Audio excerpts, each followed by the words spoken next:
So hey guys, welcome back to my channel. What if Naruto was banished and become pervy bodyguard of Azula? Movie 2. He floated in the air as the fight waged on below him. He knew he was dreaming because the battle below was being fought by shinobi. He didn't know who the man with red hair was, but he knew who his opponent was.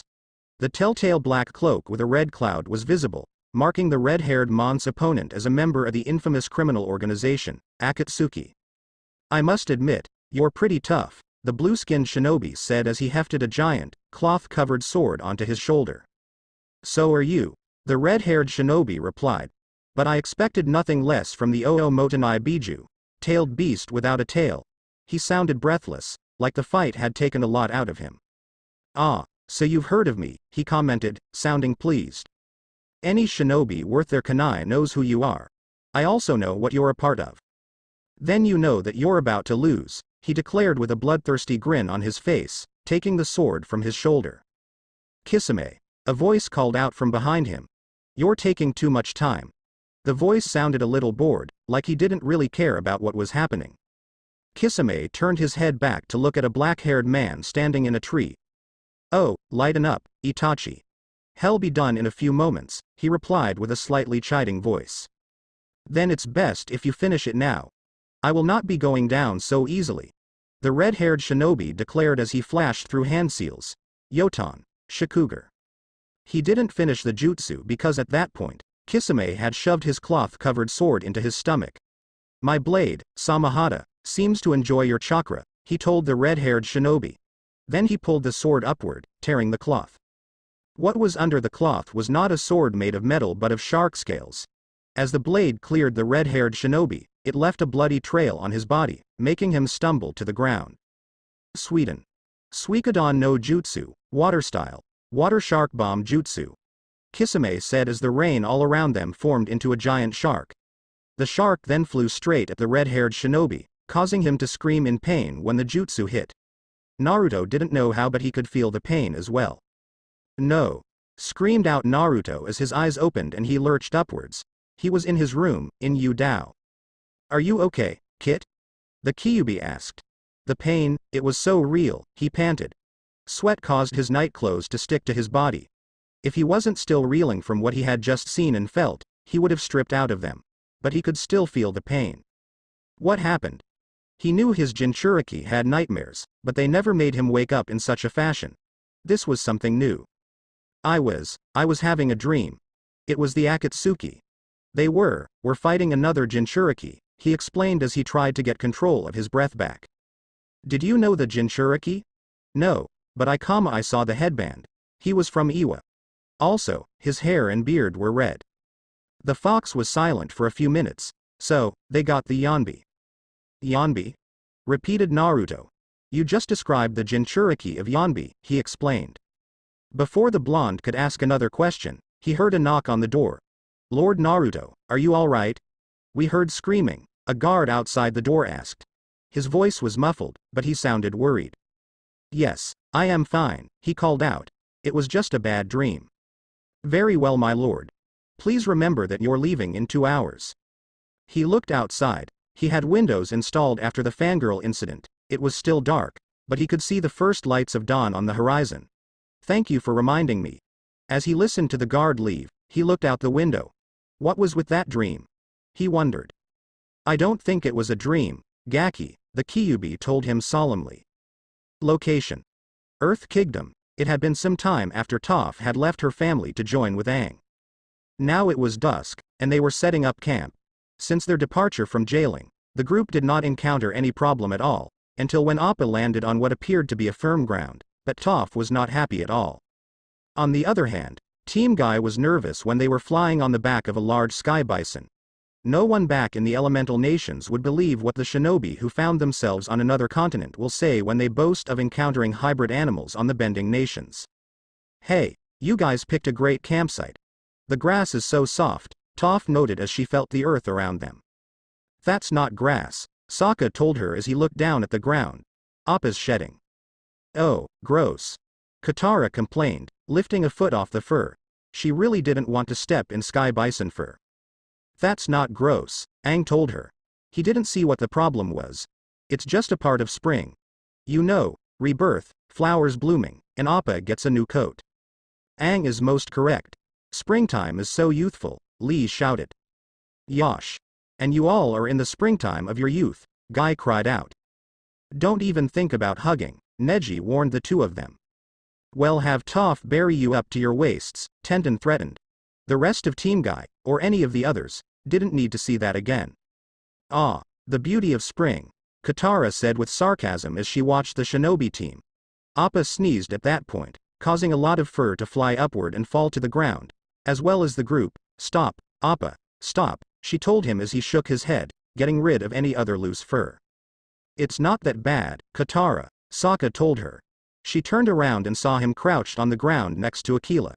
It makes a great wig. He turned around and on top of his head was a tall cone of Appa's fur. Aquila had the same thing, but his was smaller. And a great beard, Aang announced as he hopped down from the saddle. He was wearing Appa's fur as a bushy white beard. Both of them laughed at what the other was wearing. Aquila just rolled his eyes and pawed the wig off his head. I am glad we have another girl in the group. There are times you two are disgusting, Katara said as she swept fur off her shoulders. Sometimes, she couldn't believe their antics. It was like they were 5 years old. Toph walked up to Aang and Sokka. Excuse me, does anyone have a razor? Because I've got some hairy pits, she declared as she raised her arms, showing that she had stuffed fur under her armpits. The three of them kept laughing, even more so when Aang had sneezed, slammed into Appa's foot and fell to the ground. Even Katara started to giggle. Team Guy just stared at them all, before finally joining the laughter. This thing is really moving, isn't it? Ty Lee asked, sitting in a chair. She could feel the humming of the engine coming from the floor. So it would seem, Mai answered as she leaned against the wall. She felt the engine hum as well. She just felt it through the wall. I must hand it to War Minister Chin. He did a fine job on this, Azula noted. The War Minister had been at Yu Dao working on a military project. The end result was hybrid of a tank and a train. When he heard that Azula was hunting for the Avatar and had stopped in Yu Dao, he lent the tank train to her so that she could track him down. The door to the next car opened and one of the engineers stepped inside. Attached to his waist was a safety line so that he wouldn't fall off when trying to get to another car. Princess, we've found a trail on the Avatar. We're following it now, he told Azula. She nodded. Very good. The engineer saluted and left. She turned to Mai. Is Naruto still checking our supplies? Yeah, he's also checking on the mongoose dragons. Hey, Azula, Ty Lee said, sounding nervous. I've got something to tell you. What is it, Ty Lee? It was rare, very rare, to hear the acrobat talk like that. She was always confident and happy about what she said. Well, this morning, while we were still in Yu Dao, I had woken up early, she began to explain. I wanted to stretch my legs a bit, so I walked around a little. When I walked past Naruto's room, I heard him scream. Both Azula and Mai had an expression of surprise. They've never really heard Naruto scream, at least, not off of the battlefield. Yet, the tone used by Ty Lee sounded alarming to the others, as if she did not know what to do. What happened? Azula asked. It sounded like he had woken up from a dream. Then he started to talk to himself. I didn't hear much, but I did hear the words Akatsuki, Jinchuriki, and Yanbi. At that point, a guard had shown up, so I left. She looked at her two friends. Do you know what those words mean? They shook their heads. There was a part of Naruto's background story that not even Azula and her friends learned, and it was certainly not a kind of story that the banished crown prince would have learned. As Naruto and Zuko never interacted much, even before the latter's banishment, the former did not bother to divulge much of his background to him. Do you think this has something to do with your vision in the swamp? Mai asked Azula. She didn't know why, but she felt it was just so. I don't know. Everything they seemed to learn about her bodyguard's past seemed to have to deal with those people wearing the strange-looking headbands. But something tells me it also has to do with those people from Omashu. The sun had set, and the sky had turned purple. Aang and Sokka were setting up the tent and sleeping bags while Katara dealt with the water. Guy, Lee and Aquila had gone looking for firewood while Neji and Tenten had taken up positions in the trees to keep a lookout. The only person who wasn't doing anything was Toph. She was kicking back and relaxing against a rock with a piece of wheat in her. Took notice, so she went over to Toph. So, Toph, she began. Usually when setting up camp, we try to divide up the work. Hey, don't worry about me. I am good to go, Toph told her. The earthbender was completely relaxed. She didn't look she was going to be moving from that spot anytime soon. Well, actually what I am trying to say is some of us might fetch water while someone else might set up the fire pit or put up the tent. Momo flew by with berries in his paws, which he dropped into Katara's hands. Even Momo does his fair share, the waterbender told her. Katara, I am fine, I can carry my own weight. I don't need a fire. I've already collected my own food and look. She bent 2 slabs of rock out of the earth to form a triangular shape over her head. My tent's all set up. Katara made a face. Well, that's great for you, but we still need to finish, she tried to say. I don't understand. What's the problem here? Toph demanded, interrupting her. She was becoming impatient and annoyed. Never mind, she said, walking away. Later, Aang was airbending the saddle off Appa's back. He managed to get it on the ground, but he also managed to put it on top of Sokka as well. As this was going on, Katara looked over at Toph and decided to give it another try. In the distance, Tenten started to gather enough firewood as Neji and Guy stood close to the banks of the river and kept an eye out, in case they ever encounter an ambush.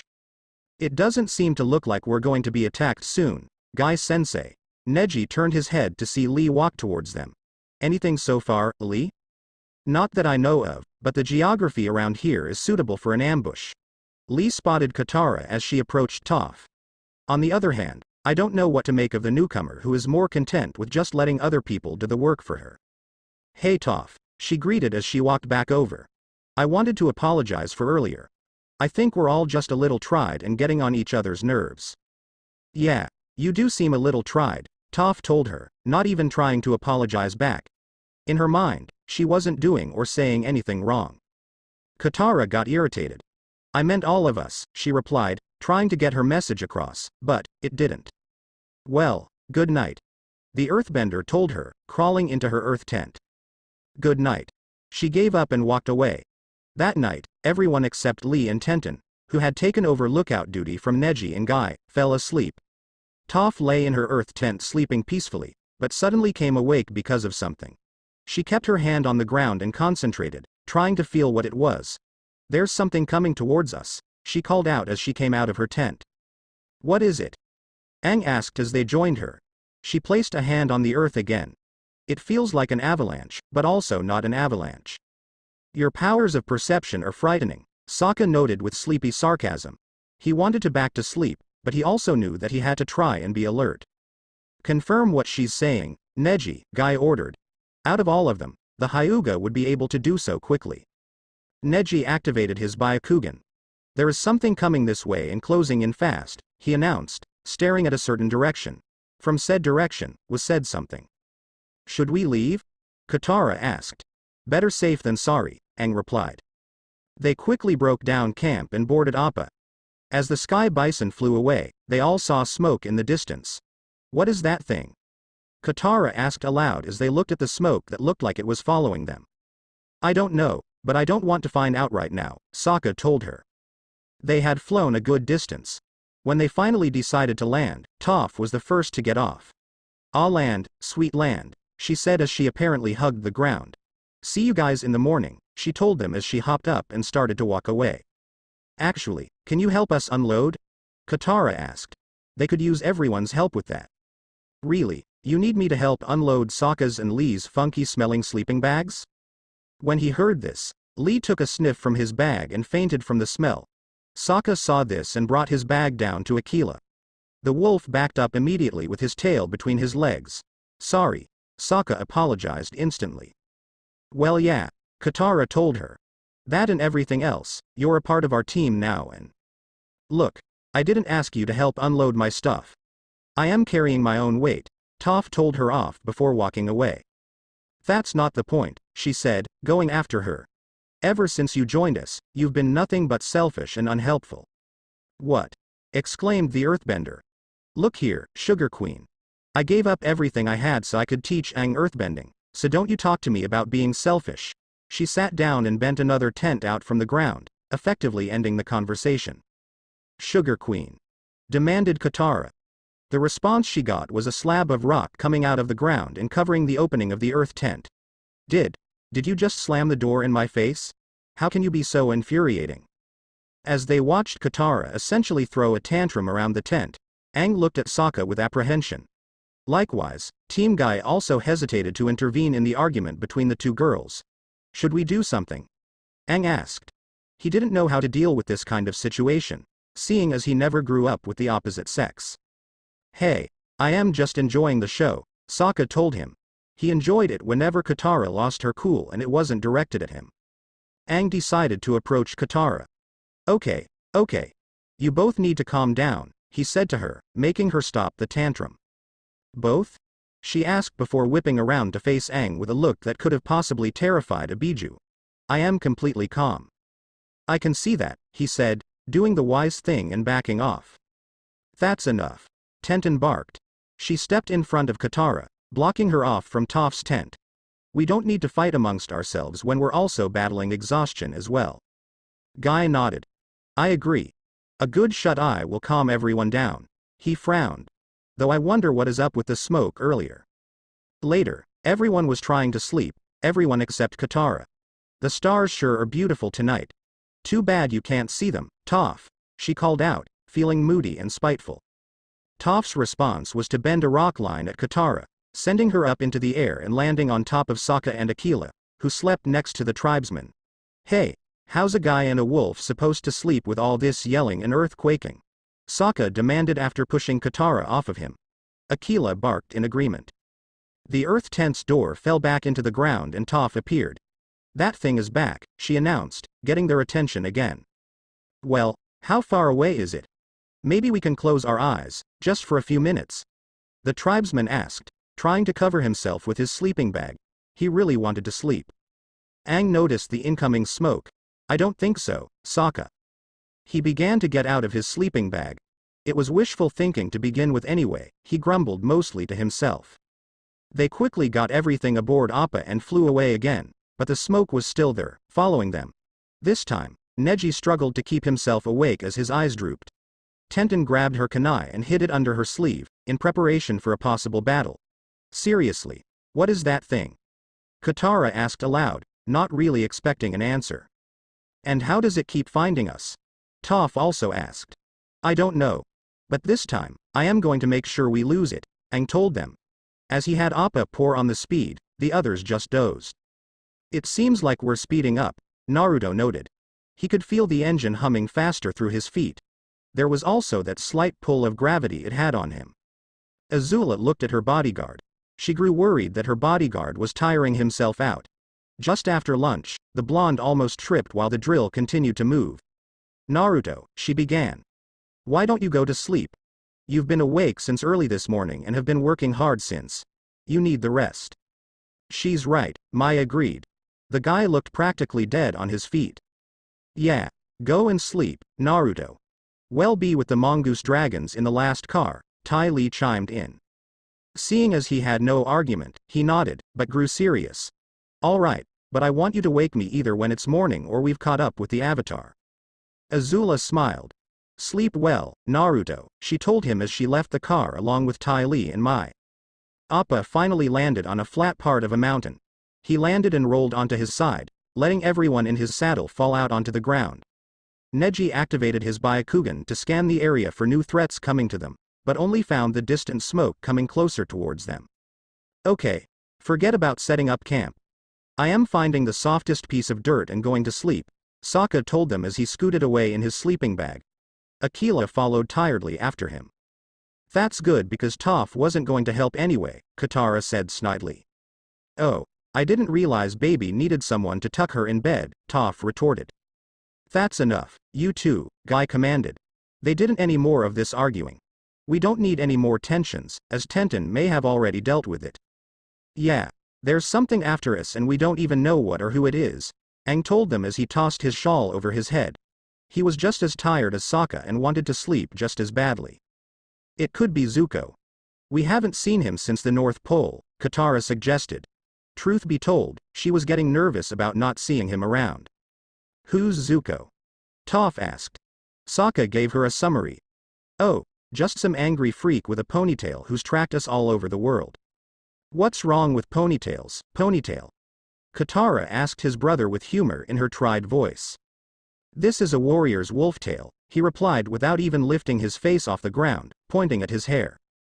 Well, it certainly tells the other warriors that you're fun and perky, she replied but yelped as Aquila growled lightly at that comment. Oh, stop, Aquila. You know she was kidding, Sokka told him. Anyway, who's ever chasing us couldn't have followed us here. So, now would everyone just shush? He lay back on his sleeping bag and tried to fall asleep. But Momo landed on his chest and started to make a racket. No, Momo, shush. Sleepy time. Momo just went over his head, straight to the edge and continued to make noise. The tribesman was the first one to get the point. Oh, don't tell me, he groaned as he put his head on the ground.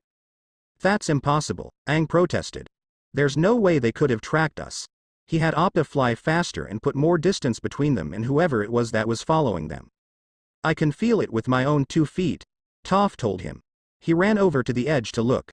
Sure enough, there was the smoke and the tank train coming at them. Let's get out of here, Katara suggested. Maybe we should face them, find out who they are. Who knows? Maybe they're friendly, Aang suggested in turn. Always the optimist, Sokka commented. The air nomad always did seem to believe that everyone was a potential friend to them. I don't think our unwanted guests are friendly, Neji said darkly, his Byakugan still activated. The tank train stopped and the car opened its side door. To Aang's and Katara's surprise, out of the smoke that bellowed out from the car, came Azula, Ty Lee, and Mai on mongoose dragons. The mongoose dragons then began to run up the trail that led Aang's group. It's those 3 girls from Omashu, Katara exclaimed. They all got ready to fight, taking stances and drawing weapons. We can take them, Toph declared, 3 on 3. Actually, Toph, there's 8 of us. Sokka told her. She didn't count him or Team Guy. Yeah. Did you forget about us? Tenten asked, keeping her left hand over her shuriken holster, and her right hand over her hidden kunai. Oh, I am sorry, Toph said. I didn't count you guys. You know. No bending and all. She wasn't trying to be rude, but she thought because they weren't benders, they wouldn't be able to hold their own in a fight. Sokka got mad at the causal dismissal of their abilities. We can still fight, he told her angrily. Aquila seemed to glare at her as well. Okay. 3 on 3 plus Sokka, Guy, Lee, Neji, and Tenten, she amended, trying to be a bit nicer and missing by a wide mark. That attitude will kill you one day, Toph, Neji remarked as Sokka reined in his temper. If she kept up with it, then she would be completely caught off guard when the day came that she fought a non-bender who could hold their own against her. She said nothing in return, having returned her focus back to the incoming threat. She bent large rocks to come out of the ground randomly in front the 3 girls. The mongoose dragons they were riding just simply climbed over them. Well, that didn't work, she thought. Well, we wanted to find out who they were, we found out. Now let's get out of here, Sokka told them. They all ran back to Appa and climbed aboard. Toph stayed at the edge and bent a big wall out of the surrounding rock to block the girls. Urging her mongoose dragon on, Azula blew open a hole in the wall by generating and directing lighting at it. They climbed through the hole and Mai shot off some small arrows at Toph. She bent the rock beneath her up into the air, which blocked the arrows and allowed her to jump off and land in Appa's saddle. Appa, yip yip, ordered Aang once he knew that she was aboard. Guys, I need a barrage, Tenten told her teammates. They nodded and the 3 of them reached for either their kunai or shuriken. They proceeded to hurl whatever they had at the 3 girls, trying to slow them down. Both Mai and Ty Lee pulled back a bit to avoid the barrage, but Azula melted a hole in the barrage with her firebending. The kunai and shuriken fell harmlessly around her. They got away, she noted. She turned around and headed back over to her friends. Let's head back to the tank train. We'll still be able to track them. The 2 girls nodded in agreement. As they went back, Ty Lee looked at Azula. Why didn't we wake Naruto? She asked. She had thought that was the first thing they should have done. Because he needs the rest, Azula answered, honestly believing it. Besides, we didn't catch the avatar. Appa flew on but even he was getting tired. I can't believe those girls followed us all the way from Omashu, Katara said from where she sat in the saddle. I still think we could have taken them, Toph grumbled. They had the better advantage, why didn't they use it? Are you kidding me? The waterbender asked. The crazy blue firebending and the flying daggers are bad enough, But last time we saw them, one of those girls did something that took my bending away. That's scary. She had never felt so helpless before in her life when that had happened to her. I remember Lady Hinata telling me about that, Neji said. It sounds similar to the Juken. He was curious to see if the two styles were similar in any way. Tenten noticed that Lee had a troubled look on his face. What's the matter, Lee? She asked him, concerned. It's just something been bugging me, and I find it unyouthful, Ge told her, a frown etched onto his face. What? Those three girls were the same ones from Omashu, right? He asked Katara. Yeah, that's right. It was hard to forget them. They made quite the impression with that first meeting. What are you getting at, Lee? Guy asked his student. If they are the same three girls, where was Naruto? He thought the blonde was supposed to be always right next to the Fire Nation princess. And yet, they didn't see him. That kid you were talking about back at home? Toph asked Neji, who nodded in reply. Before they could ponder the question further, they noticed that the sky was getting lighter. Oh no, the sun is rising, Sokka groaned, pointing to the east where the sun was above a mountain. We've been up all night with no sleep. Sokka, well, be okay, Aang reassured him. Are you sure? I've never not slept before. What if I fall asleep now and something happens? And something always happens, he asked, beginning to freak out. Aquila bit him in the leg, making him yelp in pain. Once he was done, he looked down at the wolf. Thanks, Aquila. I needed that. Aquila just yawned in reply. Every time we land, those girls are there. So, we'll just have to keep flying, Katara told her brother. It seemed like the perfect idea at that moment. We can't keep flying forever, Aang replied. They were going to have to land at some point. Well, why don't you land right now and let them catch up? Toph suggested. We can still take them, even if they have that Naruto guy. She knew and they knew that they had the advantage. Toph, that Naruto guy as you call him, defeated 4 of our teammates easily, Guy told her. So? You guys aren't benders. It wouldn't take that much to beat you, she said a little dismissively. I think you've spent too much time with the most unyouthful master you, Lee commented. She bristled at that comment. She was nothing like him. Also, Toph, Sokka said before she could reply. Naruto isn't a bender and he can see through the earth's vibrations as well. She was stunned. She thought she was the only one who could do it. Appa kept flying and flying as the day went on. So, what's our plan? Aang asked in a tried voice. Don't know. Tu tried to think, Toph told him. Her eyes were closed and she didn't have the energy to open them again. I am sure we'll come up with something after a short nap, Katara said. Yes, sleep, Sokka agreed wholeheartedly. The two fell asleep. Then they started to float in the air above the saddle. Both Toph and Team Guy did as well, even Aquila and Momo. Momo grabbed onto Toph's leg and Aquila bit down on a saddle handle. They were shocked awake when they realized that they were only floating because Appa was falling. What's going on? Demanded Toph. Aang was hanging on by the rope. Appa fell asleep, he yelled. As they fell, Sokka brought Katara in closer while Team Guy made sure they didn't let go of each other. Aang had managed to bring himself down to Appa's head and then scooted down to his face. Wake up, buddy, he cried. As they neared a forest, Appa finally managed to wake up. He pulled into himself up a bit to fly, but he still was doing. After finally going through some trees, he crash-landed on the ground, making all the birds fly away. Aang slipped off Appa's head. Appa's exhausted, he stated the obvious. Aquila barked out something that not only the other animals but even the humans could tell was sarcastic. If Kiba had been there, what Aquila had barked would have roughly translated to thank you, Captain Obvious. What tipped you off? Okay. We've put a lot of distance between us and them. The plan right now is to follow Appa's lead and get some sleep, Sokka said as he walked from Appa with his sleeping bag. Team Guy got off of the Sky Bison as well.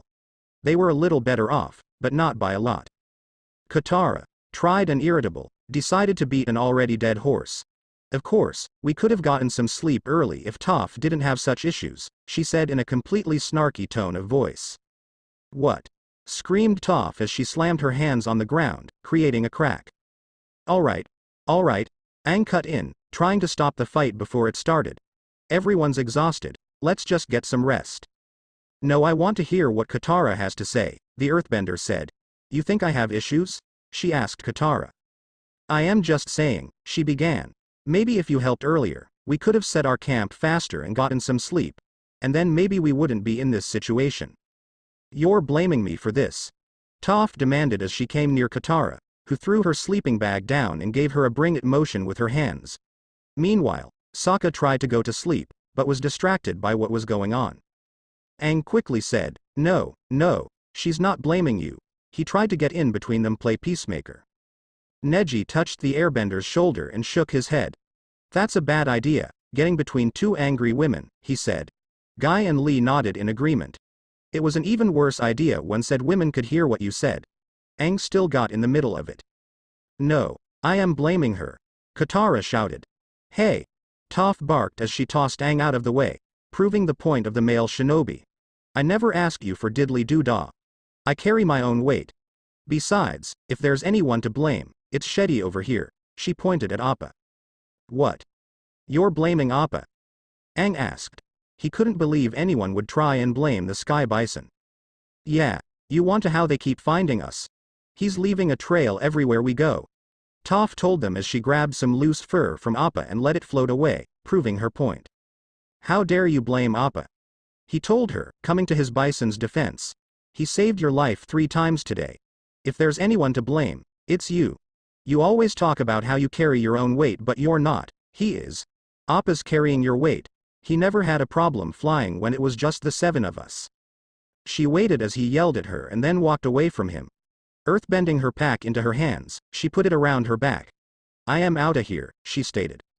Sokka and Aquila stood in front of her, blocking her path. Wait. The tribesman told her. She simply bent him and Aquila out of the way and continued walking. A few minutes after Toph had disappeared from their sight, the reality of what Aang and Katara did hit them. What did I just do? Aang asked with big eyes. I can't believe I yelled at my earthbending teacher. Now she's gone. I know, Katara told him. We're all just trying to use to each other, and I was so mean to her. She couldn't believe that she had let her anger take control like that. She was usually more level-headed. Yeah, you two were pretty much jerks, Sokka told them with Aquila nodding in agreement. He sat on the ground nearby with a drink in his hand. The shinobi team stayed silent and kept a lookout. Thanks, Sokka, Katara said. No problem. She helped Aang off the ground. We need to find Toph and apologize. Sokka finished the drink in his hand.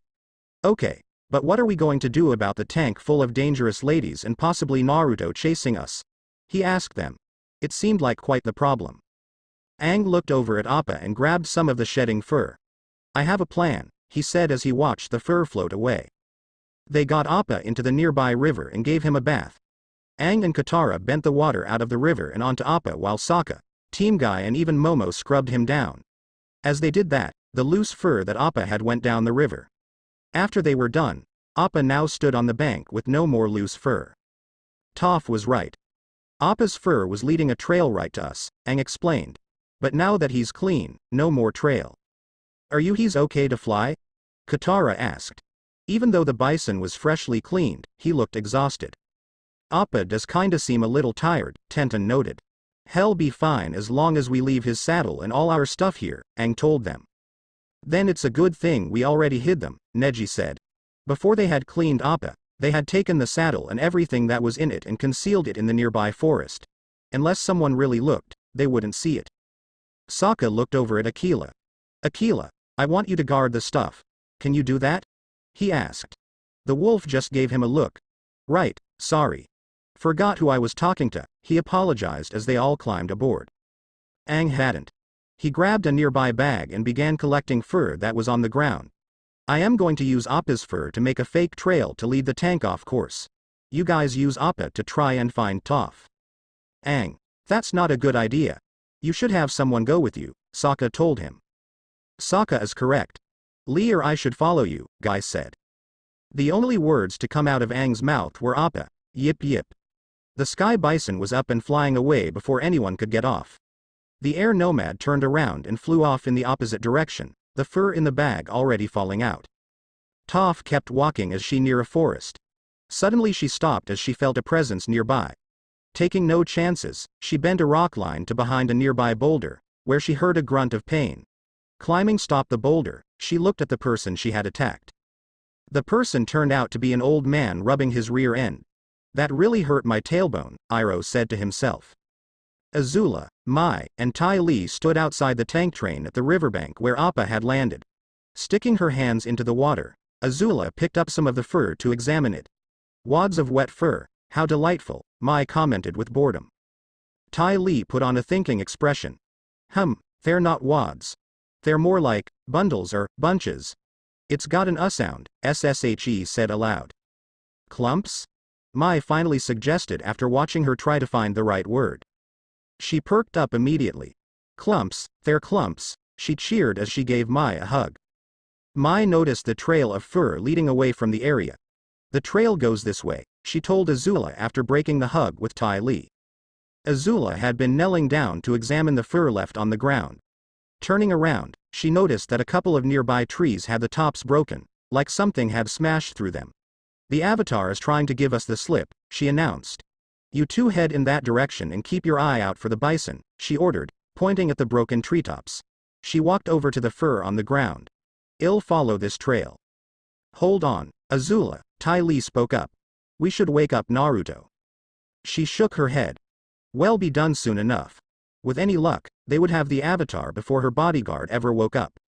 But Naruto told us to wake him up when it was morning. We've let him sleep long enough. Then he can sleep a little longer. I can handle the Avatar on my own and you two can take care of his friends, she insisted. But Azula, this conversation is over, Ty Lee, she told her. Get moving. Both Mai and Ty Lee mounted their mongoose dragons and went off. Azula briefly looked their way and then began to follow the trail of fur. Aang flew on his glider away from the forest and into the desert. Checking on the bag, he realized that the amount of fur he had was almost gone. Looking ahead, he saw a small town in the desert. Landing at the edge, he noticed a small sign that read Tu Zin. He figured it was the name of the town. He walked through the village, dropping fur, and keeping an eye out as he went. Finally stopping and dropping the rest of the fur in the bag onto the ground, he opened his glider. About to fly away, he stopped and turned back around to look the trail of fur. Making his choice, he closed his glider, sat down on the ground, and waited. While Katara flew Appa, the others looked around to see if Toph was. Toph couldn't have made it too far, Sokka said. No one was able to see her, even while flying on Appa. That may be, Tenten said, but I still don't see her. Worry not, Tenten, Guy announced. Our flames of youth will surely find our friend. Yosh. If we can't do that, we will do 10,000 around the village when we return. And if we can't do that, then we'll do 50,000 push-ups with 200 pounds on our backs, Lee said in excitement. Before anyone could say anything, Neji, who had his Byakugan active, tensed up. We've got incoming, he shouted. Momo started to growl as he looked down on the ground. Sokka came over to where Momo was. What is it, Momo? Oh, he began to ask but instead shouted in surprise when he saw what was coming after them. It was Mai and Ty Lee. Katara, he yelled out to his sister, turning to her. How did they find us? She asked before urged Appa forward. Appa, come on. We need to go faster. The tribesmen urged the bison on. Appa couldn't go any faster. He's too tired, Katara told them. Not good, not good. Sokka looked to what was ahead. We just need to make it across that river. If they could do that, then they would be safe. Appa had begun to descend quickly, his tiredness getting to him. Come on Appa, just a little further, Katara urged as he began to crash through the top of trees. Taking a chance, Mai fired off small darts aimed at Sokka. He leapt back to avoid having his head pierced. Appa reached the river, but instead of flying over it, he skimmed through it before crashing into the opposite bank. Because of the crash, Lee and Guy flew off Appa and crashed into a tree, knocking them unconscious. Neji and Tenten also flew off, but they flew into the woods. Sokka, Katara, and Momo were the only ones who stayed on Appa. Sokka stood up to look behind them. We made it, we're safe, he announced when he couldn't see the girls. You did it, Appa, Katara cheered. They got off the tried sky bison and gave each other a big hug. They were about to try and wake up Guy and Lee when Katara gasped. Looking back at the other side of the river, Sokka saw the two girls still riding their mongoose dragons. When they reached the riverbank, they didn't even slow down. The mongoose dragons ran across the water. Katara reacted by bending the water in the river into a deluge and sending it at the two of them. While Mai simply had her mount step to the side, Ty Lee leapt from hers just before it was hit by the water. Katara uncorked her water pouch as she waited for Ty Lee to land. She didn't land right away. She leapt off a few trees before landing in front of Katara. Ducking under the water whip, she tried to jab at Katara. The waterbender dodged the jabs and responded with water discs, which she cartwheeled out of the way. While this happened, Mai had crossed the river. Once she reached then bank, she shot off some small darts at Katara. Sokka moved in and blocked them with his club and boomerang. He threw his boomerang at Mai. She jumped off her mongoose dragon and shot off another round of small darts, this time from her leg. Sokka also swiped those away. Mai decided to run after Katara, surprising him momentarily. That was all Ty Lee needed to get in close and hit him in the right arm, making him drop the retrieved boomerang. He turned and tried to hit her with his club, but she hit that arm as well. It went limp and the club fell from his grasp. He tried kicking her but she made the leg go limp too. Swaying on one leg, he lost his balance and fell forward. She took that opportunity to hit him in the head. It didn't quite work out the way she wanted. She clutched her in pain and glared at the tribesman. Good try, but no, he told her. Meanwhile, Katara ran to the bank to bend water at Mai. She stopped the waterbender by throwing knives at her. The knives pinned Katara to a tree behind her and made her lose control of the water, which just fell back into the river. Sokka showed up hopping away from Ty Lee. He fell down in front of Katara. "How are you doing?" he asked her. "Well, you know." It was the only thing she could think to say.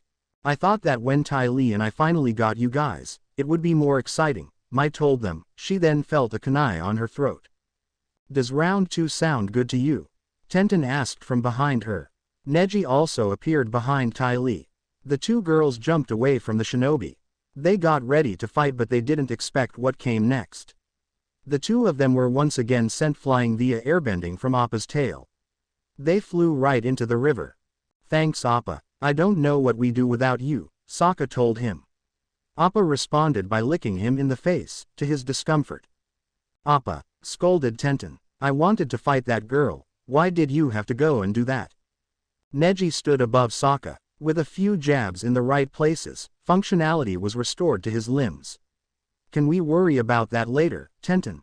he asked her as he helped the tribesmen up. "We need to wake up Guy Sensei and Lee. I think the third girl went after Aang." They quickly woke Guy and Lee up. Then they boarded Appa and then flew off. As they flew away, Mai and Ty Lee waded out of the river and onto the bank. "Was it just me or was that guy kinda cute?" Ty Lee asked as she got the water out of her braid. "Which one are you talking about?" "There were two of them," Mai told her. "You know what, never mind." Aang finally noticed that someone was coming.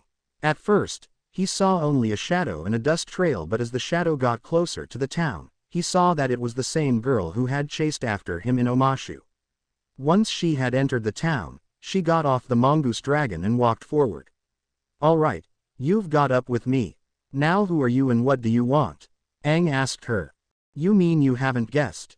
You don't see the family resemblance?" she asked back, sounding a little amused. "Guy and his team seem to know who you are. But I want to hear it from your mouth." "Well then, here's a hint." She put a hand over her left eye. "I must find the avatar to restore my honor," she said in a false deep voice. He said nothing and just stared at her. "It's okay, you can laugh. It's funny," she told him as she brought down her hand. "So, what now?" "Now," she repeated. "Now, it's over. You're tired and you have no place to go. You can run, but it'll catch you." She was certain of that fact. She would find him, and she would capture him. He stood up. "I am not running," he declared. When she heard that, she gave a little smirk. This was just too perfect. Once again, Naruto was floating in the air. But he also could feel tremendous pain. Looking down, he saw a giant statue that had 9 eyes. About 5 of the eyes had pupils in them while the other 4 did not. The mouth was opened, and it appeared to be eating a large amount of chakra. The source of chakra was coming from the same red-haired shinobi Naruto had seen fighting Kisame. He was floating in the air surrounded by chakra.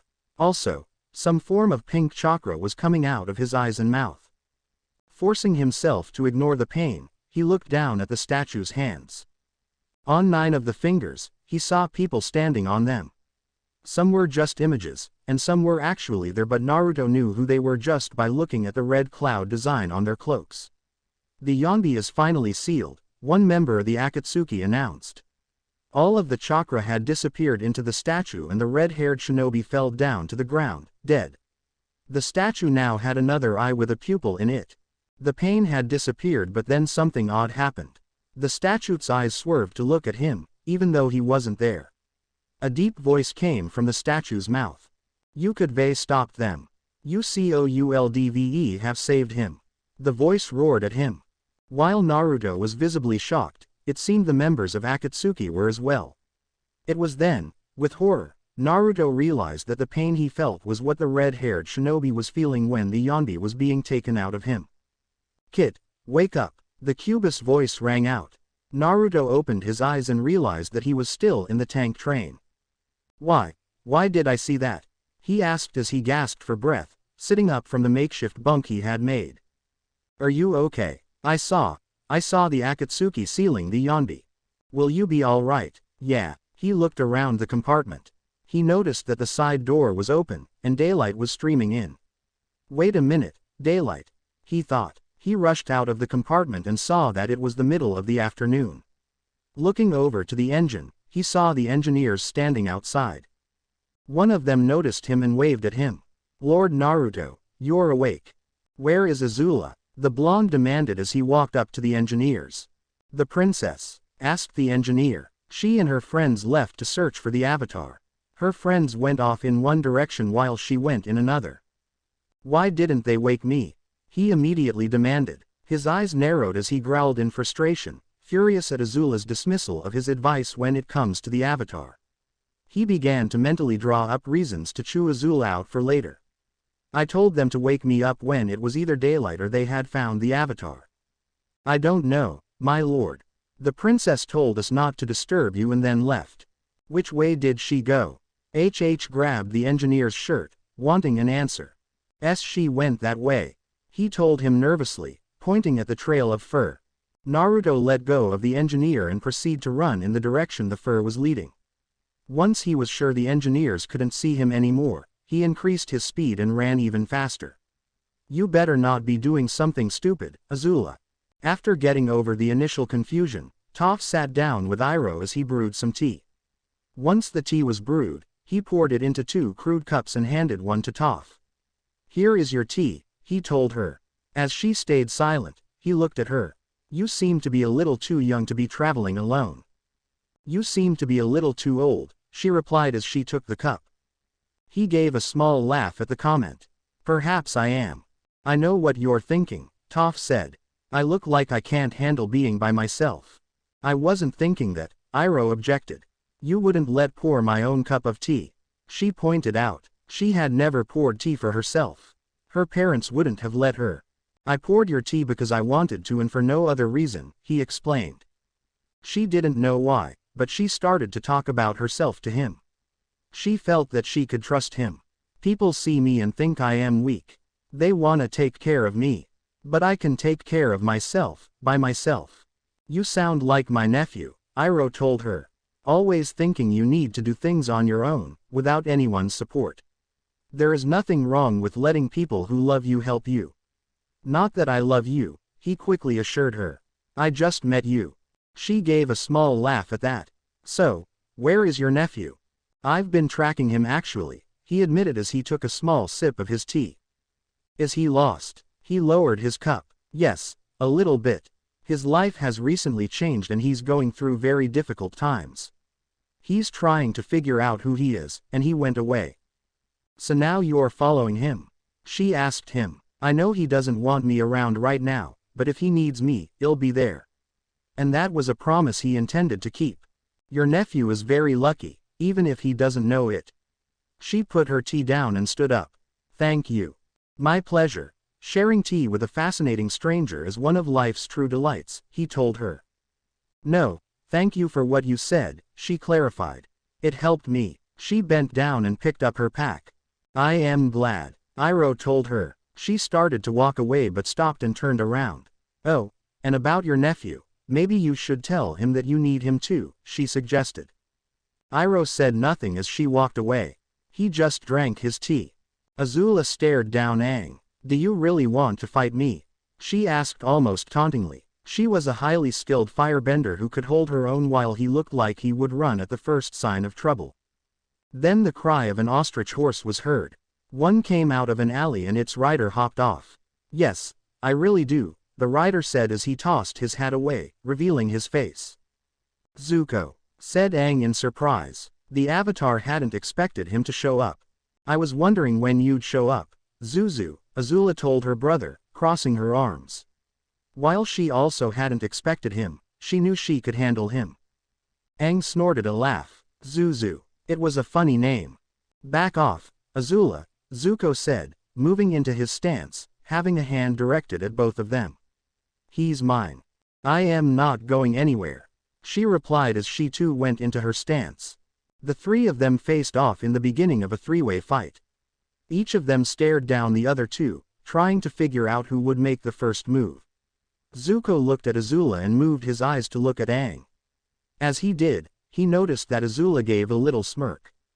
She made the first move by throwing a blue fireball at Zuko. He reacted quickly by bending a shield of fire, but the blue fireball sent him crashing into a wood column. After staring at what happened, Aang opened his gilder and tried to fly away. Azula bent a large column of blue fire at him.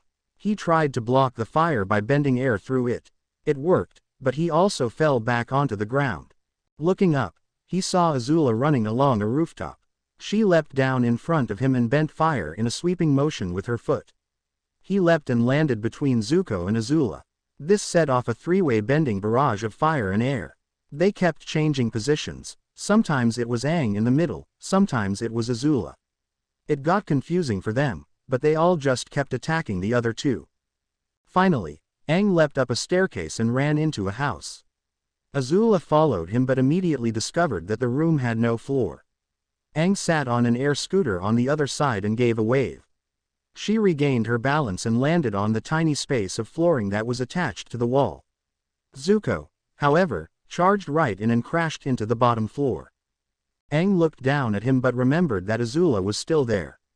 She bent a stream of fire at him, which he quickly dodged by running along the edges of the wall and out the door, knocking her down to the bottom floor as well. He leapt off the staircase to avoid a burst of fire and landed on the ground. As he stood up, he saw Zuko being sent out of the building via a burst of fire. He fell down unconscious on the ground as Azula exited the building. He leapt up between two walls to avoid her fire. Anticipating his next move, she bent a thin stream of fire to slice off the part of the roof he was on. He leapt to the rest of the roof, only to grab the edge. She sliced that part off as well as he tried to climb up. He got stuck under a large piece of lumber in the wreckage as Azula entered the room. She set the walls on fire and began to walk towards him as he was desperately trying to get the piece of lumber off. Before she could anything, Katara appeared. Bending her water into a water whip, she distracted Azula by bending the water whip into grabbing her hand.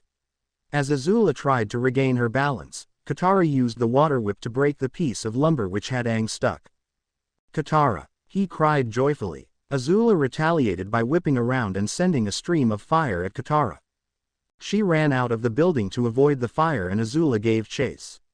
As she was about to pass another door, Sokka and Tenten appeared out of it. She dodged Sokka's club and leapt out of the way of Tenten's kunai, landing in the street where Neji was waiting. She dodged his strikes by jumping back, but then heard double dynamic entry. Turning around, she saw two different pairs of feet coming at her. She let that fly right over her by falling to the floor.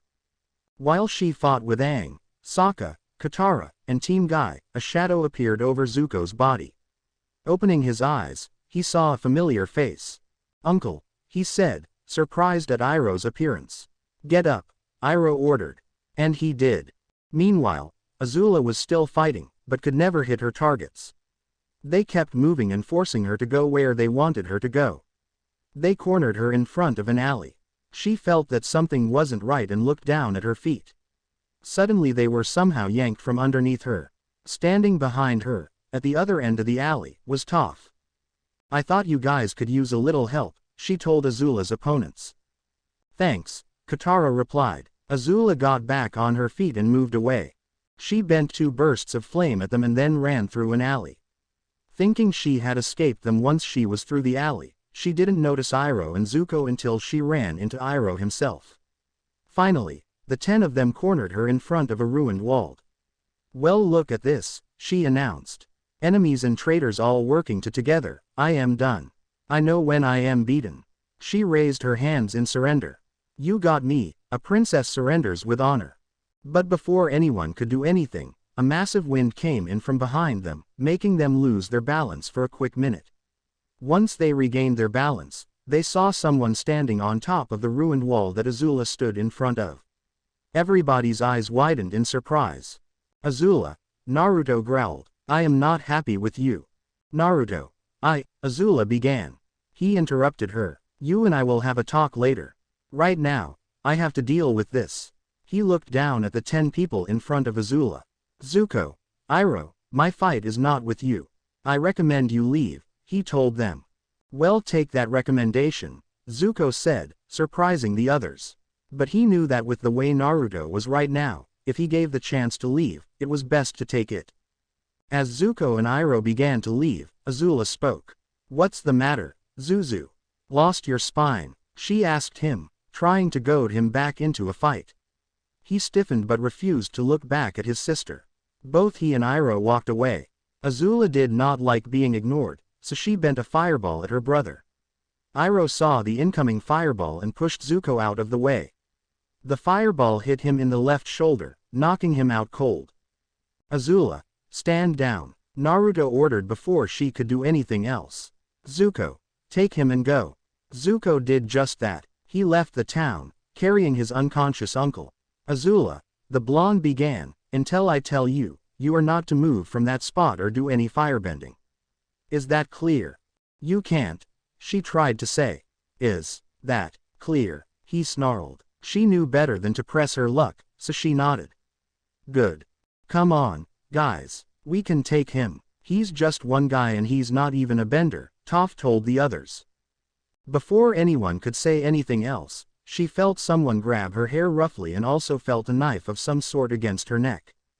I'd changed that attitude of yours quickly, Missy, the blonde said into her ear as the others minus Azula and Team Guy looked at him in shock. To them, it had looked like he disappeared from atop the wall and reappeared behind the earthbender. If you don't, it's liable to get you killed. He stepped away from her and walked past her. We'll be leaving now, he told them, walking to Azula, taking her by the arm, and walked out of the ruined town.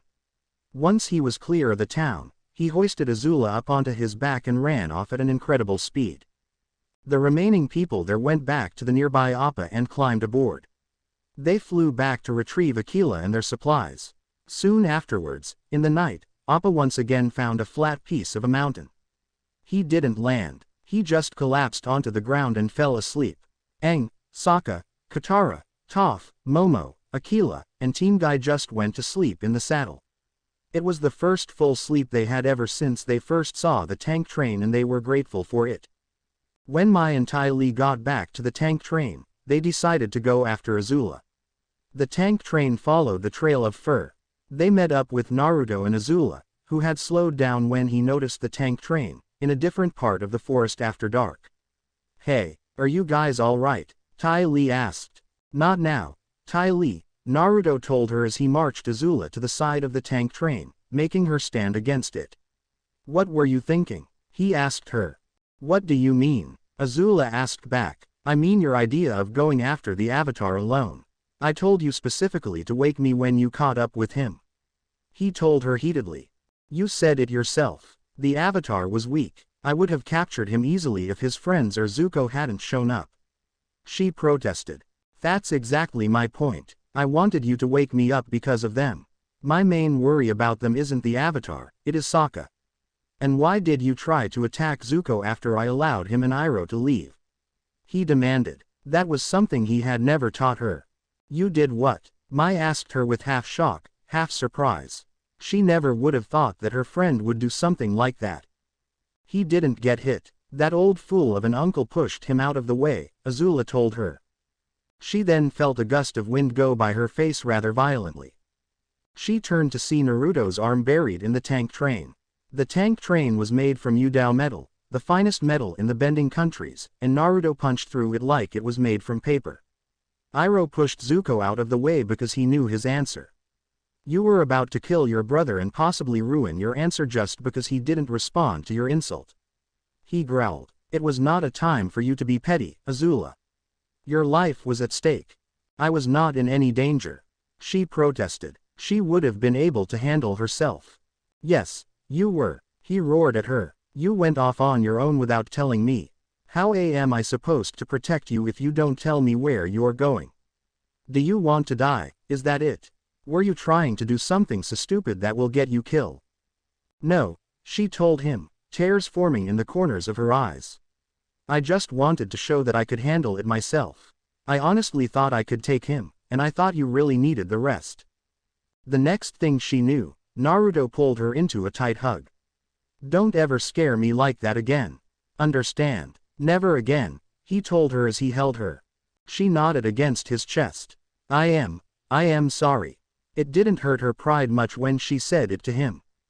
He broke the hug. Thank you. He looked at all three of them. We should all get some rest. I'll take watch. The three girls nodded in agreement and quickly went into the tank train. That was nicely done, Gaki, the Kyuubi complimented. It was necessary, Kyuubi, he silently replied. She should have done something so reckless. You would have done the same thing 3 years ago, the fox pointed out to him. It was the truth and they both knew it. I am not the same person I was 3 years ago, he objected. I know the consequences of charging in without a thought. She didn't, and that's what she did today. She was overconfident and that would have gotten her killed. And while he hadn't been killed, he had lost a lot of soldiers for doing nearly the exact same thing, which was why he stopped. The two of them stayed silent for a couple of minutes. Why did you take watch, Kit? You know that neither the Avatar's group nor Zuko will come after you, the Kyuubi asked out of the blue. Someone should still keep an eye out, Naruto said quietly, now knowing that they were alone. You're trying to avoid the dreams, aren't you? Why am I even seeing the elemental countries in my dreams? I left that all behind me. Not all of it, a new voice told him. Turning his head, he saw someone standing in front of the tank train. Sifu, he greeted before looking around. You've frozen us in a moment, didn't you? Everything had seemed to stop. Very observant, Sifu told him in a dry voice. Do you know what's causing my dreams? This was different from the other nightmares he had, and he knew it wasn't natural. Of course I do. I am causing it. He froze. Out of all the possible answers he could have gotten, he hadn't expected that for an answer. Why? He asked, wanting a reason. I feel I must remind you of the consequences of your decision to leave the elemental countries. What are you saying? That the dream of the Yonbi being sealed was my fault? He couldn't see the sense or the reason of that. It sounded completely ridiculous. It wasn't a dream. When he heard that, he froze. You mean that actually happened? He asked, not wanting to believe it. Yes, the spirit answered simply. The Yonbi was sealed, and he blamed me. He felt your presence both when his Jinchuriki was being captured and when he was being sealed. He thought you were actually there and did nothing to help. Even if I had been there, there was nothing I could do to help. He wouldn't have made it past the entire Akatsuki group.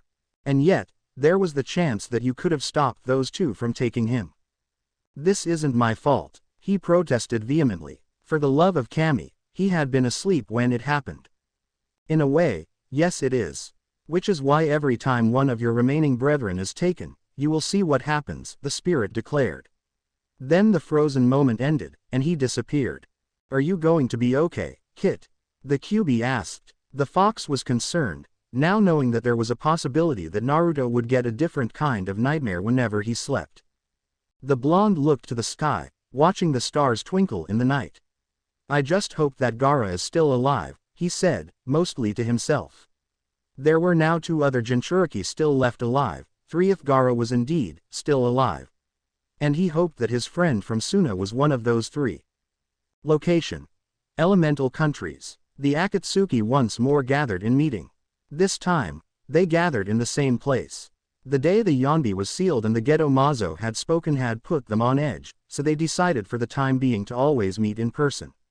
We have captured 6 of the 9 Biju, the leader announced. Which means there are only 3 more to find and capture, a hunchback member said. Well, let's go find them already. I am getting bored here, announced a member with purple eyes. Hidan, shut up, you're annoying, an eerily green-eyed member told him. Make me, Kakuzu, Hidan challenged. There they go again, a long-haired member said. Enough, the leader spoke, his purple, rippled-like eyes stared at both Hidan and Kakuzu. We have new information about the Kyuubi. That made everyone pay attention. Where is he? Itachi asked calmly. A month ago, one of our spies in Konoha informed us that a shinobi team had encountered the Kyuubi in the Bending countries. After informing us, he was ordered to book passage to the country known as the Earth Kingdom. When was this? The hunchback member asked. A month ago. He left immediately for the Earth Kingdom. So why are we just learning about this now?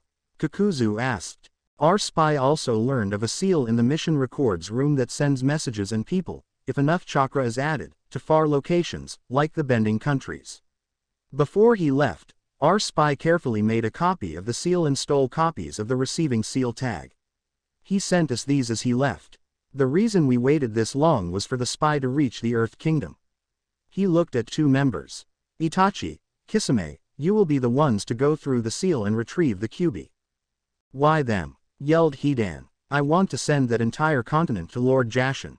The reason is because Itachi and Kisame have dealt with the Kyuubi before. They are the most experienced in dealing with him. Anything we should know about the Bending countries? Itachi asked. They are currently in a war that has lasted for the past century. Do not attract attention to yourselves. Do we have any information on the target? Kisame asked. None that is new. I expect that the Kyuubi will be different from what you remember, so I'd advise caution when dealing with him. Well, it'll still be interesting to see the kid again, he said with a grin. When do we leave? Itachi asked the leader. Immediately, he answered. 2 days had passed since the fight in Tuzin. They had spent the night in a rock quarry. Now it was early morning and the only people who are supposed to be up that early is Team Guy. The reason the word supposed was used was because that Aang was also up and excited too. Today's the day, he said excitingly as he leapt into the air. He landed next to Sokka and Aquila. Can you believe it? After all that time searching for a teacher, I am finally starting earthbending. And this place, it's perfect. Don't you think? He looked down at the 2. Sokka, Aquila, both of them managed to throw him a glare at the same time. Oh, the 2 of you are still sleeping, huh? Too early for this, grumbled Sokka. Aquila growled sleepily in agreement. Sorry, Aang whispered. Suddenly, the ground began to rumble and a nearby earth tent broke open. Good morning, earthbending student. Toph announced. Good morning, Sifu Toph, Aang greeted in return as she walked over to them. Hey, you never call me Sifu Katara, Katara said with a little bit of jealousy from where she sat in her sleeping bag. Don't take it personally, Katara, Neji told her. He had seen the same kind of look on academy students who had just technically graduated. He's just excited. Aang began to rub the back of his head. Well, if you think I should, he wanted to be polite to everyone, not rude. Sokka sat up, glared at the 2 of them and grumbled something at them. Sorry snoozles. We'll do our earthbending as quietly as we can, Toph told him before bending a rock to jut out of the ground beneath him, sending the bag skywards. It was probably not one of her better ideas. She was immediately pinned by Aquila, who had his teeth at her throat. You know, Toph, for a supposed genius that was pretty stupid of you, Sokka told her as he stood above her. The sleeping bag fell down to the earth harmlessly as they all stared at the scene. What? How did you? She tried to ask. She thought that he was still in the bag when she sent it upward. You need to stop underestimating nonbenders. He looked over at the wolf. Let her go, Aquila. He did as he was instructed, releasing Toph from his jaws. You trained your senses and your body very well, Sokka. You are very youthful, Lee shouted out. He had seen what the tribesman had done and was impressed by what he saw. Focus, Lee, barked out Guy. While Sokka is indeed youthful, we must get going. His student nodded in agreement and got serious again.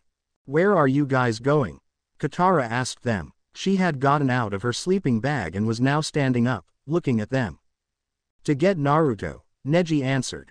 He was ready to go and was just waiting for the rest of his team to be the same. Why? The last time that happened, he almost killed Hinata. She could still see the kunai in the Hyuga's stomach and the blue, swirling orb that inched closer and closer to her face. He is still our teammate and our friend, Lee stated. You do know that Naruto doesn't see it like that anymore, right? Sokka asked. It was obvious back in Omashu. But then he remembered that this shinobi team wasn't there. They still believed that Naruto would come back. It doesn't matter. Then how are you going to find him?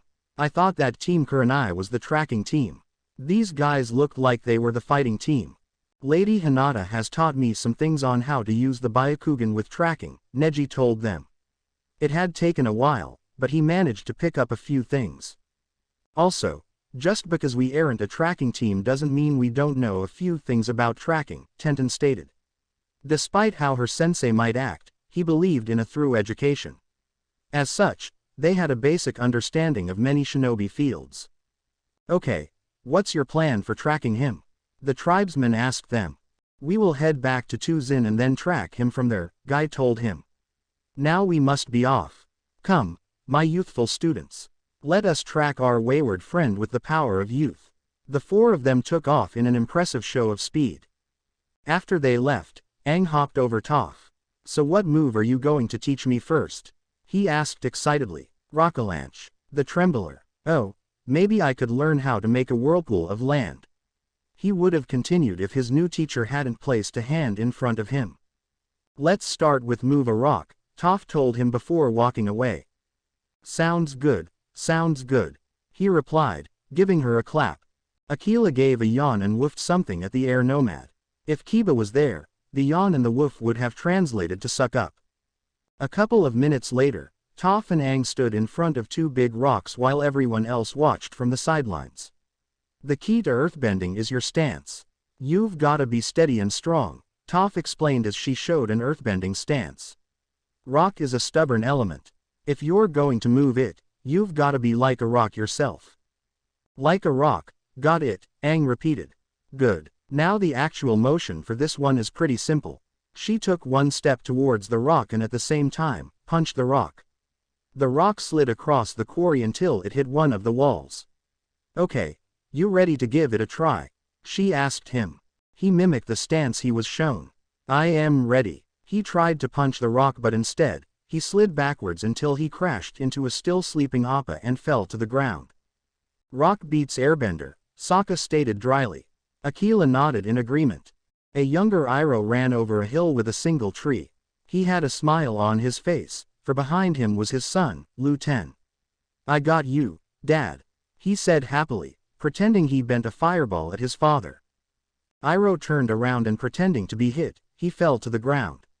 Lu Ten jumped onto his stomach, the two of laughing happily. The sky then turned dark and began to rain. A much older Iroh knelt before a grave. My beloved Lu Ten, he said. I will see you again. Just then, he heard a familiar voice say uncle. Opening his eyes, he saw Zuko looking at him with worry. Looking around he saw that he was in an abandoned shack. He tried to sit up but felt pain in his left shoulder. It's been some time since I've been to hit that close to the heart, he noted. Zuko looked away. I am sorry about that. I should have seen that fireball coming, he apologized. He really should have seen it coming. Do not blame yourself, nephew. I chose to push you out of the way. I know. He reached for the tea that was brewed and poured some into a cup. I hope I made it the way you like it.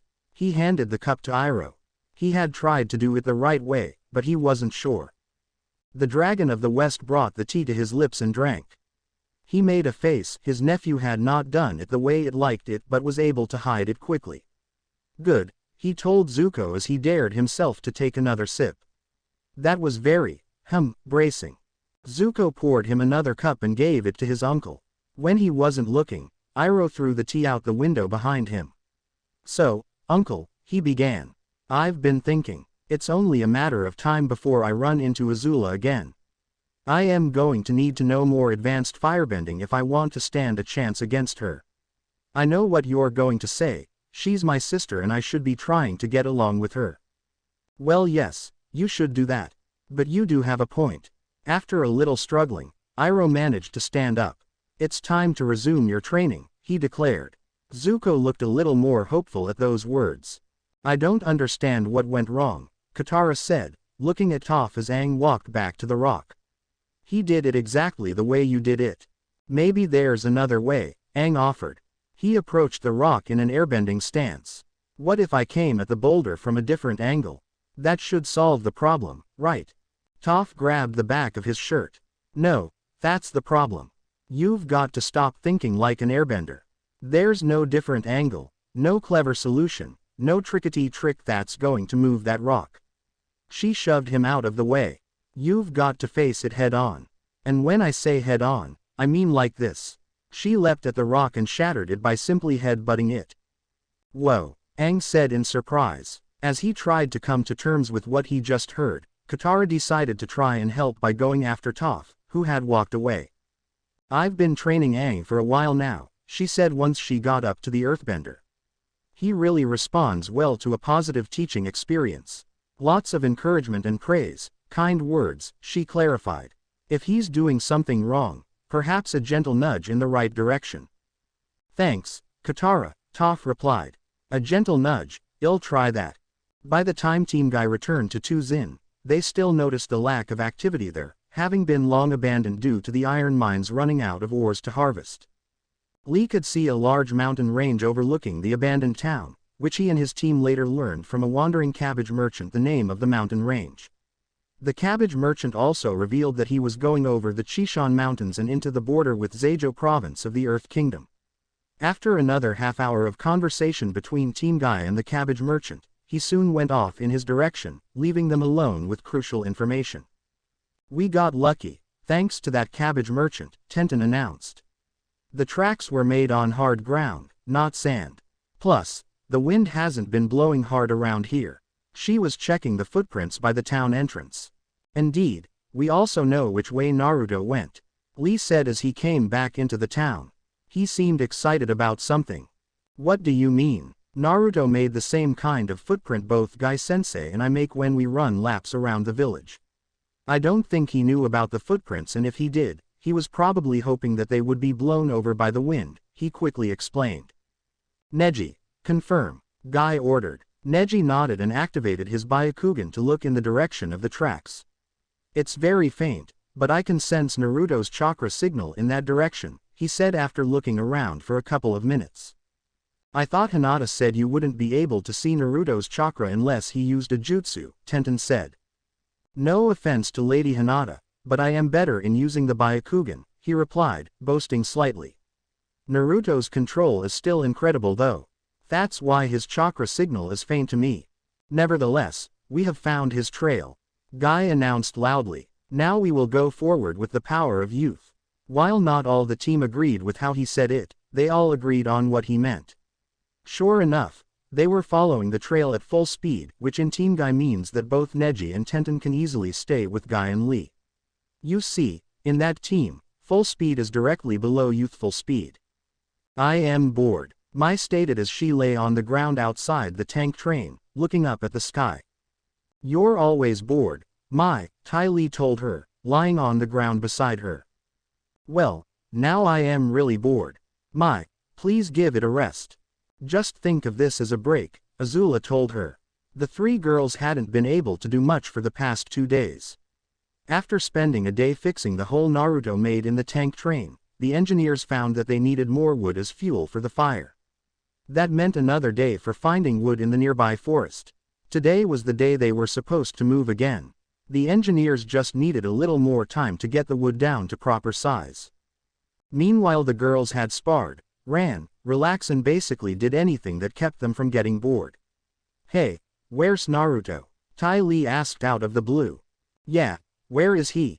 Mai asked as well, genuinely curious. Now that you mention it, I haven't seen him for the past 2 days, Azula said before shrugging her shoulders. Well, If he had to do something and wanted to be left alone, we should respect his wishes. You're sure acting nonchalant about him, considering you like him. What? The princess of the Fire Nation would like to say that she didn't squeak, but she did. I don't know what you're talking about. And I am the Avatar, she replied in deadpan. Come on, it's so obvious, Azula. You like him, Ty Lee said with a smirk. It wasn't often that they could Azula flustered like this.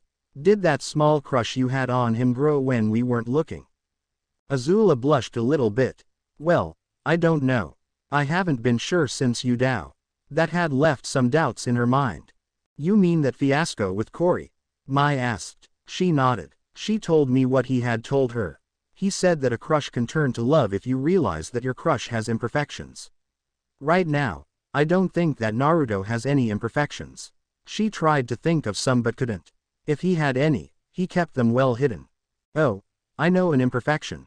Ty Lee said. He's always polite and serious but also cheerful. Ty Lee, that's not an imperfection, Mai told her. However, I do know an imperfection that he has. That got everyone's attention. What's that? Azula asked. He's secretive. He's never told us about his past or who those people with the Avatar are to him. Yeah, you're right. Also, he didn't really tell us about the people we saw in the swamp, just that they are dead, Ty Lee pointed out. It was something that vaguely annoyed her, because it was not a major issue that she had to deal with. What's he hiding from us? It was a question they all wanted to have answered but knew that it wouldn't come from him, at least, not voluntarily. I don't know. The acrobat had a frown on her face for a brief moment, and then brightened up.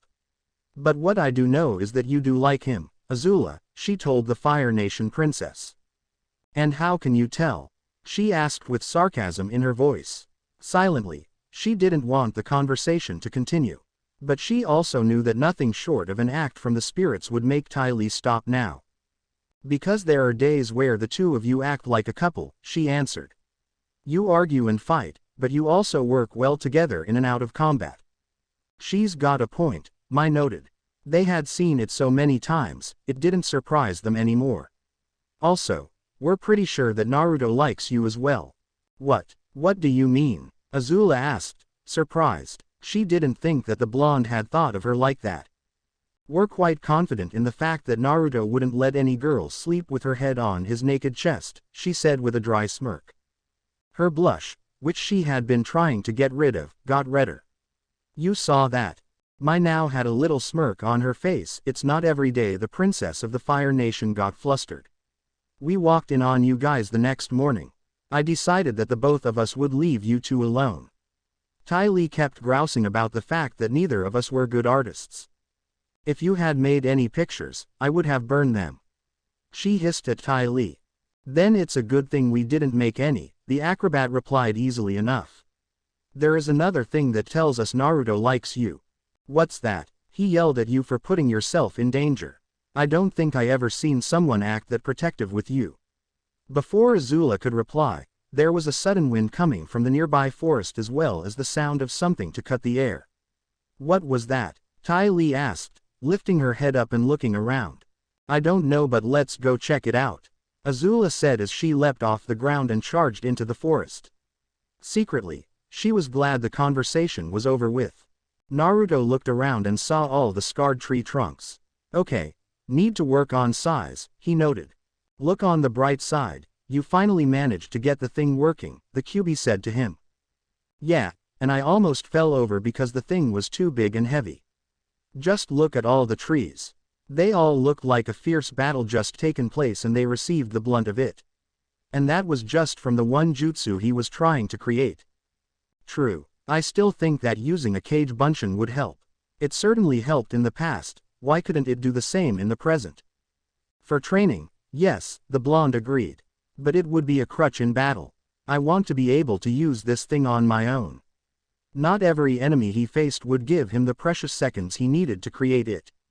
You said the same thing when you started to practice using the Rasengan with only one hand, the fox commented. That had been a long 2 months, especially since those months were during a siege. And I was right, he replied.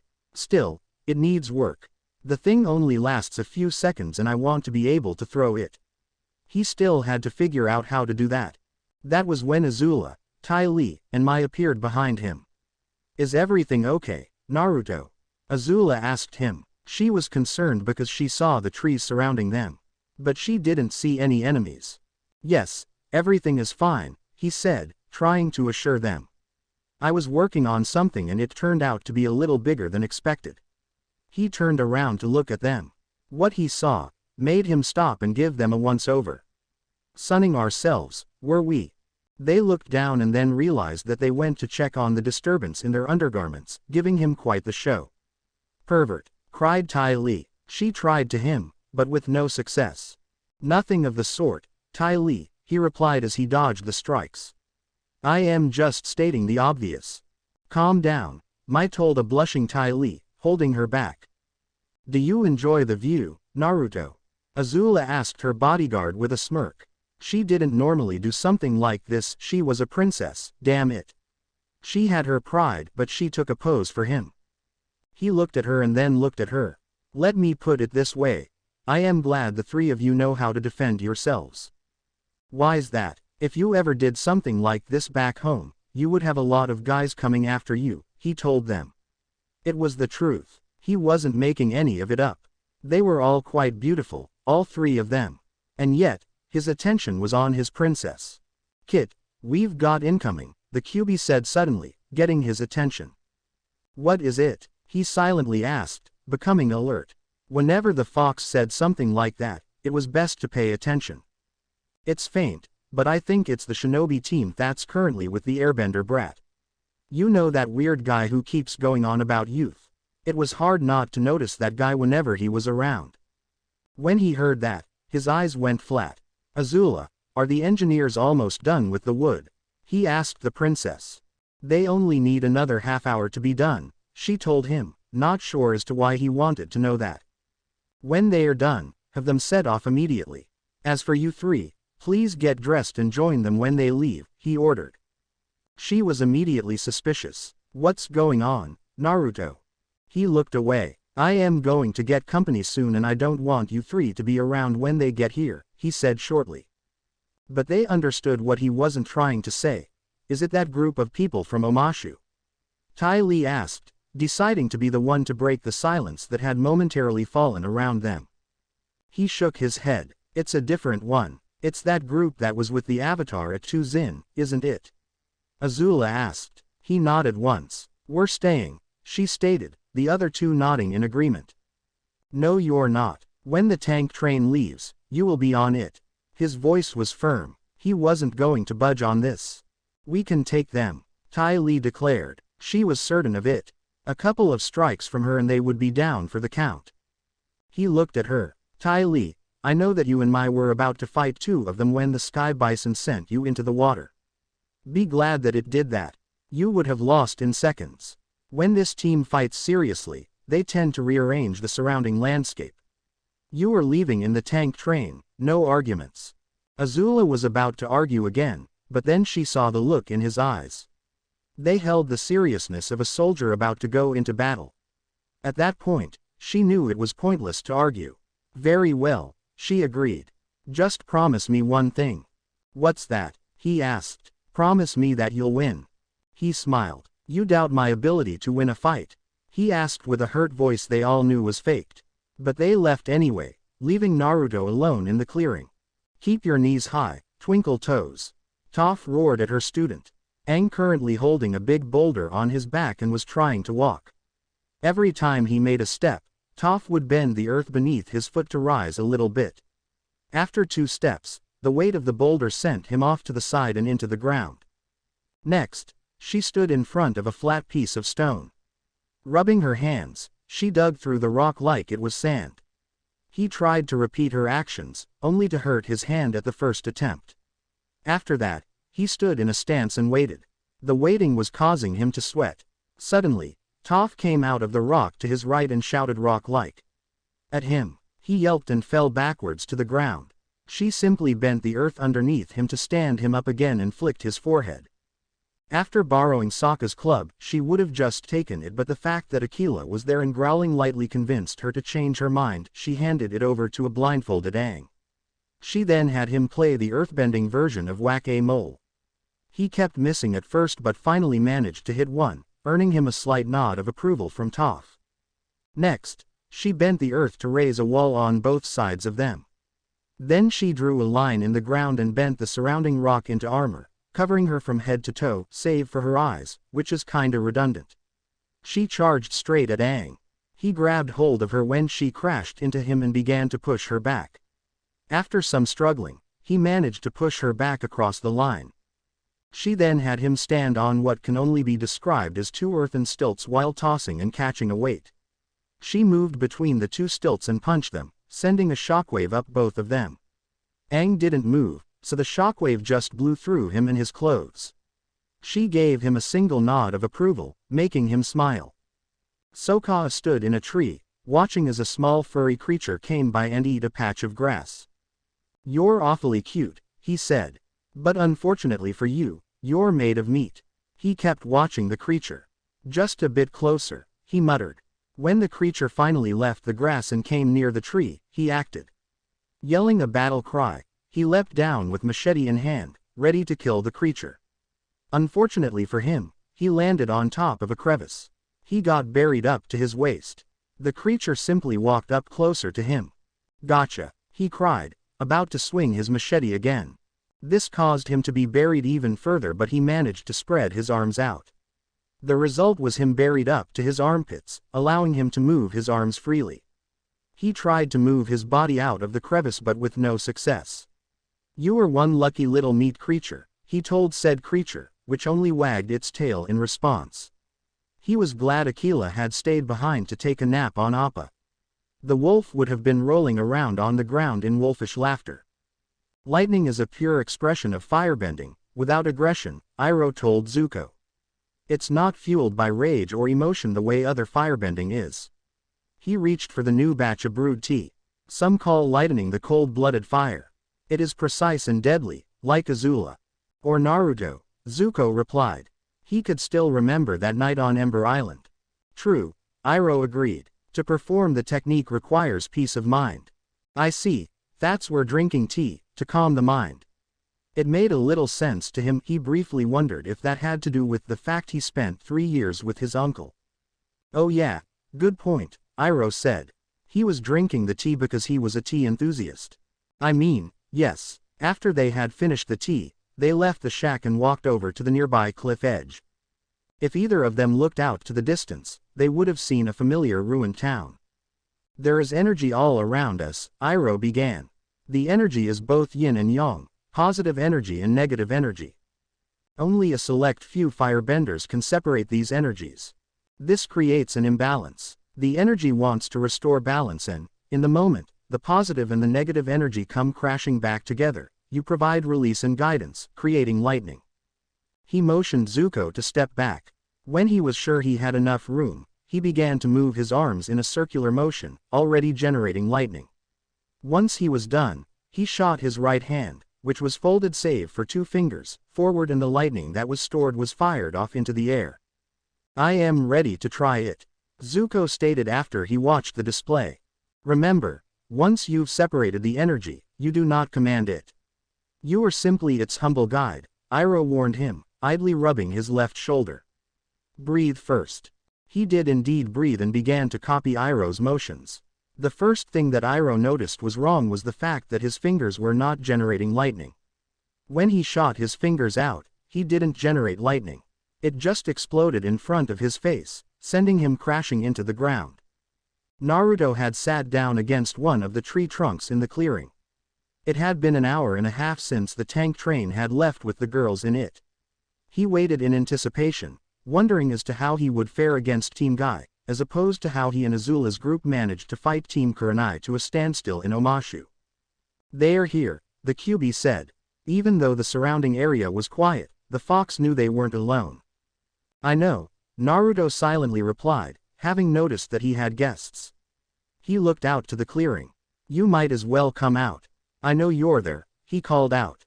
The echo of his voice seemed to reverberate around the trees, becoming fainter each time it was heard. The forest was silent after the echo disappeared, but the people who were looking for him landed into the clearing. They stared at each other silently for a few minutes. You took your time getting here, the blonde finally said. Come quietly, Naruto, Guy told him, his tone unusually serious. You're surrounded and you have no backup. He barked out a laugh. From let's go home to come quietly, he said, mostly to himself. Next thing I know, Team Asuma is just going to try and blindside me. When did you find about Team Asuma being here? Lee asked. Just now, thanks, he replied with an amused smirk. The Konoha shinobi had the decency to look ashamed. He had just unintentionally revealed a piece of information that the blonde should have heard. Where are the girls, Naruto? Neji asked him. The Hyuga had activated his Byakugan momentarily before arriving and only saw the blonde there. It made him wonder where the women he was supposed to be with were. Whenever they go, you are usually with them. Isn't that the case? I am starting to understand their patterns now. They left. This isn't their fight. Have you told them? Do they know about your past? No, and if I had my way about it, they never will. That is most unyouthful of you, Naruto. Hiding your past from a girl, have you no shame? Lee demanded. Shut up, Lee, he curtly ordered. It's my past and it's my choice to tell them or not. Naruto, Tenten said, we know all about the Kyuubi. You don't have to hide it anymore. Silence fell all around them as her words echoed momentarily in the air. Tsunade told you, didn't she? He asked after a few moments, finally breaking the silence. It made sense to him. Only the Hokage would do something like that, telling the others about what he held. Neji nodded, and showed us the results of it too, he said. Those words brought back a memory of what he saw, making him silently will it to vanish. He still had nightmares about what he read, and in some nightmares, he appeared in place of Naruto, as the Jinchuriki that was targeted for abuse, despite his possession of the Byakugan. Let's cut to the chase, shall we? The blonde asked as he walked forward, away from the trunk of the tree. The four of you want me to come back. I am not going anywhere. So that leaves us with only one option.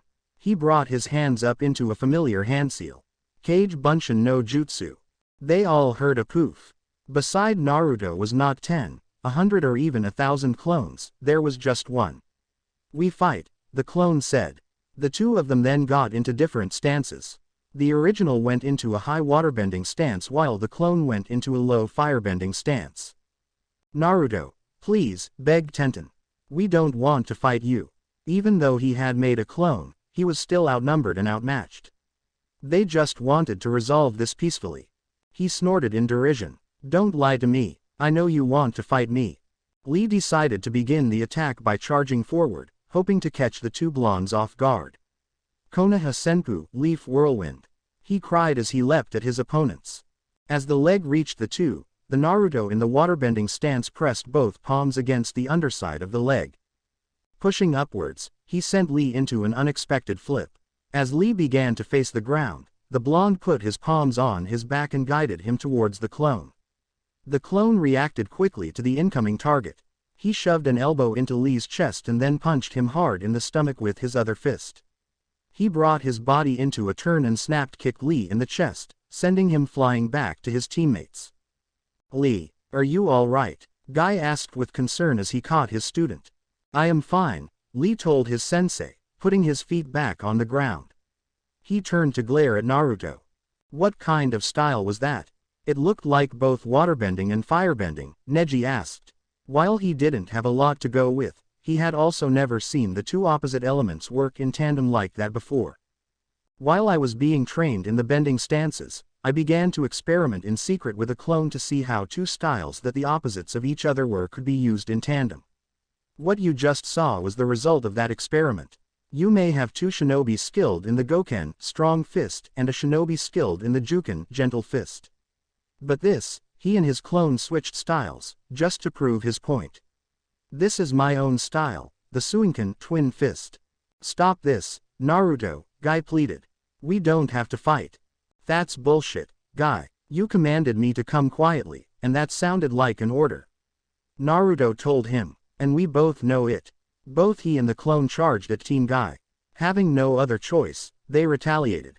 This time we're going to try something a little different, Toph told her student, walking past him. Instead of moving a rock, you're going to stop a rock.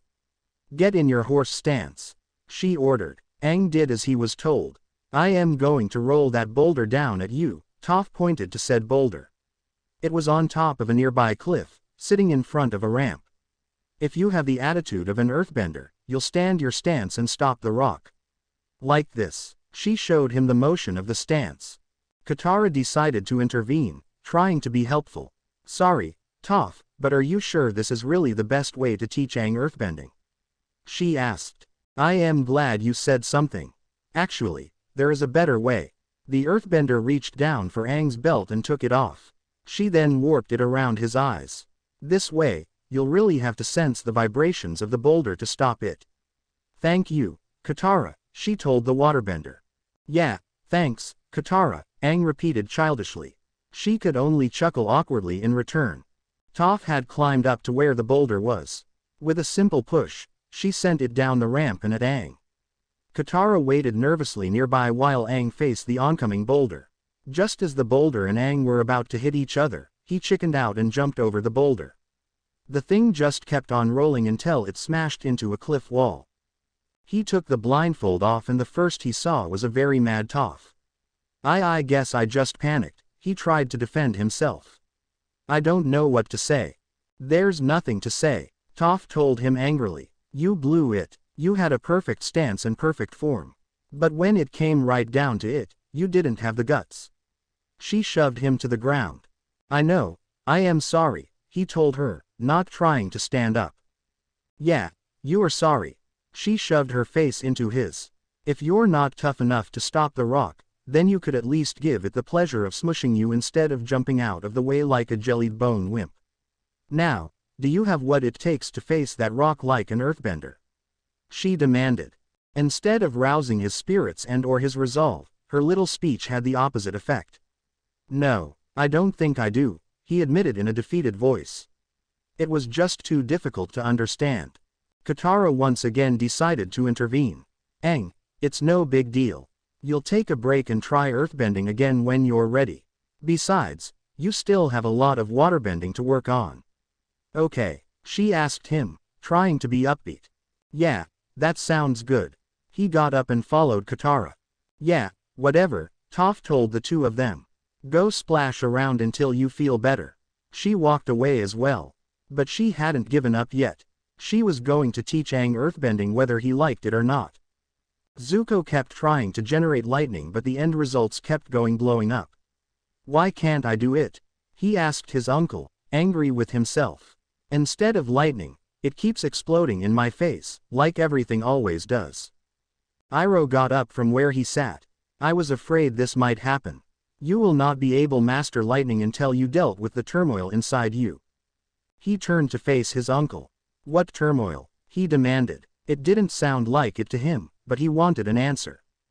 Zuko, you must let go of your feelings of shame if you want your anger to go away. But I don't feel any shame at all. I am as proud as ever, he objected. Prince Zuko, pride is not the opposite of shame, but its source. True humility is the only antidote to shame. Well, my life has been nothing but humbling lately, the exiled prince admitted. Not only was he exiled from the Fire Nation, but he was also on the run from them as well. Iroh looked away for a moment in thought. I have another idea. I will teach you a firebending move that even Azula doesn't know, because I made it up myself. His nephew looked back at him and gave an appreciative smile. You probably think I deserve this, don't you? Sokka asked the small creature, who was currently sitting on his head.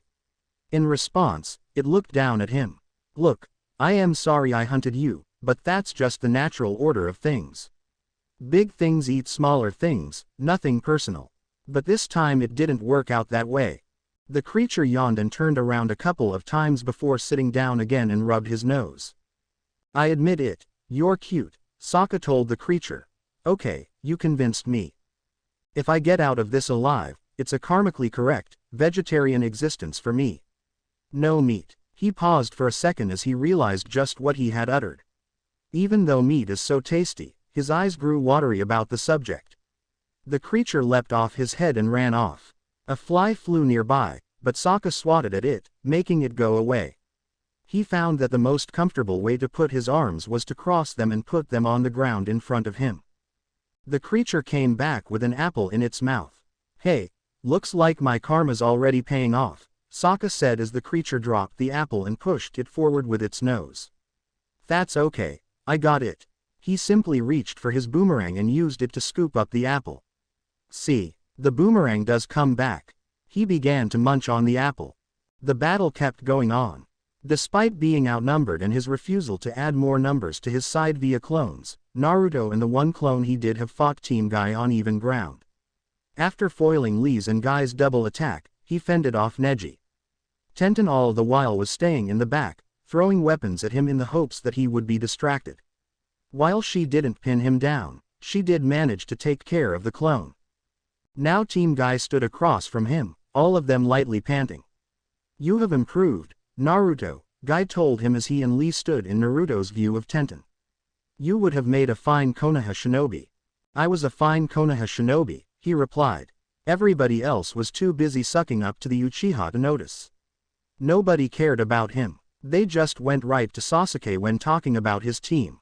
"That's not true," Lee objected. "Not everyone did that." "So, you're admitting that people did it?" he faltered. "Well, while I admit that Chuki, Ayame, Iruka-sensei, Gigi, and a few others didn't do it, everybody else pretty much did." "Even you, Lee," the blonde said in accusation. "I most certainly did not." The Konoha shinobi objected. "You most certainly did. Do you remember the first time we met? It was during the Chunin exams. You met us and the first thing you demanded of us was to fight the Uchiha and only the Uchiha. You didn't even acknowledge me as a threat." It had been something that irked him when they first fought. Ironically enough, it vanished when he watched Sasuke get beaten. "But he does acknowledge you as a threat now. That's why we're fighting," Neji said. Then he smirked. "Although, I had to say that the fight is over." Behind Naruto, in the trees, Tenten held a katana in her hands and launched herself at the blonde. She swung at his side, hoping to injure him so that Neji could get in close and paralyze him. Or so she thought. "What the?" she thought in surprise as a loud clang filled the air in the clearing. Naruto had blocked her strike with his Jien. It was almost like he was expecting it. "How did you honestly think that you got the clone?" he asked in a bored tone. "Of course, I did." She thought. She had taken the clone out with a kunai to the heart and to the head. "You thought that you had taken the clone out by piercing its heart and head with kunai, correct?" he asked her again, with the same bored tone. "What? How did?" She narrowed her eyes as she realized the truth. "It was a genjutsu," she growled. He smiled. "A minor one, designed to fool you into believing what you wanted to see happen to actually occur." "You can use genjutsu as now?" Lee asked in surprise. As far as he could remember, the blonde couldn't grasp the concepts of genjutsu. This was something they had not expected. "I know a few," he said in answer. "Then how do you explain the smoke?" Tenten demanded. If she hadn't gotten the clone, why had it been covered in smoke before disappearing? "Shinobi Tools 101, he answered shortly, like it was the most obvious thing. They were all confused by those words. Then Neji remembered his days in the academy and the lessons he learned. "The clone used a smoke bomb," he said in realization. Suddenly, it all made sense. "Correct," Naruto said in agreement. "Just because I haven't been in the elemental countries for 3 years, doesn't mean I don't know how to make a smoke bomb. They were always useful for pranks when I was younger." "So how did you know what I was going to do?" Tenten asked him. "How did you know that I was behind you when you didn't look behind you?" Once again, he smiled and tapped his head with his free hand. "The clone told me." While 3 members of Team Guy looked confused, one got the point. "You know the secret of the Kage Bunshin?" Guy asked, surprised by the fact. He never would have thought that Naruto would discover it on his own. The blonde nodded. "I give credit to my teacher," he said, mystifying them. "You flatter me, Kit," the fox told him. "Is it flattery if it's true?" he silently asked back. "Yes, and it makes it even sweeter." So that was his plan, Guy realized. He used the genjutsu and the smoke bomb to allow the clone to disappear into the trees. When the clone saw what Tenten was about to do, he dismissed himself so that the original could get his memories. It was a good plan. He was willing to admit that. Tell me saw something, Tenten, Naruto asked, bringing everybody's attention back to what was going on. Are you any good with that katana? He looked at the weapon in her hands. She gave a little snort of disbelief. I am a master of weapons. It was an insult to her for him to even think she wasn't. I didn't ask if you were a master of weapons. I asked you if you were any good with the katana. There was a difference, he knew that much. What do you think? His answer was to simply swat the katana away and smacked her side with the flat side of his GN. Not very, apparently, he stated as she yelped in pain. Why you? She swung the katana at him again. He twisted to the side to dodge it and slapped her on the ass with the flat side of his GN. She kept trying and trying to hit him with the katana, but he had moved into an airbending stance and thus was always moving. Every time she tried to hit him, head twister turn out of the way and then would hit her with the flat side of his GN. She was soon getting bruises everywhere and was also getting angrier. Will you stop that? She yelled at him as she attacked him again with the katana. Why should I? He asked in return as he blocked the strike. It's very entertaining. Tenten, called out Neji. Break off high back. It was a term that Team Guy used when in a combat situation.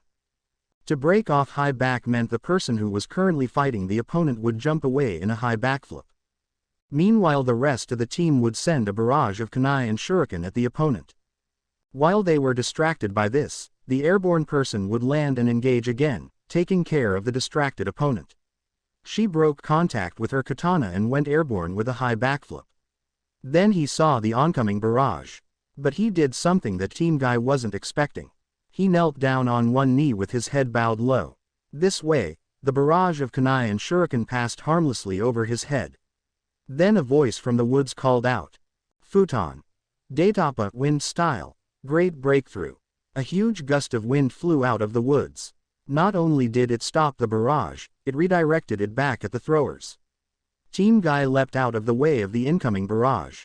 When it had passed, Naruto had stood back up like nothing had happened. What? How? Lee tried to ask but was unable to form the question. Did you really think I wouldn't be able to learn new ninjutsu while I was here? Naruto asked the team, amused by their reactions. Before they could answer, another voice spoke up. And did you really think I wouldn't learn what my elemental affinity is? A person walked out of the woods, revealing himself as another Naruto. Guy then realized his mistake. The clone didn't just dismiss himself, he made a second clone. He thought silently. How do you know what your elemental affinity is? Neji asked in stunned surprise. Or even an elemental jutsu. That was something they hadn't learned until they were Chunin once again. I give credit to where credit is due, Naruto told them. The clone moved into an earthbending stance while the original went into an airbending stance while also keeping his GN out. Weren't we in the middle of something? While Momo was trying to catch a frog and failing, Katara and Aang stood in a marsh moving a small blob of water in a circle between the two of them. You know this block you're having is only temporary, right? Katara asked Aang. I don't want to talk about it. He replied. You do realize that's the problem, don't you? If you face this issue instead of avoiding it, she tried to tell him. I know. I get it, all right. He cut her off, letting the blob of water fall down into the pool they were in. I need to face it head on like a rock, but I just can't do it. I don't know why I can't, but I can't. Aang, if fire and water are opposites, then what's the opposite of air? She asked him, trying to help him out. I guess it is earth. It was the only element that she hadn't spoken of. That's why it's so hard for you to get this. You're working with your natural opposite, but you'll figure it out. I know you will. She reached behind her back and plucked out a reed. Think fast. She threw the reed at him. Aang reacted quickly, bending the water to slice the reed in half. Excellent. You have the reflexes of a waterbending master. Thanks, Katara. He then bowed to her. Sifu Katara. She gave a small smile and returned the bow. Fire is the element of power, Iroh lectured Zuko, drawing the symbol for fire in the dirt with a stick. The people of the Fire Nation have desire and will and the energy and drive to achieve what they want. He drew the symbol for earth. Earth is the element of substance. The people of the Earth Kingdom are diverse and strong. They are persistent and enduring. He began to draw the symbol for air. Air is the element of freedom. The air nomads detached themselves from worldly concerns and found peace and freedom. Also, they apparently had pretty good senses of humor. He grinned at his nephew. Zuko just stared at him, so he continued, drawing the symbol for water. Water is the element of change. The people of the water tribe can adapt to many things. They have a deep sense of community and love that holds them together through anything. Why are you telling me these things? Zuko finally asked his uncle. He wasn't seeing the point. It is important to draw wisdom from many different places, he explained. If we take it from only one place, it becomes rigid and stale. To emphasize his point, he drew lines, separating the four elements. Understanding others, the other elements and the other nations, will help you become whole. He drew a circle around the elements, making them all whole. All this four elements talk is sounding like Avatar stuff, his nephew commented. It is the combination of the four elements in one person that makes the Avatar so powerful. He pointed the stick at Zuko's chest. But it can make you more powerful too. You see, the technique I am about to teach you is one I learned from studying the waterbenders. Zuko looked slightly hopeful.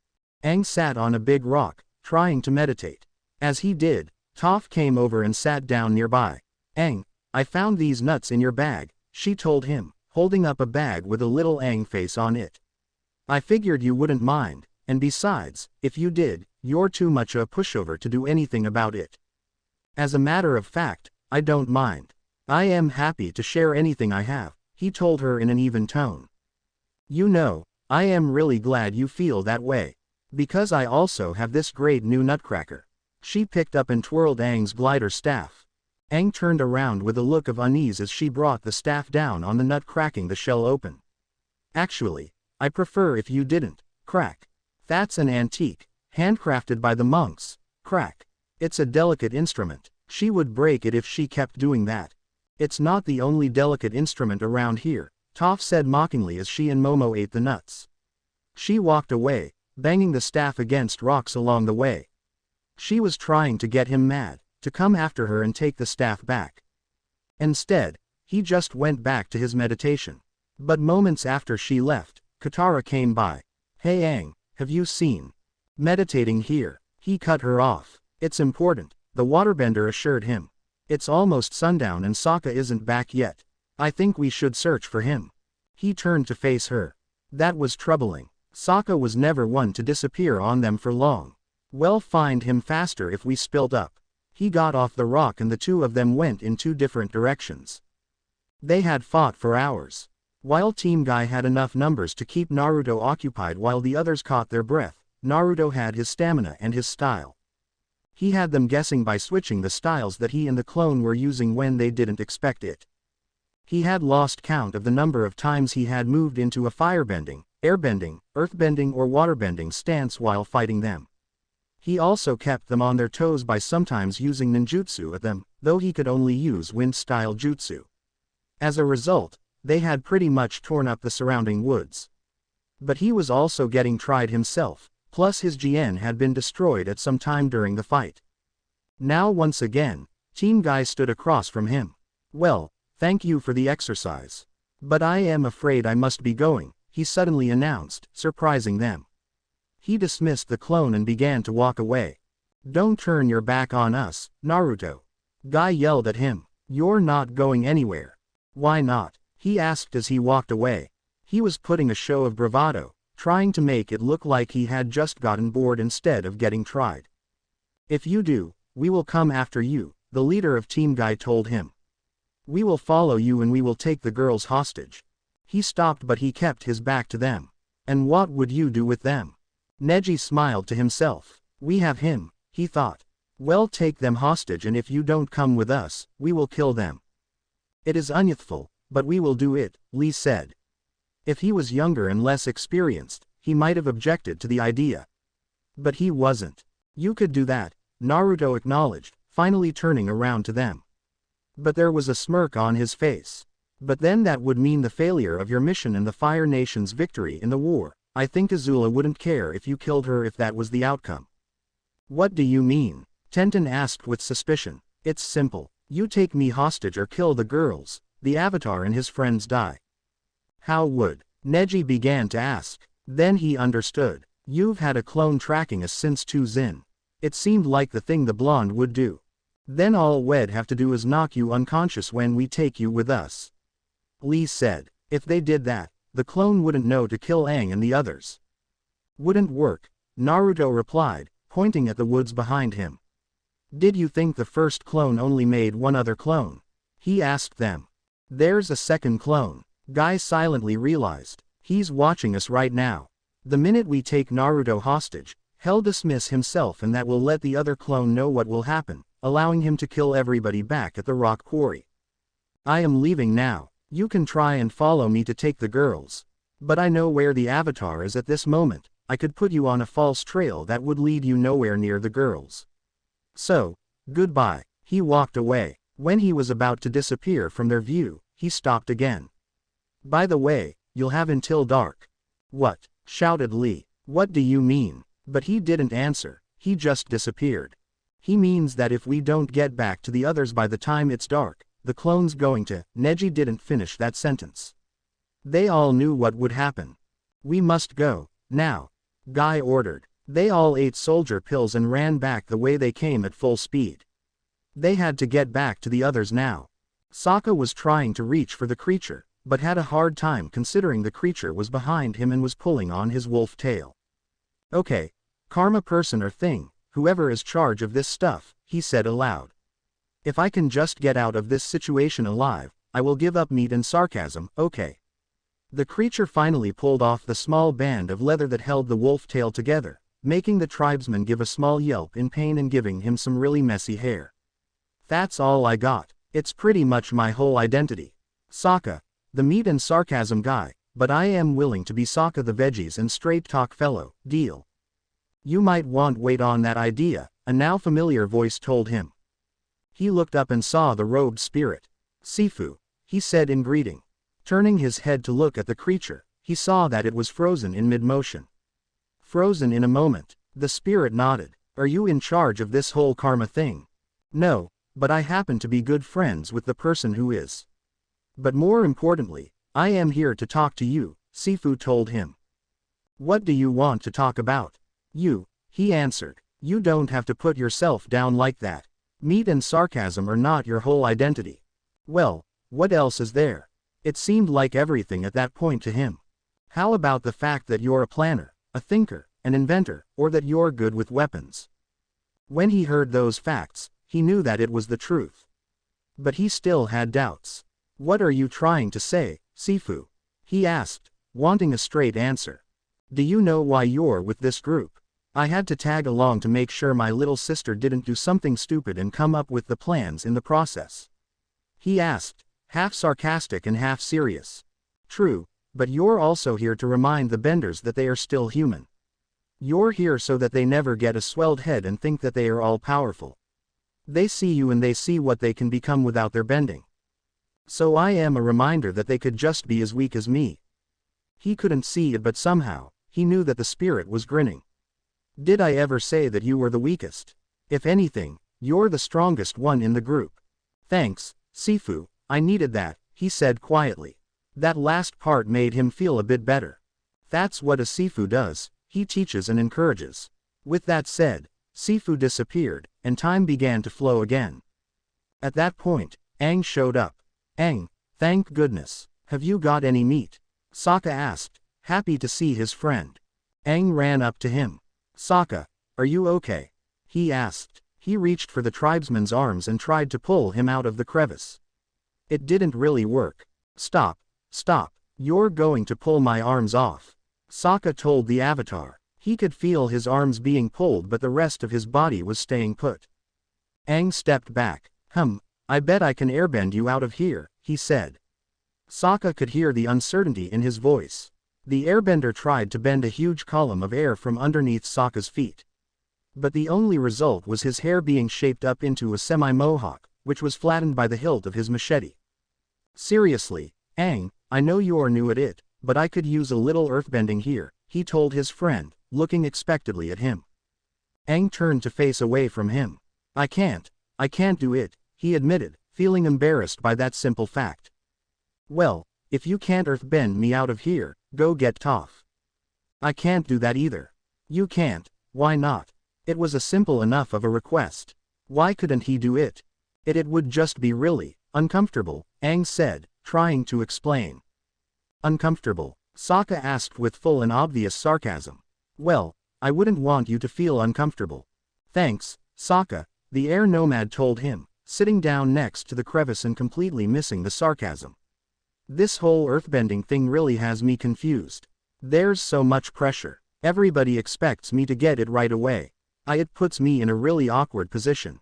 Awkward position? I think I know the feeling, he said, again with obvious sarcasm. But again, Aang didn't get it. If I try, I fail. But if I don't try, I am never going to get it. I feel like I am caught between a rock and hard place. It felt embarrassing to him. He was the Avatar. He was supposed to be the master of all 4 elements. And yet, he couldn't even do one of them. He just didn't know what to do. Sokka just looked at him. Aang, can you do me a favor? What? Bring your head down closer to me. Aang wasn't sure what he wanted but brought his head down anyway. A little closer, Sokka urged him. He brought it closer. That should do it, and without warning, the tribesman proceeded to smack him upside the head, hard. Ow, what was that for? Aang demanded with tears in his eyes. He had never known Sokka to do something like that. The sting that came with the smack seemed to burn on his head, making him feel all of it. Are you done whining? Stop being a little kid who stops doing something because you yelled at about doing it wrong once. Get your act together, the water paragon ordered him, his voice becoming hard. I just told you I don't care, Aang. Sokka shouted him down. Stop having a pity party. This morning, you woke up everybody because you were so excited to learn earthbending. You say it's hard for you to learn this, well no duh. Did you expect it to be easy? Toph said it herself, it's a stubborn element. That means you must be stubborn as well. Stop complaining about it being hard and deal with it. He sat there in silence until he finally nodded his head. You're right, Sokka, sorry about complaining there. Don't apologize to me, I've been here all day. Just then the creature came back. Aang, this is my friend, Foo Cuddly Poops. Foo Cuddly Poops, Aang, the tribesman introduced the two of them. Aang picked up the creature. Ah, what a cute name for a little baby saber-toothed moose lion cub, he declared, standing up. Really? Wondered Sokka. He looks nothing like a saber-toothed mouse lion. It's hard to tell before their giant teeth and horns grow in. He looked closer at Foo. What are you doing out here, little guy? Did you lose your mama? The loud growl behind him was his answer. Turning around, Aang saw Foo's mother, a fully grown saber-toothed moose lion. Waterbenders deal with the flow of energy, Iroh explained to Zuko as the two of them practice a basic waterbending move. A waterbender lets their defense become their offense, turning their opponent's energy against them. I learned the way to do this with lightning. You can teach me how to redirect lightning? Zuko asked, surprised. That was something he had never heard before. He nodded. If you let the energy in your own body flow, the lightning will follow it. You must create a pathway from your fingertips, up your arm to your shoulder, then down to your stomach. The stomach is the source of energy in your body. It is called the Sea of Kai. Only in my case it is more like a vast ocean. He laughed at his own joke.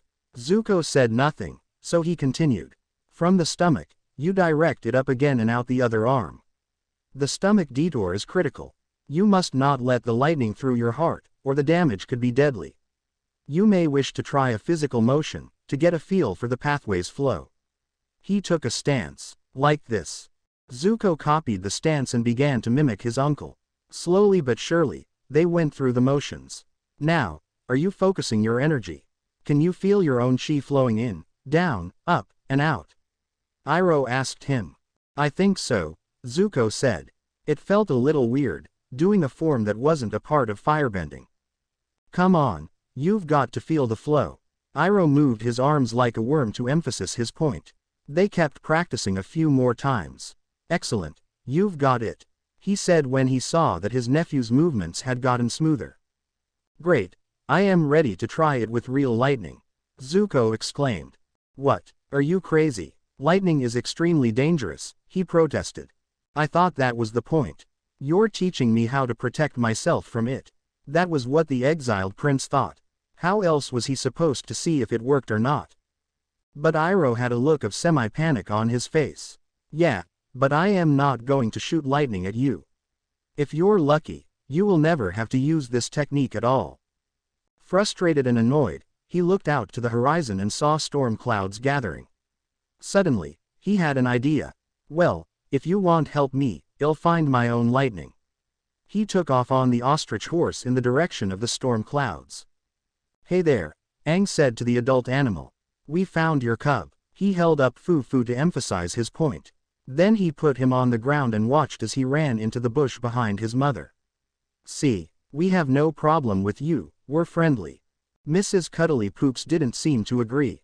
She lowered her head and looked like she was about to charge. Aang, I don't think that worked, Sokka warned him.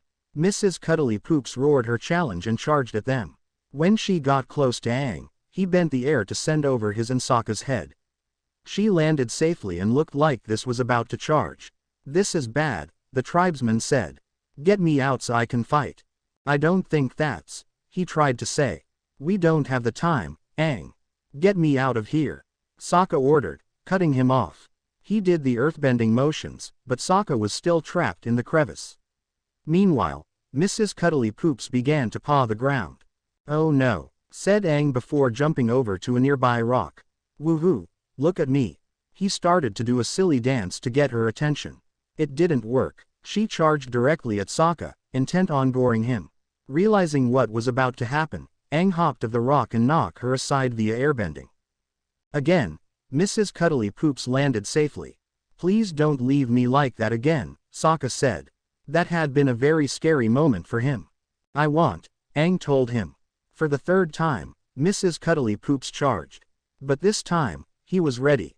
When she got close, he blasted her with a lot of air, making her skid backwards. She finally got the hint and decided to leave.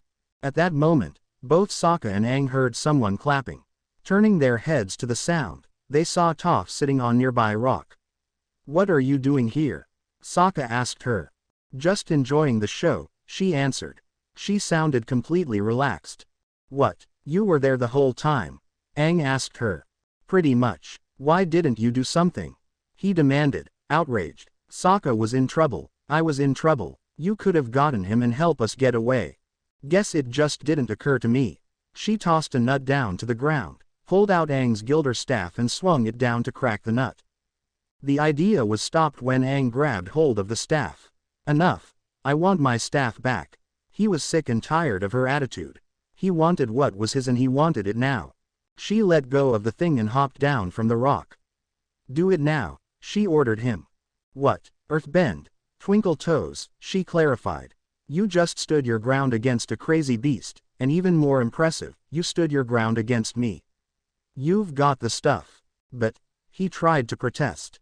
Do it, she shouted at him. Angry and annoyed with her for everything that had happened that day, he didn't know what else to do.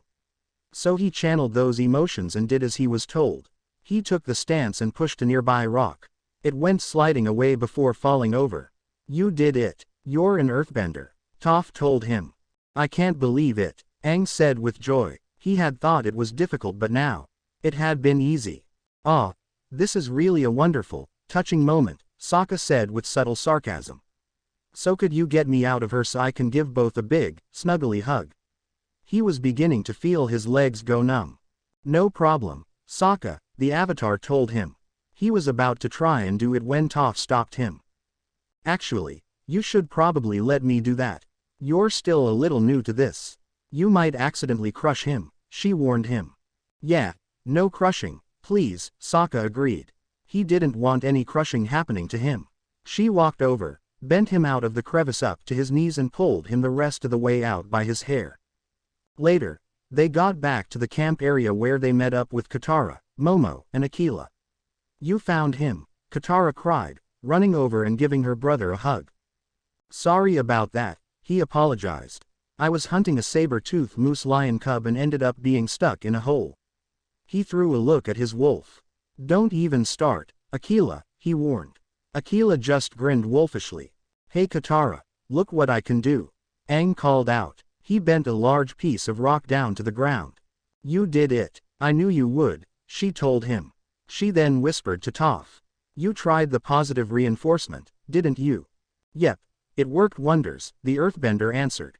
Next time, she would be sure to use it. The resident sky bison decided to make an appearance.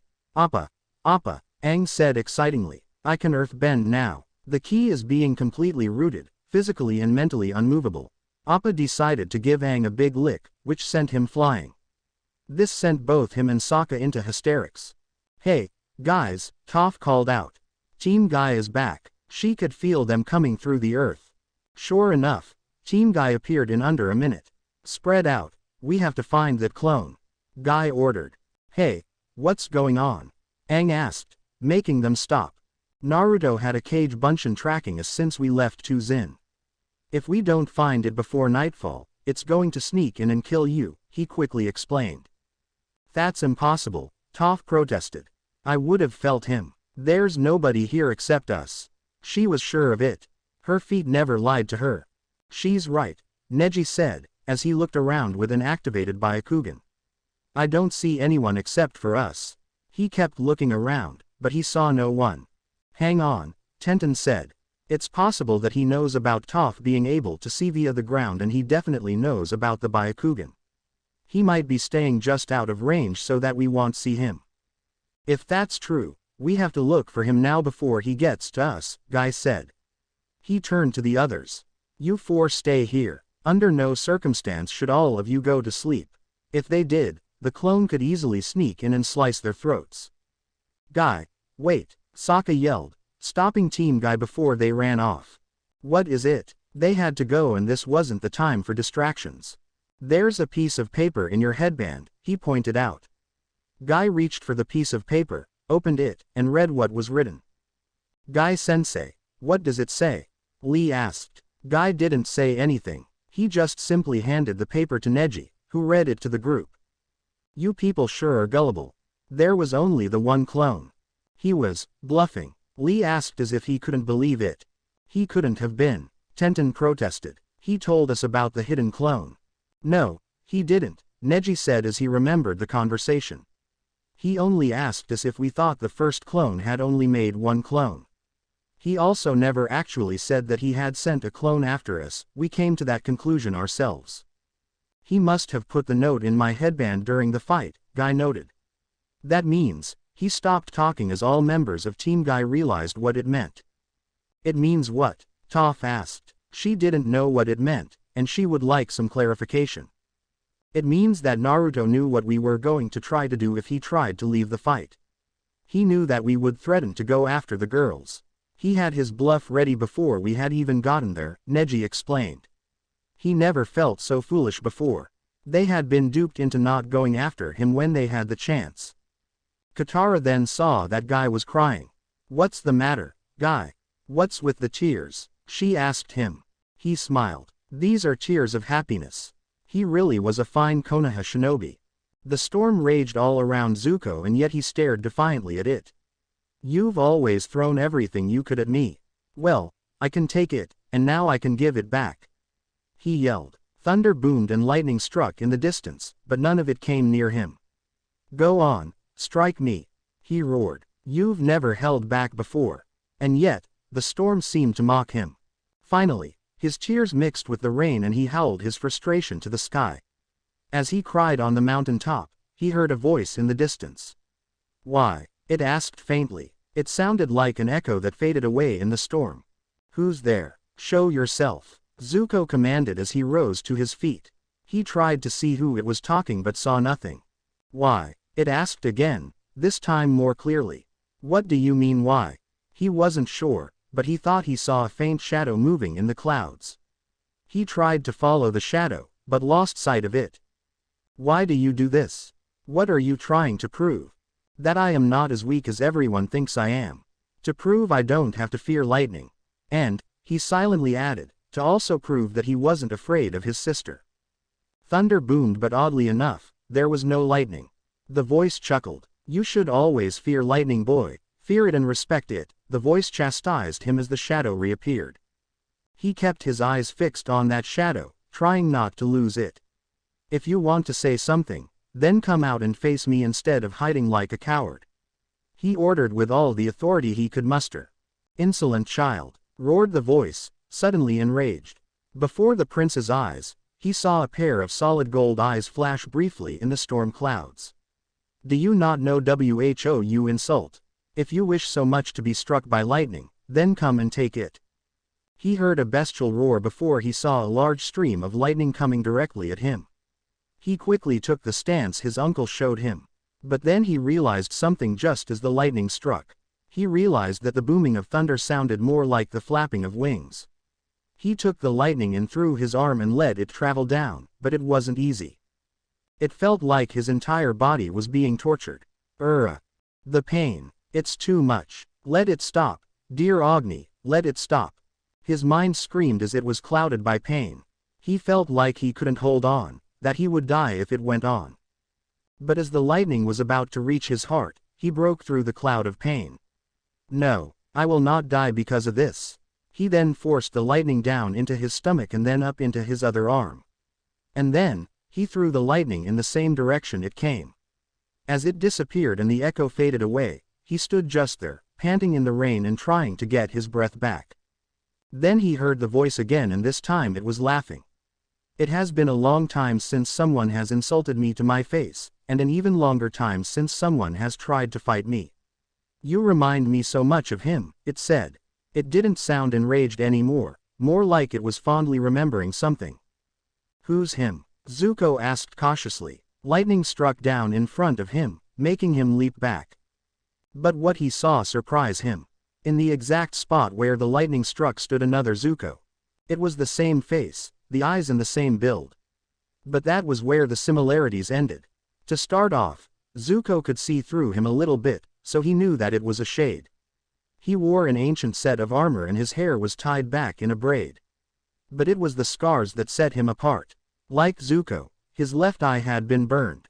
But unlike Zuko, his right eye has also been burned, giving him an almost mask-like appearance. Who is that? Is that me? The exiled prince asked. No, but you are related to him, the voice told him. How? He asked, idly wondering how the voice was sure of that. He looked closer and saw that the shade wore something familiar around his neck. That's the Fire Nation Paragon Medallion. This man was a paragon of the Fire Nation. He was the first. He was a good man, the voice said, the fondness becoming more obvious. He looked out into the storm again, looking for the shadow. Who are you? He called out, wanting to know. Again, the eyes showed themselves. This time, they came with a head. It was vague and covered by the storm clouds, but he could tell it was a dragon's head. I am the dragon that many searched for, but only a few will meet. You have joined those few.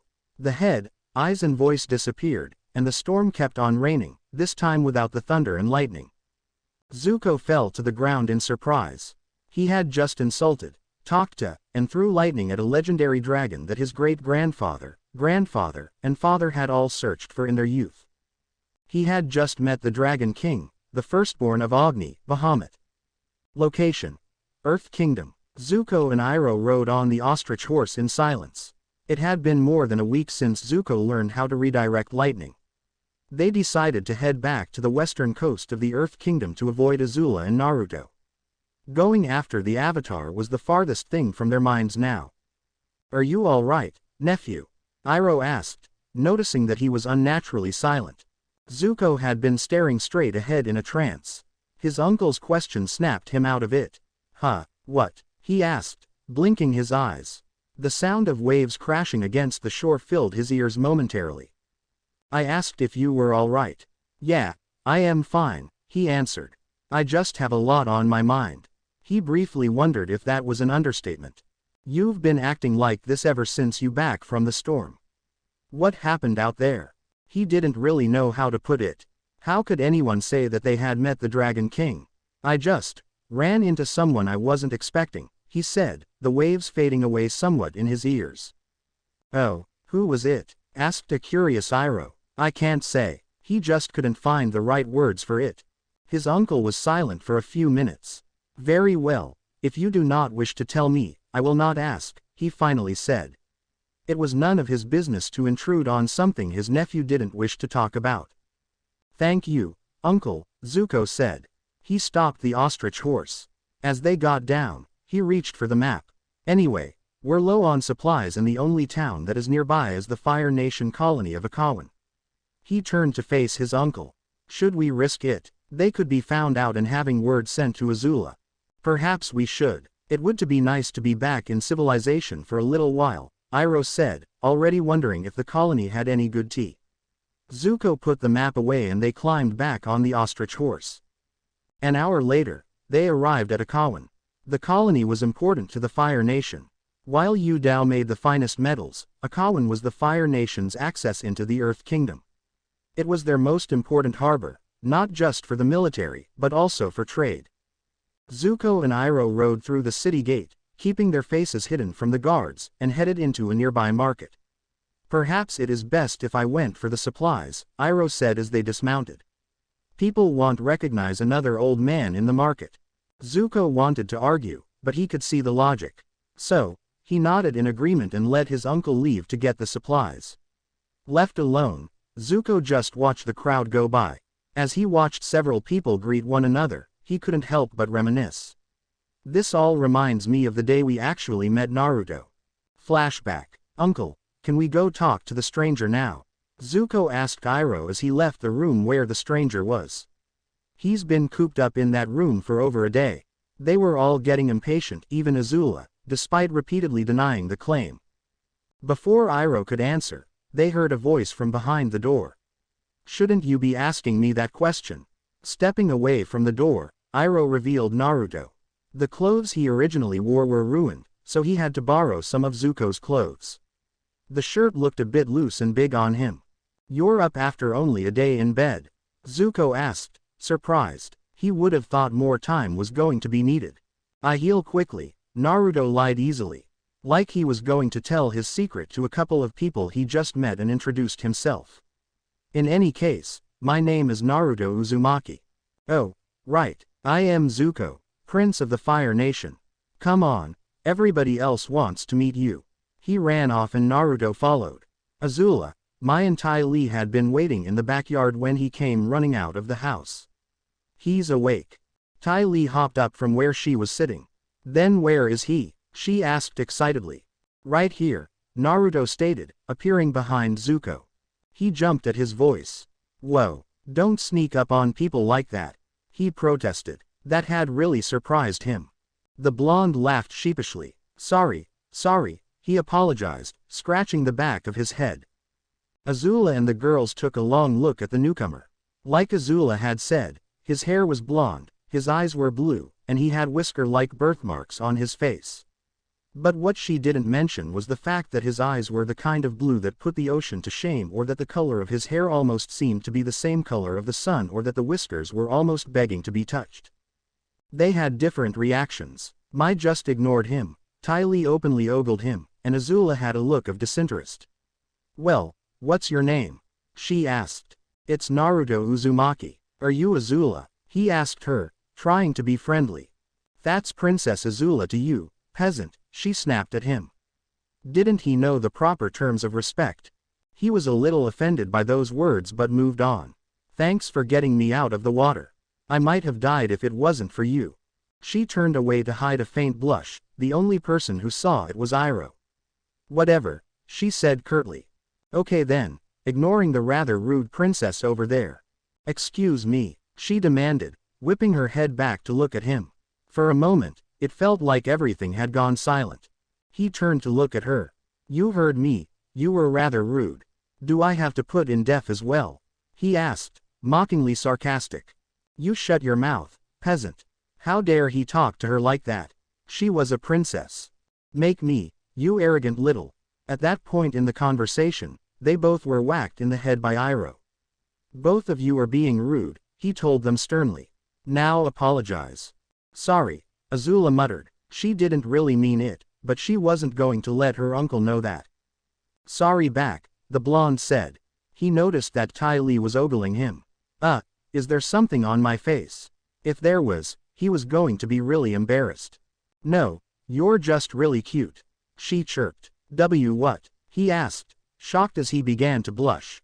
You heard me, you're really cute, she repeated herself. Not really, no, I am not that cute, he denied. He was just ordinary. None of the girls back in Konoha had ever paid attention to him. Then again, they had all been paying attention to Sasuke. This boy will have the girls flocking to him if he keeps that attitude, Iroh noted. If they gave him a few years, he would go from cute to handsome, and if he kept that attitude, the girls wouldn't be able to leave him alone. The acrobat paused suddenly. That's strange. You have 2 auras. I am sorry, Naruto asked, confused. What do you mean by auras? Zuko decided to help. Ty Lee thinks she can see people's auras and can tell their emotions from the color, he explained. Personally, he was a bit skeptical about the whole idea. I don't think, she objected. I know I can see auras and you have 2 of them. She pointed at Naruto to emphasize her point. I don't have any idea what you're talking about, he told her. Kyuubi, I don't know how you're going to do it, but stop making her notice you. He told the fox. He didn't know if the Kyuubi did it, but he wasn't focusing on that right now. Just let it go, Ty Lee, Mai told her. You're making him uncomfortable. She could see and she knew her friend could see it too. The difference was that she knew Ty Lee would try to press the issue. That was why she decided to intervene. The acrobat gave a huff and began to pout. Fine, she grumbled, a little annoyed at the lost chance. Naruto turned to Mai. Thanks for that. You are. He trailed off, waiting for an answer. Mai, she stated simply. After a couple of seconds, it was clear that was all she was going to say to him. So where are you from?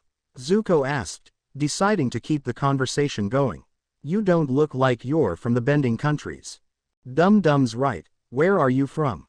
Azula asked the blonde. Her words, however, made her brother mad. Don't call me that, Azula. He shouted at her. She just ignored him, focusing on the stranger. That just made him madder. I am from somewhere else, Naruto told them, trying to stop the fight before it began. So why did you come here? She asked with genuine curiosity. Because I wanted to, he told her, deflecting the question. He didn't want to answer that question and he wasn't going to. Before she could press him, Iroh stepped in. That's enough introductions. How about some tea? He suggested with a small grin. After a little groaning, everyone did take a cup of tea. End flashback. As Zuko watched the crowd, time seemed to slip away. So, it didn't feel long to him when he saw Iroh walking back to him. Did you get everything we need? He immediately asked. It looked like it, with all the bags his uncle was carrying. Yes, but there is a slight problem, Iroh told him. The gate closed a few minutes after we came in. We will have to stay the night. He gritted his teeth. Agni, he swore. That wasn't what he wanted. He wanted to be in and out of Akawan once they had the supplies. He didn't want to stay in a place where they could be easily found. It was too risky. Calm yourself, Zuko. I have taken measures and got us rooms at an inn for the night. Iroh began to walk down the street. Follow me. Zuko took the reins of the ostrich horse and followed as they walked through the street, trying to avoid people's gazes. When does the gate open in the morning? So impatient, nephew, his uncle said with a chuckle. Don't you want to enjoy a bit of the city life? He gestured to the people around them. They were all going somewhere and the paces they took were varied. But there was a kind of energy among them. It wasn't visible, but it was there. Uncle, please remember that this is a Fire Nation colony and we're fugitives. They couldn't afford to stay here. If someone recognizes us, Azula will be notified. And your idea of city life would be to find the nearest tea shop and drink every kind of tea the shop has. When Iroh said nothing in his defense, he groaned and put his head in his free hand. How close is it? Iroh looked at him. What do you mean? He asked with an innocent expression that they both knew was faked. How close is the tea shop to the inn? Oh, it's right next to it. Zuko took a deep breath to calm himself down. I am just wondering if they have a different kind of tea from the ones we are used to. Fine, he said. He wasn't going to win this agreement. Just promise me that you won't be so critical about their tea. That way, we can avoid another debacle like the one 3 years ago. 3 years ago, when Zuko had just started on his quest for the Avatar, they had docked at a new Fire Nation colony. After restocking the supplies, the entire crew went to a tea shop to relax. Iroh had taken one sip of the tea and spat it out. He demanded to see the owner, and when said owner appeared, the Dragon of the West proceeded to chew him out about his lack of knowledge on tea. The local military arrived and attempted to arrest Iroh. The crew stopped their attempt, and the end result was a brawl in the tea shop. They had to flee back to the ship when reinforcements showed up. His uncle winced. Are you ever going to forget about that? You almost had us arrested over one bad cup of tea, Zuko said in an accusing tone. If they had been caught, it would have been an embarrassment. Can you imagine the scandal that would have reached my father back home? He would have ordered our execution. And yet, we all managed to get back to the ship safely, Iroh pointed out. It was also one of the few times that you and Lieutenant G worked together. The two of you were the last ones to get on the ship. They had made sure everyone else had gotten on first. He fell silent, remembering the lieutenant and the crew. The last time he had heard of the crew was that they had been conscripted into Zhao's foolhardy siege of the Northern Water Tribe. Do you think they made all it out of the siege? He asked. It's possible, since Naruto showed up and ordered everyone to return to the ships, his uncle admitted. But beyond that, I don't know. They arrived at the inn, and once they had put the supplies and ostrich horse away, they quickly went to bed. He knew where he was. He was on Ember Island. He could by the fact that the nearby beach was the one he used to play on as a child. In fact, he saw himself as a little boy ran by and onto the beach. Such a carefree life you once lived, a voice spoke out, echoing around him. He turned around to look for the person who spoke. Even though he didn't see who it was, he knew that voice. Lord Bahamut, he said aloud. He heard a deep chuckle for a response. From calling me a coward to calling me Lord Bahamut, the voice mused. What brought this about? Well, I don't think it's every day one talks to the Dragon King, he explained, feeling a little sheepish about it all. And I apologize about what happened on the mountaintop. Don't worry about it, I won't hold it against you. Zuko watched as his younger self tried to build a sandcastle. Why am I watching this? He asked. He was a little confused. So, you can understand something. Your uncle told you that there is energy everywhere. So, what does an attempt to generate lightning have to do with a childhood memory? There wasn't any connection that he knew of. It just made him even more confused. Every firebender who has been able to generate lightning has always taken energy from the same place. There are other ways to generate lightning. Look over there. Despite not actually seeing a finger pointing in a direction, Zuko knew where to look. He turned to look at the cliff wall and saw, standing against it, was the blue spirit. What's he doing here? He wasn't supposed to be there. He didn't even exist until Zuko had already been hunting for the Avatar for 2 years. He's a clue, just like your younger self is a clue. Find out what they mean and learn what they can teach you, the voice of Bahamut told him. He woke up to the sound of bells ringing throughout the colony. What's going on? He asked Iroh, leaping out of his bed. I don't know, but I know that those are the warning bells. He replied, getting out of his bed as well. Whenever those kinds of bells went off, it usually meant that the colony or city was being attacked. Zuko grabbed his swords and secured them across his back. Come on, we need to know what's going on. His uncle nodded in agreement. The two of them ran out of the inn only to find pandemonium was running wild. People were screaming and fleeing deeper into the city, trying to get away from something. What's going on? Zuko asked a nearby person, grabbing hold of him. It's General Fong's army. They're attacking the colony, he screamed. He broke free and followed the crowd. Soldiers were trying to coordinate the masses with limited success. Get to the shelters. Somebody, a soldier and a firebender, judging by his armor and lack of weapons, ordered the people. Some of them listened to his words and changed course, heading to where the shelters presumably were. Others were caught by the change of flow and were brought along while the rest just ran away. As they ran, a nearby house collapsed. Earthbenders appeared and began to attack the civilians. Nearby Fire Nation soldiers engaged them, but they weren't well coordinated. They were slowly being pushed back, but the civilians did manage to get away. Zuko didn't waste any time and joined the fight. He drew his swords and saved a nearby firebender, stabbing his attacker in the chest and then beheaded him. As he fought, Iroh grabbed the nearest soldier to him. "Who's in charge here?" he asked the man urgently. "I don't know, sir," the soldier replied. "They went after the higher-ranked officers first. We've been given no orders, so we don't know what to do." It was obvious that the man was close to panicking and running away. He was terrified and didn't know what to do. "Keep it together, son," he barked out. He looked at the rest of the Fire Nation soldiers. "All firebenders, break up the enemy troops, don't let them keep formation. All non-bender troops get in close and push them back," he ordered, old and familiar authority coming back into his voice. "Who are you to give orders?" a nearby soldier asked. To them, he was just an old man who just started giving orders. "My name is Iroh." With those words, the entire street fell silent. Everyone there except for his nephew stared at him. As they did, the soldiers of the Fire Nation began to hold hope in their hearts again.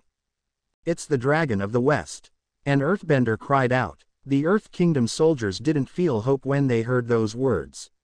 They felt fear, having heard of the infamous son of Fire Lord Azula.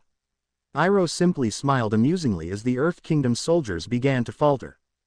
Zuko took advantage of the silence. "You heard the general," he shouted, using his uncle's old rank. "Push them back." The Fire Nation soldiers bellowed in agreement and charged their enemy. The fact that one of their nation's war heroes was there drove them forward. "Uncle, we're going to need reinforcements," he said, looking over at the Dragon of the West. "Can you go find someone to do that?" "That is sound thinking, nephew," Iroh complimented him before heading quickly down the open street, away from the battle. "You're his nephew?" a nearby soldier asked, staring at his face in surprised realization. The attention of everyone there now turned to him. "You're no time for that, soldier," Zuko told him, cutting him off. "We've got a job to do." His voice seemed to swell in volume as authority he didn't think was his came forth. He attacked the Earthbenders again and the soldiers of the Fire Nation joined him. The tactics that Iroh had issued worked for them. The enemy's Earthbenders tried to separate the Firebenders and Nonbenders by bending a wall between them. However, because they were being attacked, it wasn't a large wall, only a few scant feet long. It didn't stop the Fire Nation soldiers for long. Some of them went over the wall, some went around, and some followed Zuko's example and burst through the wall via firebending. Eventually, they weren't sure how it took them, but the Fire Nation soldiers pushed them back to the city gate. There Zuko saw that the 4 other streets were fighting as well. Reinforcements for the Earth Kingdom army were coming through the gate, filling the square beyond. They were coming in fast, and their ranks seemed to swell. "Sir," cried a soldier as he ran up to Zuko. "We've just received news from command. General Iroh has dispatched the Yuyan archers to the gate as well as some cavalry. It'll take some time for the cavalry to get here, but the archers are coming in fast from the rooftops." He nodded in acknowledgement, glad to hear that. "Tell the Yuyan archers I want them to stay up there. Have them thin out the enemy's numbers in the other streets, so the troops can push through. After that, have them get onto the walls and aim for the reinforcements." "Yes, sir," said the soldier before saluting and running off. The rest of them began to look at him with questioning looks. He realized that they had unconsciously looked to him orders. "What are your orders, sir?" another soldier asked him. "I want you men to assist the other streets. Attack the enemy from behind so they have to deal with attacks from 2 directions," he ordered. Then he pointed at a small group of firebenders. "Except for you lot, you will follow my lead," he told them as the rest of the soldiers split off to attack the other streets.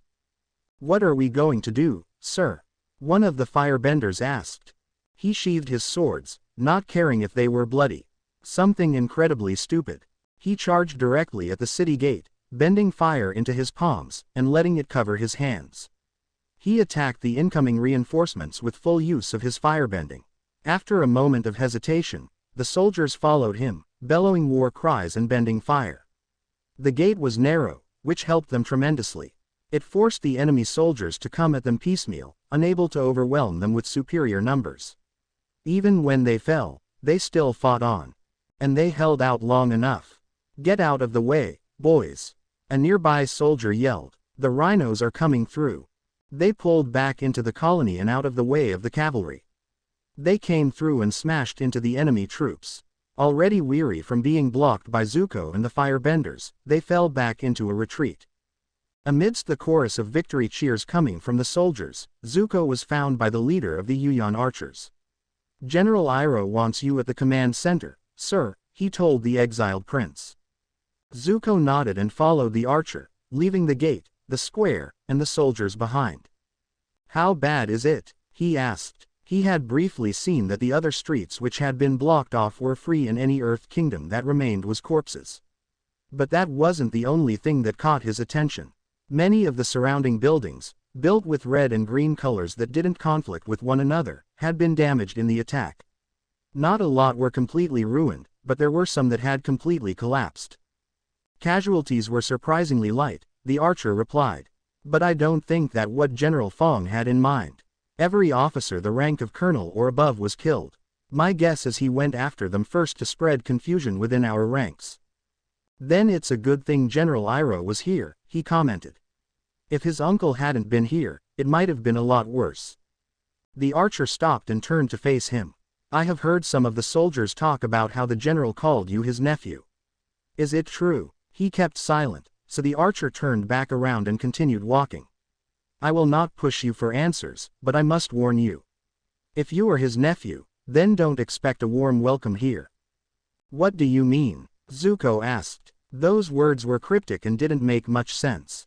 But the archer stayed silent and so they continued walking until they reached at the command center, a building that looked unimportant but stood in the center of the colony. Iroh stood outside waiting for them. "Here he is, General," the archer said, saluting. "If you'll excuse, I must get back to my men." "Thank you, Lieutenant Bao Yu. You may go," Iroh told him. He saluted again and left. As the archer left, Zuko faced his uncle. "That was good timing on your part, Uncle," he said, relief coating his words. The rhinos arrived just in time. He hadn't been sure how much longer he and the group of firebenders would have lasted. From some of the reports I've been getting, they probably weren't needed." "The enemy was already outside the colony when they arrived," Iroh replied with a pointed look at his nephew. "I did what I had to do." He looked at the building that held the command center. It didn't look like a command center, but perhaps that was the point. "How many officers did you have to go through in order for them to believe your identity?" Iroh gave a smile. "Actually, I only had to talk to one person, and he allowed me to take command immediately," he said with an amused laugh. Who was he? He would have thought the officers would try to override his uncle's orders and imprison him at the earliest opportunity. "A familiar face, to be honest. You know him as well." He led Zuko into the building, walking through the corridors of the place. When they reached the map room, Iroh opened the door and Zuko's eyes widened in surprise. "Lieutenant G," he blurted out, looking at the Mont's back. Lieutenant G turned to see who was at the door. "Well, at least we know who was leading the soldiers at the gate," he simply stated. "You made out of the siege," Zuko said as he walked into the room. He was happy to see the man again, he was just still surprised.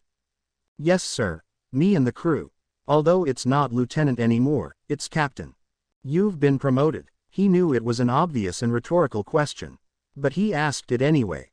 The new captain nodded. "My promotion was given when our ship docked in the harbor and we reported to the commanding officer. But given the present circumstances, I think it's safe to say that I am currently the highest ranking officer in the colony of Akawan." He made it sound like it was something horrible. What of the mayor? He didn't know much of the Akawan mayor. But what he did know was that the man had served in the military before retiring to the colony. He was killed as well. He turned to face Iroh. "General Iroh, given the circumstances, I think it would be best if you took command." If it was known that the Dragon of the West was in command, he was sure the Earth Kingdom general would hesitate in attacking again. Iroh shook his head. While he could see what the man had been thinking of, he could also see a flaw in the plan. "Besides you, Captain G, no one here has served under me and they have all heard of what happened at Ba Sing Se. They'll question my orders because of that. And they did not need that. Then who do you think should lead, sir? He asked. He stood silent as he thought it over.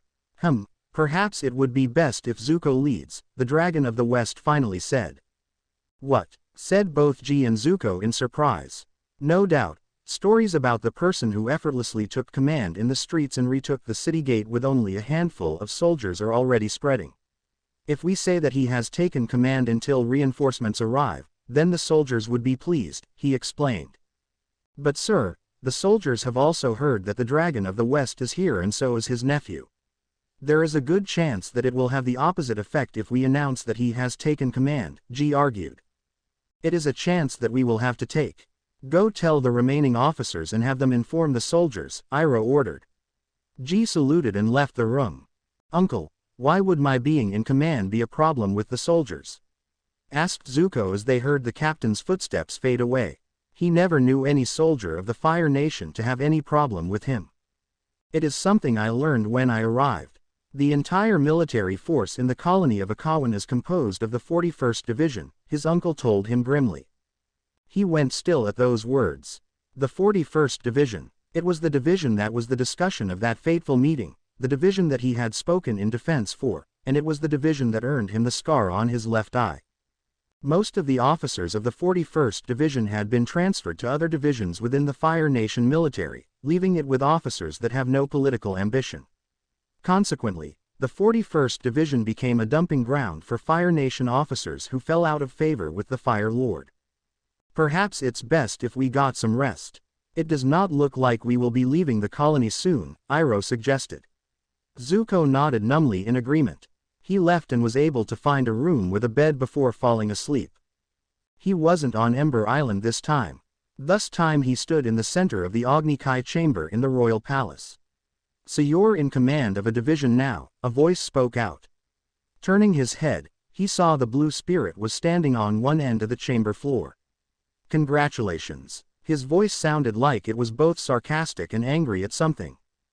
Don't listen to him, another voice cried out. It was coming from the other end of the chamber floor. This time, when he turned his head to see who was talking, he saw himself as a little boy. You should be glad that they put you in charge, they must think you're quite something. Or they are so bloody desperate that they'll put anyone in charge, the blue spirit growled. If that's true, then why isn't Uncle Iroh in charge? His younger self challenged. Uncle said it himself. Men do not want to follow a disgraced leader. He turned his gaze on Zuko. Which is exactly what you are, you coward. No, he's not. You leave him alone. He's going to have to choose sooner or later. I say we force his hand and make him choose now. Zuko decided to open his mouth. What do I have to choose? What are you two talking about? He asked the two of them. What they said made no sense. They both looked at him and opened their mouths, but nothing came from them. As he was awoken by the morning bells, he quickly got out of the bed. As he stretched and finished waking up, the door to the room opened and Bao Yu entered. Sir, General Iroh asks if you would like to join him for tea this morning along with breakfast, the Yuyan archer told him. He was in civilian clothes and did not have the face paint on. Finished with his stretching, he went over to the wardrobe and began to get dressed, pulling out clothes that were plain, but functional. Did he specify where I should meet him? He asked. For all he knew, Iroh was out in the colony hunting for good tea. There is a room adjacent to the kitchen. He will meet you there. Thank you. He stepped away from the wardrobe, fully clothed.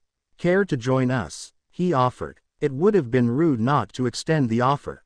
The general has already made the offer. I've accepted, the lieutenant told him. If you would please follow me, they walked out of the room. Lieutenant, may I ask you something? Zuko asked the archer as they walked. What is it you want to know? Why do you wear the ancient symbol for fire? I thought that only the paragons knew of those symbols. It was something that made him curious. Do you know the history of the Yuyan archers? The lieutenant asked him as they passed a few soldiers on a staircase. No, I am afraid not, Zuko admitted, avoiding eye contact with the soldiers as they passed. He didn't know what the situation was right now with them, so he tried to be cautious. According to our history, the first Yuyan archers were trained by the first paragon of the Fire Nation. The paragon was a hunter at first and was gifted with both the bow and the sword. In the later years of his life, he began to pass on his teachings of the bow to those who wished to learn. They became the first Yuan archers. We wear the ancient symbol for fire as well as the face paint to show who it was that taught us in the beginning, Bao Yu explained. The face paint, how does that symbolize the first paragon? Much like you, sir, the first paragon had been burned by fire. But instead of one eye being burned, both eyes were burned. Over the years, the face paint has been formalized, but it still represents where the paragon had been burned. Zuko stayed silent for a second. Does Naruto know of your relationship with the paragons? He finally asked. Bao Yu nodded. When a new paragon is named, we swear our allegiance to them. A Yuan archer is loyal to the paragon first and the Fire Nation second. So if Naruto told you to go attack Ba Sing Se, he left the question hanging. We would be on the boat leaving for the Earth Kingdom within minutes, the archer answered without hesitation. Is that all? Yes. They walked into the room and went over to the table where Iroh was sitting. Uncle, he greeted. Nephew, Iroh greeted in return. And Lieutenant Bao Yu, please sit. They sat down. As soon as they did, servants came in, carrying food and tea. So, Prince Zuko, what are you planning to do this day? He thought it over as he ate. I am going to the walls and examine the defenses as well as the surrounding land before visiting the barracks, he finally decided. You're not going to take the time to relax? His uncle asked with a look of surprise that everyone knew wasn't real. He frowned. Uncle, you've put me in command of a colony and a military force. I won't have time to relax. Spoken like a true leader of men, the Dragon of the West said with approval. That had been the right thing to say. I recommend you been careful when visiting the barracks, Bao Yu told Zuko. 3 years ago, the 41st Division was about to be deployed to the front lines when a messenger came. He announced that because of the prince's actions, the 41st were regulated to defending the colonies indefinitely. Some of them blame you for that. I see he finished his tea and his breakfast before getting up. Then I better get to work. He stepped away from the table and walked out of the room. Both Iroh and Bao Yu stayed and continued to have breakfast. Does the Fire Lord know of what has happened? Iroh asked. Being all business. A messenger hawk was sent after the attack last night, Bao Yu answered. Reinforcements will be here within 6 days. Hopefully, Zuko will be able to defend the colony that long. He prayed to Agni that his nephew would be able to do so. If General Fong is really as good as some of our soldiers say, then 6 days is not something we can afford. I am more concerned with how the soldiers treat him. If things went badly, things might become bloody. He walked along the wall, taking in the surrounding land. As he looked at everything that surrounded the colony, he tried to think how it would work for him. As that thought crossed his mind, he was reminded of something else that happened on Ember Island. Flashback. Zuko stood in front of the backyard with his Sifu, Piandao. You want me to manipulate the backyard to my advantage? He asked, just to be sure. Piandao just nodded. What's the matter, Zuzu? Azula called out. Can't do it. I guess this means you're not that good at swords either, dum-dum. Zuko turned around and scowled at her. Then he noticed where she was standing. Sifu, what if my advantage was to help someone else on the battlefield? It is the same thing. It is your advantage, Piandao told him. Zuko then motioned Naruto to come over. He whispered something in his ear and they both had mischievous grins on their faces. Zuko moved 2 big rocks in front of a tree. Naruto then ran up to and jumped from said rocks to land on the tree. He jumped to another tree that had a branch hanging over the house. He landed on the house and knocked over the bucket that was up there on purpose. The bucket tipped and spilled its contents onto Azula, completely soaking her. Zuko grinned at a wet and stunned Azula. What was that about not being able to do it? End flashback. That was one of the few times I got Azula, he remembered fondly. He heard the midday bell ring. It had taken him most of the morning to look at the defenses. He headed down the stairs to the colony and decided that before he looked for a place to eat, he should visit the barracks. As he walked through the streets, generally avoiding people's gazes, he ran into G. Captain, he said in greeting, saluting him. Prince Zuko, G replied, returning the salute. Are you heading somewhere in particular? I was going to the colony barracks. Just by listening to those words, the captain knew it was not going to be an easy visit. "If you'll allow me, sir, I'll take you to it," he offered. He was relieved to hear that. He hadn't had any idea where the barracks were, and his plan to get to them had amount of walking around until he found it. "Thank you. Please lead the way." They started to walk down, staying clear of other people.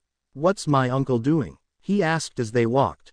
"He's found some of the old crew and is playing pie show with them," G told him, a little amused at the idea. He shook his head. Will they ever learn? They had been on the same ship with his uncle for 3 years, and every time they play pie show against him, they lost, badly. In their defense, the last time I checked they lasted longer, the captain said in reply, defending their motives. Zuko chuckled at that. He found that to be slightly funny. Theirs was a hopeless situation, and yet, they kept coming back for more. But his chuckle faded away as they kept walking through streets of Akawan. Doubts began to fill his mind, making him begin to wonder.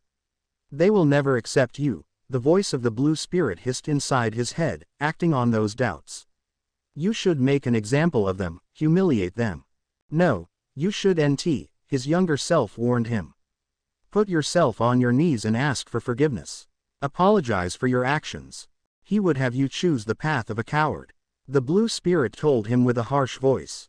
"And he would have you be a tyrant. Just what are you two?" he asked, wanting to know the answer to that question. "I thought it was obvious," young Zuko said. "I am the one who stands in the light with hope and determination. And I am the one who stands in the darkness with rage and hatred. You two are different parts of me," he realized. "You're two parts of the same coin." They didn't respond, which, to Zuko, meant he was right. Then he saw what he was standing in front, Akawan's military barracks. "Are you ready, sir?"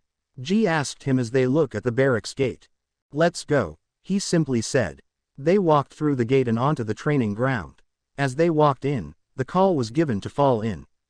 Both G and Zuko watched as the troops fell into ranks. "Soldiers," G called out, "have you already been told about who has taken command?"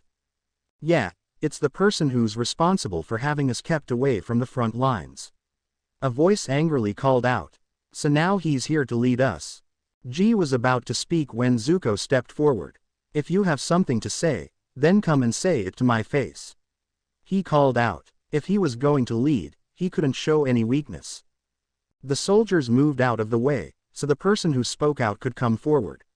It was a big man who seemed to tower over him. "You're the exiled prince. You're Zuko?" he demanded. "Yes, I am," Zuko admitted. "What's your name, soldier?" "It's Shang. But don't think that because you know my name, it means we're on friendly terms," he growled out. "In fact, I would rather like to see you dead in a ditch somewhere." "Why?" Shang stepped forward and, shocking everyone, buried his fist into the exiled prince's stomach, sending him to the ground. "I hate you for what you did to us," Shang told him, looking down at his prone body. "It is because of you that we have never seen the front lines. It is because of you that we are known as the Cowards Division in the entire Fire Nation army.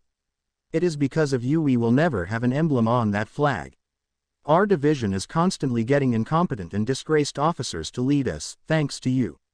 Neither will we have a nickname for the division." He pointed to the division's flag, which was just a red flag. For any division in the Fire Nation, to have no emblem or no nickname counted among the highest shames they could have. "Shang, stand down," G ordered. If this continued, he couldn't be sure if Zuko would live. Shang gave a snort, turned around, and walked away. He stopped when someone grabbed his arm tightly. He turned back around and was met with a fist in the face. He fell to the ground, dazed and in no small amount of pain. He was grabbed and brought up close to Zuko's scarred face. "So, you consider me to be worthy of your never-ending hatred, is that it?" he asked. His eyes seemed to blaze with an inner fire. "You hate me for my actions. What if my actions saved this entire division's lives from a pointless massacre? Did you ever think of that?" He let go, letting the soldier fall down again, and turned to face the rest of the 41 Street. "Listen, all of you. I know that you were denied the chance to go to the front lines. But do you what caused that?" "I do." The soldiers were silent. No one dared to speak. "I was there when they discussed how this division was to be used. They were going to send you to the slaughter. You were to be used as bait when you were all new recruits. The general who came up with this plan said what could be better bait than fresh meat.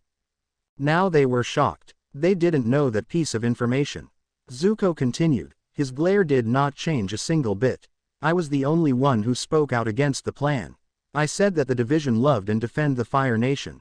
I asked them how they could betray them like that. Do you know what the result of my outburst was? He pointed to his left eye.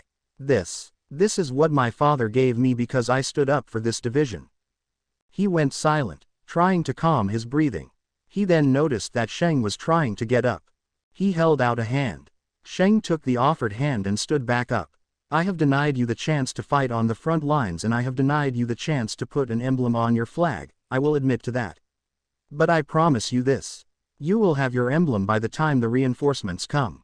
He may have wanted to originally get in and out of the colony as he could. But now, he was in command and he would come through with that promise. Suddenly, the warning bells went off, filling the air with their sound. We've got incoming Earth Kingdom soldiers. They'll be here within minutes. A sentry cried out from a nearby tower. He looked up at the sentry and then back at the soldiers. The enemy is coming right now. Are you willing to stand by me and fight them together? He asked them. Shang looked at the soldiers and looked back at Zuko. Sir, if you went to face Agni himself, we would be right behind you, he stated, speaking for all of them. Zuko smiled. Then why don't we explain to these Earth Kingdom rockheads why they should fear the 41st Division of the Fire Nation? He turned to the soldiers. What say you? He asked in a shout. He got an incredibly positive, very loud chorus of agreement. Frankly, what most of the soldiers said was hell yeah, sir. Gee, I need you to send relay commands from the command center. Notify my uncle and have him help you, he told the man as the soldiers moved out of the barracks into the defenses. Yes sir, G automatically replied, saluting. But what will you do? I'll be on the wall. It's best to lead by example. He followed the troops, and the captain followed the orders given. Where are they? Zuko asked, arriving at the top of the wall. All around him, soldiers were standing and waiting. They're still incoming, sir, one of them answered, pointing out to the field. The enemy wasn't moving. They just stood there like nothing could touch them. They're out of arrow and fire range, sir, Shang told him, appearing by his side. The big man now carried a pike in his hands. He gauged the distance and smiled when he figured out how far they were. There is something that can hit them. Are the trebuchets loaded? There were trebuchets positioned along the walls, often used to break apart enemy siege weapons. Yes, sir, the soldier answered. Tell them to adjust their settings and when I give the signal, rain fire, he ordered. 30 archers appeared, accompanied by 25 spearmen, as Zuko thought of a plan. After the trebuchets fire, all the archers are to knock arrows. Shang saluted before heading out to give the orders. He returned quickly. They're ready, sir. Zuko raised his hand and the soldiers on the wall fell silent. The Earth Kingdom army began yelling out catcalls and taunts, trying to goad the soldiers in the colony into action. Finally, they fell silent and that was when Zuko dropped his hand. The trebuchets flung their payload onto the enemy forces, sending boulders that were set ablaze into the sky. They soon realized that to avoid being crushed by a flaming hunk of rock, they had to move forward, which they did with gusto. But Zuko had been planning on that. Archers, he called out. Knock. The archers drew back their bowstrings. Draw. They aimed their arrows high.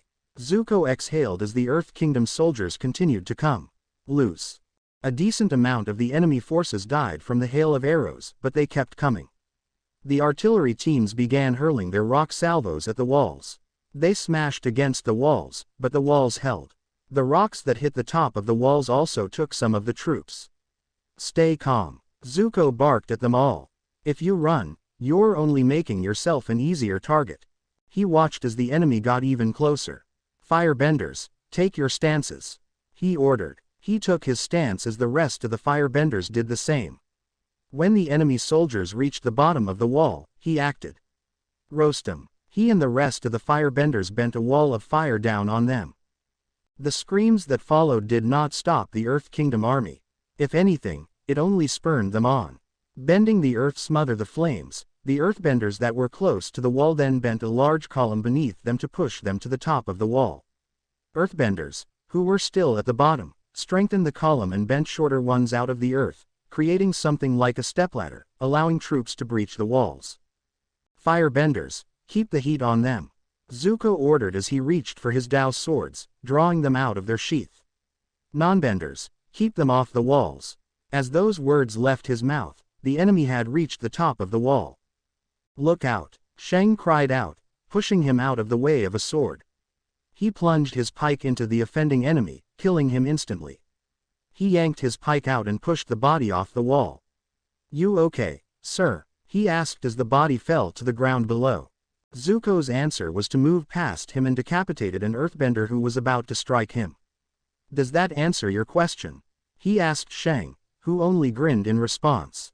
They, along with the rest of the defenders, continued to fight the enemies on the wall, while the firebenders continued to bombard the enemies below. They took lives, but lives were also taken from them as well. The walls were continuously being bombarded by rock salvos. Earthbenders who had a greater accuracy would throw rocks at the troops on the top of the walls. Also, the gate was being hit constantly by a great stone ram. As they fought, the defenders saw the gate break open from the pressure of the ram. The earthbenders who were bending the ram stood aside so that the ostrich horse cavalry could charge through. Sir, how are we going to deal with the ostrich horses? A nearby soldier asked Zuko. The exiled prince's answer was to blow a sharp whistle, piercing the air. As the ostrich horse cavalry poured through the gate, they discovered that they were trapped by a half-ring of tundra tanks. As they reeled back, caught off guard by the tactic, they were slaughtered by a hail of incredibly accurate arrows. When Shang had gone to check on the trebuchets, Zuko had sent a message to his uncle and Captain G, telling them to position the Yuyan archers in the buildings surrounding the gate and to also move the tundra tanks into a half-ring formation around the gate. He knew that the enemy would send in the cavalry to quickly end the fight. As the last ostrich horse fell, Zuko quickly sheathed his weapons and bent 2 fireballs into the air. It was the signal for their cavalry to charge. The enemy is out of the colony. Zuko yelled out to the wall, drawing his swords again. Now let's send them packing. He leapt onto one of the rock stepladders and ran down it, killing the enemy soldiers along the way. Shang turned to the other soldiers on the wall as they all watched him run down. You can take the stairs and go through the gate if you want. I am following his example, he told them. He leapt onto another of the stepladders and ran down it as well. The 2 of them reached the ground at the same time and began to fight the enemy soldiers back to back. Some of the soldiers followed their example, but the rest of them poured out of the colony gates and smashed into the enemy forces, the Komodo rhinos that the catapult attachments hammered away at the stepladders until they fell. The tundra tanks were the ones who sent the enemy troops packing. Whether they ran over the troops or burned them, either one worked for the tundra tanks. As they watched the last enemy troops disappear, the soldiers let out a cheer. Zuko looked at Shang. How many did we lose? He asked over the cheering. He was panting a little bit, suddenly feeling like he had been drained of energy. It's nothing we can't recover from, sir, the soldier assured him with a grin. His pike covered in blood and the light seemed to gleam wickedly off it. Then, suddenly, the crowd pressed in on Zuko, the cheering turned into chanting. Zuko, Zuko, Zuko, Zuko, Zuko, Zuko, Zuko, Zuko, Zuko, Zuko. They chanted before hoisting Zuko up onto someone's shoulders. They were chanting his name. It was something he had never heard before. I think we've all earned ourselves a drink. How about it, boys? Called out Shang, getting a chorus of loud agreement. Then let's show our new commander how the 41st celebrates. The only thought Zuko had when he was being carried back to the colony was why does this remind of that one hide-and-go-seek game we played with Naruto? For some reason, with the way the Earth Kingdom army had attacked and retreated, it just did. Flashback. Zuko kept himself hidden in the bush. He didn't know how long it had been since the game had started and he didn't know if the others had been found or not. He peered out into the forest and saw Naruto was looking in his general direction. I know you're there, Zuko. It's just a matter of time, he called out before moving away out of Zuko's sight. He knows where I am. Zuko thought, panicking. I have to move. He broke out of the bush and ran in the opposite direction of the blonde. He wasn't exactly sure of what to do next, his brain was on autopilot. I see you, Zuko. Here I come. Naruto's voice called to his right. He immediately banked left and kept running. Every time he heard Naruto's voice, he went in the opposite direction of where the voice was coming from. Sometimes he would go a different direction, but basically kept to the same idea of moving away from the voice. Before he knew it, he was back at the house's backyard. He saw the girls before being tackled by Naruto. Gotcha, he crowed. That's the last one. You mean no one got back safely? Zuko asked. He would have thought at least one of them would have succeeded. Are you kidding? Naruto asked back, getting off him. It took me the longest to find you. Really? How long was it? About an hour and a half. He's not kidding, Ty Lee said, cheerful despite the fact she had been caught. He found me in 20 minutes. Found me in 25, Mai said. What about you, Azula? Zuko asked his sister. It's none of your business. She told him harshly. She stepped on a tripwire and found herself tied up by the foot and hanging upside down from tree branch, Naruto told him. I found her in 5 minutes. Zuko just stared at her and began laughing. It's not funny, she told him. Yes, it is, he howled. His sister, the so-called prodigy, had been foiled by a tripwire. Oh, he was going to use this for as long as he could. After finally managing to calm down, he looked back at Naruto. Wait, a tripwire? The blonde smirked. I booby-trapped the forest. I knew that you would all run into there, so I took precautionary measures. I also manipulated you into coming here, Zuko. What? I knew that you would try to run away from my voice, so I used it to make you go in the direction I wanted you to go. Granted, there were a few times you didn't do what I wanted. But you still came here. The four of them, Ty Lee, Mai, Azula and Zuko, just looked at him.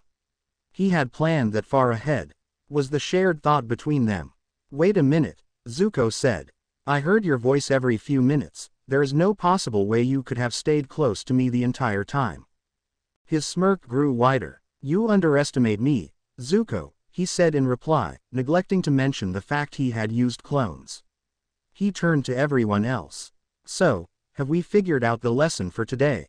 There was a lesson, Ty Lee asked with surprise evident in her voice. How could there be a lesson from all that? Azula demanded. If anything, that was an embarrassment. Once she hoped to never relive again. It's a simple one really, he told them. You simply have to look underneath the underneath. End flashback. He explained the concept to us after that, Zuko thought. Why does it keep coming back to me? His silent question was stopped when he was handed a drink. Come on, sir, Sheng told him. Loosen up a little and drink up, you've earned it. He raised his drink. Men, raise what you have for a toast to our new commander, Prince Zuko.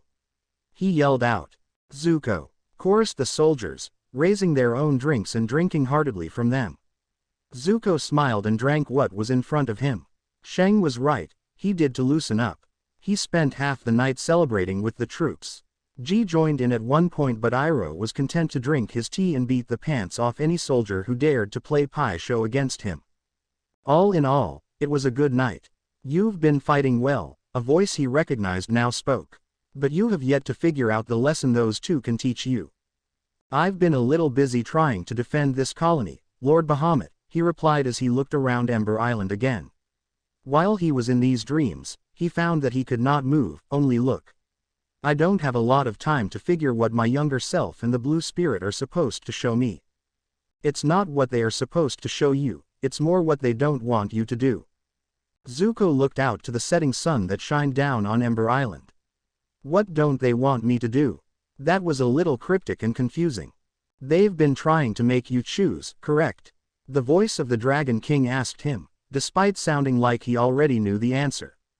Yes, I assume they want me to choose between one of them, Zuko replied. You assume correctly. However, there are more than just two choices. He was again awoken by the morning bells. He got out of the bed and began to dress.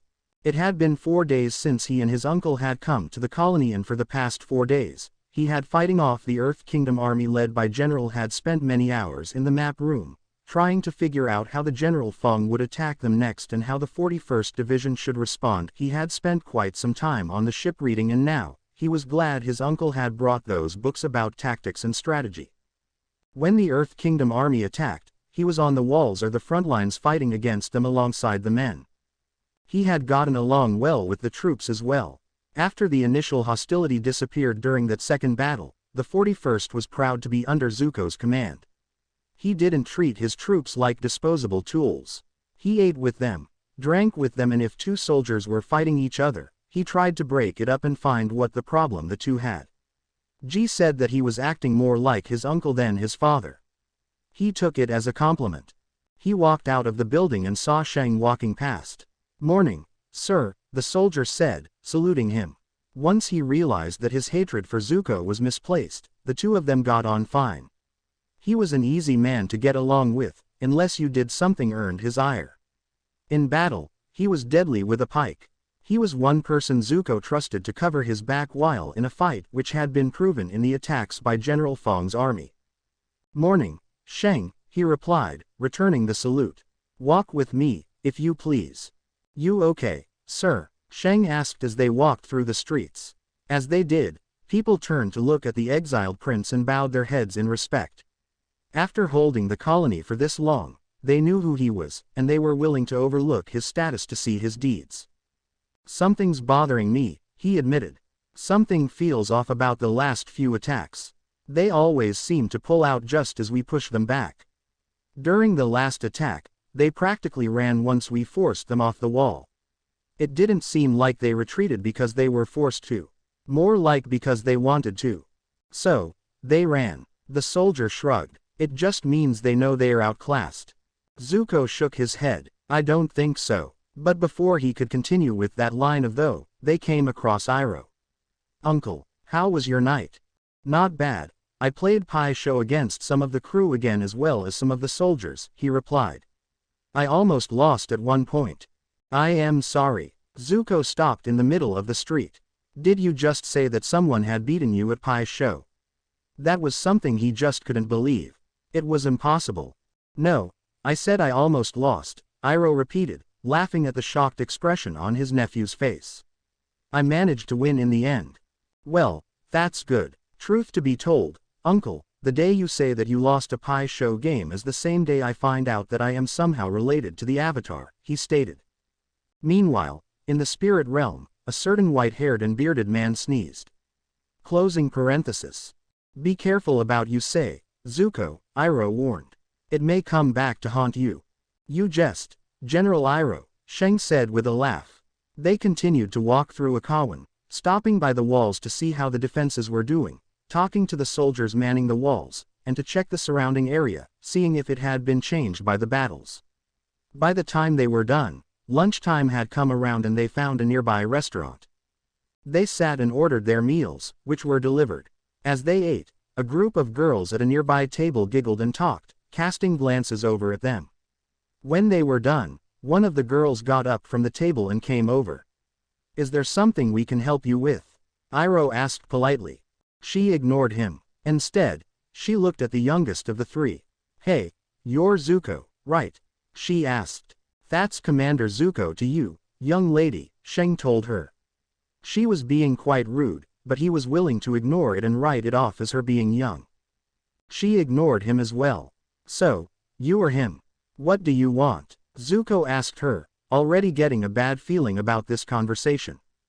"Well, me and my friends," she gestured back to the table with the group of girls, who started giggling again. "We were wondering if you wanted to come over and eat with us instead of these old farts."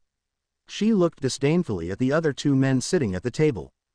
"Old?" demanded Shang. "I am 32, you little brat." He was not old by any means. "So?" she asked in a condescending voice. To her, he was old and thus, boring. "Young lady, you should always respect your elders," Iroh told her. He was not put off by her words, but even he admitted that she was being rude. "Shut up, you old geezer," she told him with an irritated voice.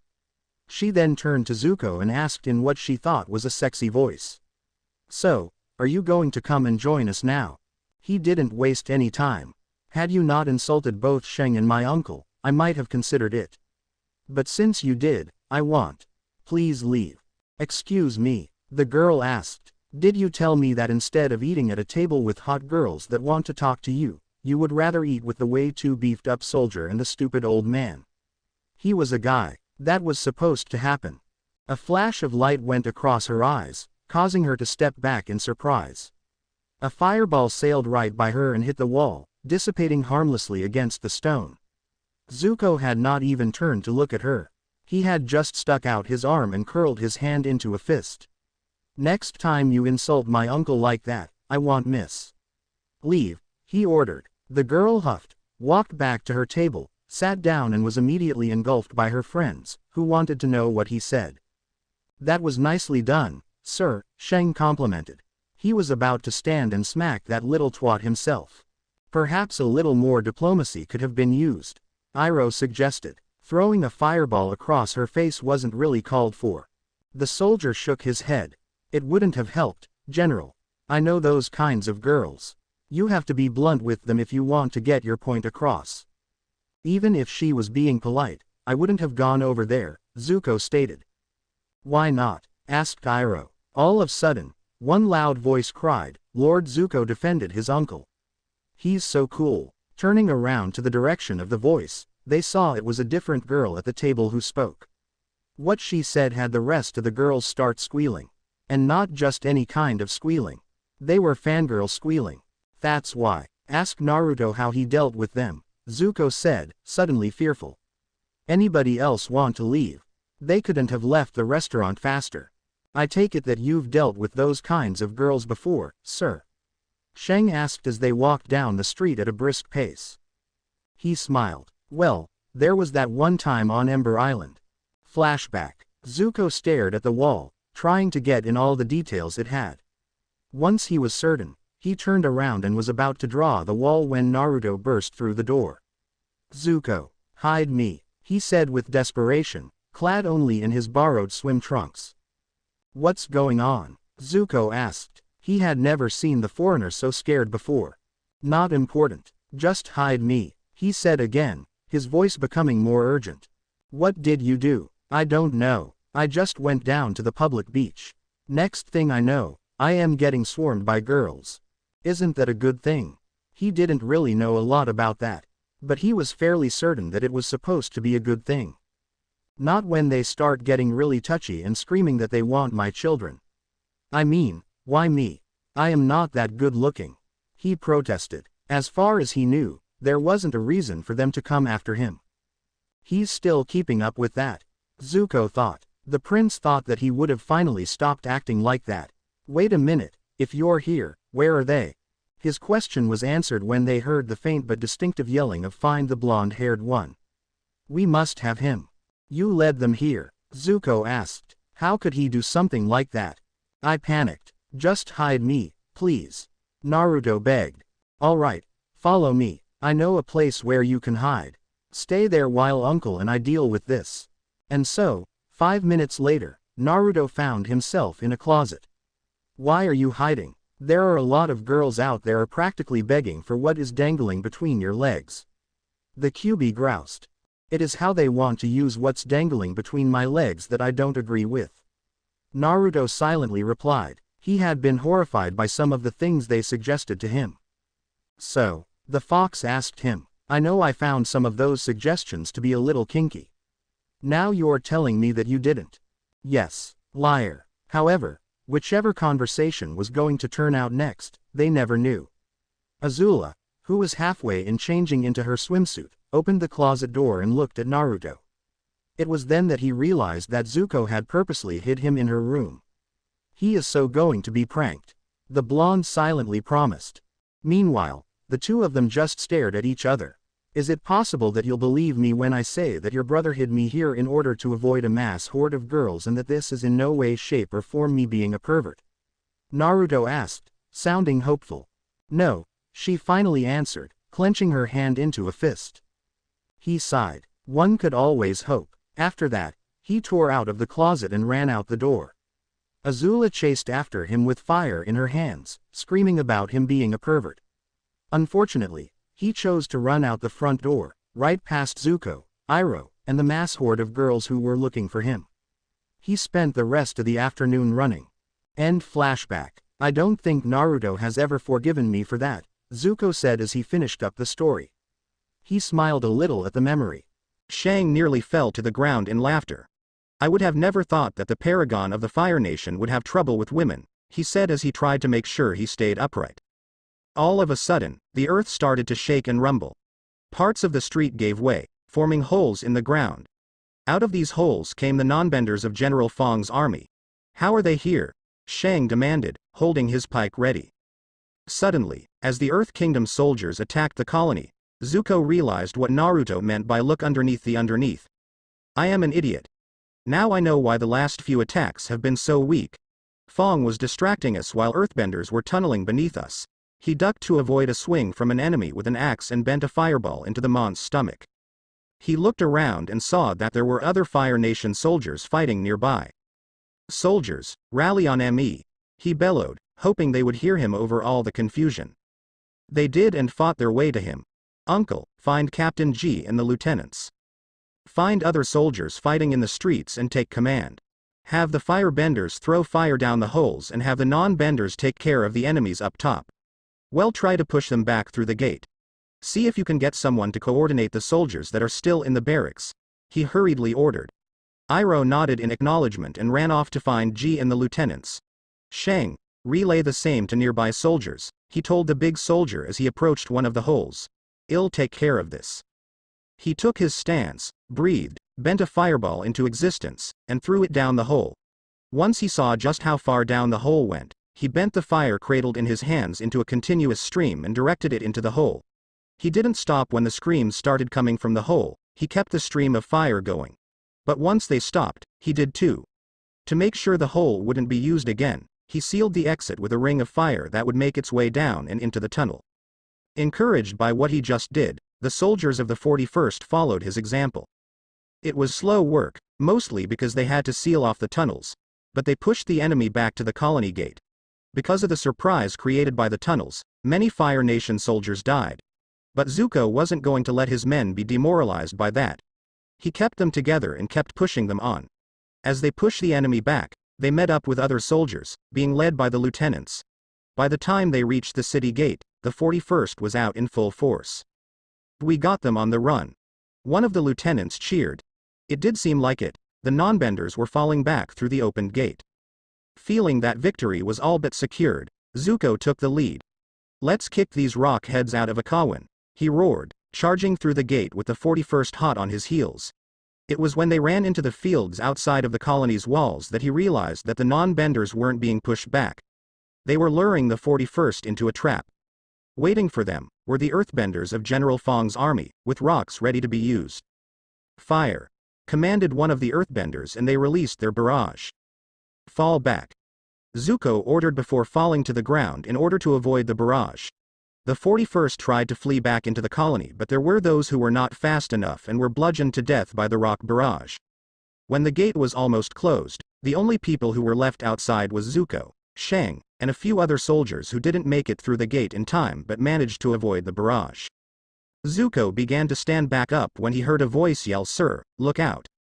He felt someone shove him out of the way and back to the ground. As he regained his balance, he looked up and saw something that he didn't really want to see. Shang, he cried in horror. The soldier was standing before him with a sharpened column of rock piercing his chest. His blood dripped off the column and fell through the air, finally splashing against his commander's face. Damn, I missed the brat, the earthbender who bent the earth column said. Well, I'll just have to. Whatever he was going to say, nobody knew. Because that was the exact moment Zuko decapitated him with one swing of his swords. He didn't stop there. He tore into them. He made full use of his swordsmanship, his firebending, and even his rage. They would pay for that. They would pay with their lives. They all tried to resist him, to fight him off. But his rage and anger were too great. He swatted all their attempts aside and kept on killing them. Later, he would remember seeing glimpses of the blue spirit beside him, somehow looking pleased. Eventually, they all ran away from him. He was about to go after them when he felt a hand on his shoulder. He spun around, ready to attack the person who would dare stop him, only for him to find it was Iroh. Control yourself, Zuko, he commanded with the full authority that he had carried for a long time. The enemy has retreated. We must tend to the wounded now. He snapped out of it at those words. He raced back through the gate and into the colony. But it was too late. Shang was dead. His body lay amongst the others who had died in the ambush, for that was what it was. Not a battle, but an ambush. As he looked upon the bodies, he thought he saw his younger self staring at them as well. Uncle, can you oversee this? He asked Iroh, standing behind him. His uncle said nothing, he simply nodded. He quickly left all but running to the command center. When he arrived, he looked for and found the nearest empty room, which luckily had not been taken yet. As he sat down on the bed, what had just happened kept going through his mind, every single detail. It reminded him of the night he and Azula saw what Naruto was like in a fight. Flashback. The night had taken over as Azula and Zuko made their way back to the beach house. Why did we even go there? Zuko asked as they walked through a forest, staying on the path. Someone said that a dragon lived on the other side of the island. I wanted to go see if it was true, Azula reminded him. What were you planning to do if we found the dragon? Fight it? He asked with blatant sarcasm, rolling his eyes as well. Well, of course. Why else would I bring you along? She asked in return with equal sarcasm. You actually wanted my company for once. It would be nice, if it was true, but he knew it was just wishful thinking. She scoffed at that absurd notion. I needed someone who would back me up if we actually found the dragon. Ty Lee would exaggerate, Mai would skip details, and I don't trust the foreigner. Why do you dislike Naruto? He asked, genuinely curious. The blonde had been nothing but friendly to them ever since he had been found. He's insufferable, arrogant, smug, and he makes fun of me whenever he can. She listed off the reasons. Sounds like a match made in the spirit world if you ask me, he muttered to himself. Unfortunately, she heard him. What did you say, dum-dum? She demanded, turning to face him. He knew the look on her face. But he was going to stand by what he said. The way you just describe him, he sounds just like you. So it would be a perfect match. Well, isn't this sweet, a nasally voice said, coming from the forest. The little girl has a crush. It does not change the fact that she and the boy must be killed. Another voice, a deeper one, spoke. Who's there? Demanded Azula as she looked around. But all she saw was the forest. Oh, looks like they heard us. We might as well reveal ourselves, the first voice said. They heard bushes rustling and two men appeared in front of them. There was only one word that could describe each man. For the first one, it was weasel. He was small, his eyes were shifty, and his face looked like a weasel. The second man was big, just big. His muscles looked like they had muscles. His nose looked like it had been broken and reset several times, and his face looked like it never had an emotion show since he was born. But despite the differences of the two men, they wore a kind of green cloth, instantly identifying them. What are Earth Kingdom rabble doing on Ember Island? Zuko asked aloud. While he spoke, he tried to discreetly pick up two rocks. Isn't it obvious? The weasel-looking one, who Azula had silently labeled as Weasel, asked back.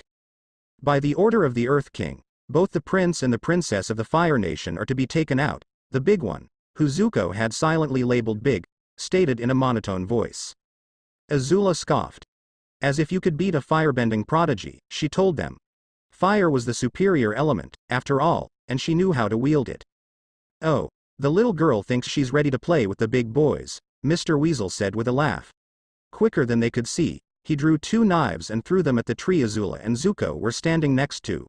She fails to realize that she's still wet behind the ears, he said as the two knives seemed to thrum in the trunk of the tree. Zuko suddenly threw the rocks at the would-be assassins.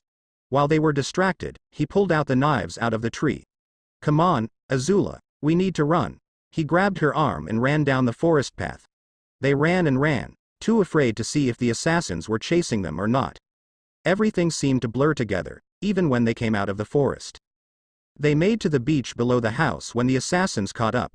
Now that wasn't very nice, little kitties, Mr. Weasel told them as he and Mr. Big cut them off. Azula, Zuko whispered. When you get a chance, run up to the house and get Uncle. I think I can hold them off for that long. With what? She hissed. You only have the two knives and your firebending is pathetic. Azula, for once in your life, trust me, he told her with a quiet snarl. She was his little sister and Agni take it, he was going to protect her. They heard rock breaking away from rock. They turned and saw a huge block of rock come out of the cliffside and coming straight at them. They quickly ducked and the thing flew over to where Mr. Big was. He caught it and simply held it with one hand. Now, are the little kitties done whispering to each other? Mr. Weasel asked, an evil grin slowly appearing on his face. He produced another knife and threw it at them. Zuko pushed Azula out of the way, allowing the knife to hit him in the shoulder. Azula, go! He yelled, pain covering his voice. She did as she was told, taking off at a dead sprint up to the house, shouting out "Uncle, help!" with all she could. As Mr. Big watched her go, he broke the chunk of rock into smaller pieces. He then bent a wall in front of her, making her stop and becoming an easy target. Having no other choice, and in a small state of panic, she ran in the opposite direction of the wall, going back to the beach. Zuko was trying to hold off Mr. Weasel when this happened. When he saw Azula come running back, Mr. Weasel took advantage of the distraction by knocking the knives out of his hands and knocking him down. Mr. Big began to throw the rocks at Azula. She dodged most of them and was about to bend a fireball at him when she got a rock in the stomach. It knocked the wind out of her, thus making her lose the fireball. She fell to the ground, clutching her stomach in pain. "This has taken too long," Mr. Big said, standing over her with the remaining rocks. "We should kill them now." When they heard that, both Zuko and Azula tried to get away by crawling. As they did, they suddenly felt a sharp pain in the leg. Looking down, they saw a knife sticking out of their legs. "Tisk, tisk, tisk," Mr. Weasel said, waving his finger at them. "Didn't you know it's rude for you to try and leave when you're the guests of honor?" He reached for more knives. "Now, let's get to the killing. If one more knife goes anywhere them, you will lose the ability to throw them," a voice told him, making both him and Mr. Big stop. Azula and Zuko turned to see who had come to help them. "Naruto." Both said in surprise. They had been hoping for their uncle, not him. Well, Mr. Weasel said. "Another little kitty who went and stuck his nose in the wrong place, are you going to try and help them?" "Not try. I am going to help them." The blonde heard a foot move in the sand and turned to Mr. Big, the one who moved the foot.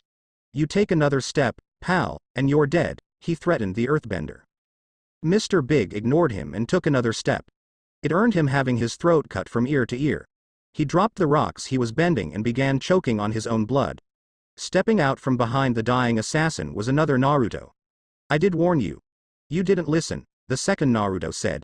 He walked back over to the first Naruto as Mr. Big died before disappearing in a cloud of smoke. "How is that possible?" Zuko asked in stunned wonder. He had never seen anything like that before in his life. "Wait. I know about your kind," Mr. Weasel said. His eyes seemed to gleam in the moonlight. "My kind?" asked Naruto, raising a questioning eyebrow. "Yeah. You're from across the sea, aren't you? I heard that there are people over the sea that are master of stealth, assassination, and weaponry. I even heard that some of those people are masters of the knife." He gave a psychotic grin as he began flipping a knife. "I've always wanted to fight one of you guys. I want to see which one of us is the better knife hand. We'll start on 3, okay. 1. He was cut off when Naruto appeared in front of him and shoved a knife into his throat. 3, the blonde whispered in the dying Mon's ear. He pulled the knife out and Mr. Weasel fell to the ground dead.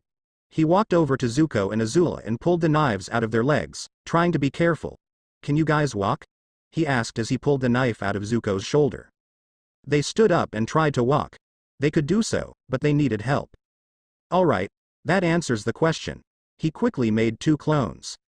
He had one clone help Zuko while the other helped Azula. As they made their way up the hill, he walked out into the ocean until his feet were submerged.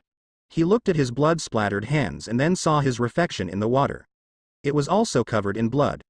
It was then Naruto realized that even though he was a shinobi, that was the first time he had killed someone. He fell to his knees and began to wash his hands and face vigorously. Even when they were clean, he continued to wash them. It was like the blood wasn't coming off. End flashback. The door to the room opened and Iroh stepped in. "Are you feeling better, nephew?" he asked, sounding and looking concerned. "I don't know, uncle," Zuko answered honestly. He had known that he was losing soldiers in defending the colony, but it never hit home until he saw Shang lying there, among the dead. "It's all right. I have been where you are now many times, his uncle assured him. I have lost friends on the battlefield, some even in front of my eyes. You will never forget them, but you learn how to deal with the pain. Like you did with Lu Ten's death? Iroh fell silent, and that silence seemed to engulf the room. Yes, he finally said. It hurt to say it, but it was an old hurt, one that he was familiar with. His nephew rose from the bed and went over to the nearby window, which had been left open by someone. When he saw the small, but noticeable black clouds on the horizons, an idea began to form in his head. Uncle, are those storm clouds? He asked, wanting to be sure. His uncle joined him at the window.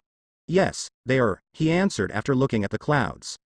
When he heard those words, a grin appeared on his face. I've got an idea to keep Fong and his men away from Akawan. The storm had arrived just as night had fallen, covering the land in a shower of rain. The rain was able to allow a single boat to cross a river that was near Fong's fortress without anyone seeing them. Once they were across, the Yuan archers climbed out of the boat and quickly made their way to the fortress walls. To ensure that no one would see them, they wore black clothing, changed the color of their face paint, and had removed their headbands. Are we all ready? Bao Yu asked both his archers as they stood in the rain. They nodded their answer. Remember, we are to only kill the sentries. Once that is done, we wait until Commander Zuko arrives. Understood? He got nods again. All right, archers, use grapple arrows, he ordered, readying his own bow. The archers selected the required arrow, nocked, and fired it up to the top of one of the side walls that led into the fortress. When the ropes went taut, they all hooked up and began to climb. Once they reached the top of the wall, they ran silently towards the fortress. Once inside, they split up and followed the orders they were given. Zuko stood in front of the gate that led into the fortress. All around, the darkness of the night was being gently overridden by the light of the dawn. He knew that the archers were successful. Had they failed, the fortress would have been on alert. Instead, the fortress was completely silent. Still, it was better to be safe than sorry. Are we all set? He asked Ji, who stood at his side. On his other side was his uncle. Behind him was the entire 41st. Yes, sir. The captain answered promptly. All right then, send the question, he ordered. Ji took a couple of steps back and bent a small, weak fireball up into the air. Once it got past the gate, it faded away. They waited a few minutes before they received their answer. A single arrow was fired from within the fortress, and it landed right in front of Zuko's feet. Tied around the arrow was a single strip of green cloth. We're good to go, he declared, taking a few steps forward and settling into a stance. Silence reigned as they waited. When the light of the dawn was quietly overtaken by the light of the rising sun to rise, and when it did, he closed his eyes and began to breathe in and out, calling to the fire within. When he was sure of himself, he took a step forward and with a cry people would later claim to cause the sun to fully appear over the horizon, bent a big fireball at the gate. It sailed through the air and hit the gate with tremendous force, tearing them from their hinges and sent them crashing down to the ground. The 41st rushed past him and into the fortress. By the time any of the enemy's soldiers could even try to mount a resistance, it was too late. They had been caught sleeping, for the men on sentry duty had been killed by the Yuan archers and could not warn them. Zuko walked almost quietly into the fortress, his uncle and Captain Ji following behind him. Inside, the 41st stood along the walls, prisoners sitting on the ground behind them. When he looked around and saw the Earth Kingdom general wasn't in sight, he looked up at the tower. General Fong, he suddenly roared, his voice filling the air. I am Zuko, Prince of the Fire Nation and heir to the throne of Agni. I am the commander of the 41st Division of the Fire Nation Army, and I challenge you to single combat, here and now. The entire fortress went silent as everyone waited in silence to hear the general's reply. After a minute of that silence, the general appeared, coming out of the tower. You are bold, boy, to challenge me, he said as he stood before Zuko, looking down at him. I will protect Akawan. It is a colony of the Fire Nation and it is my duty as a prince to defend it against any enemy, Zuko replied, looking him straight in the eye. You are an exiled prince, Fong reminded him, trying to see if he could get him angry. You have guts to back up your people, even if it results in your punishment. I like that in a man, but I am afraid that this is the end of the line for you. It didn't work. I am still a prince and it's still my duty. And if I kill you, Akawan will be safe from harm. All of the soldiers, even those on opposing sides, were surprised by those words. The prince intended to have the singe combat be to the death. It was rare when someone fought to the death in single combat. They usually just went until one of the combatants was knocked unconscious. To say that single combat went to the death meant the person was, pardon the pun, dead serious. The general laughed. So be it, he declared. The two combatants stepped back to a more respectable distance. They didn't bow to one another. They just circled each other slowly instead, moving in their respective stances. After a minute circling, Fong made the first move. He bent a chunk of stone out of the ground and hurled it at Zuko. He rolled forward to avoid the rock and went in low on Fong, drawing his Dao swords as he moved. H swung his swords, but Fong kept dodging. Despite his size, he was agile. It didn't last long as he managed to nick the general on his shoulder and side. Fong responded by bending the earth beneath his feet to throw him off balance. He reacted quickly by backing off and putting some distance between the two of them. It's been a while since someone has managed to nick me, Fong stated as the two faced each other again. Expect a lot more. We are fighting to the death, Zuko reminded him. Indeed. He looked over to a large stack of giant stone rings. Using his earthbending, he lifted ring after ring, up into the air and threw them at his. Zuko responded by bending his fire onto the edges of his swords. He hacked his way through the barrage of rings, steadily moving towards the general.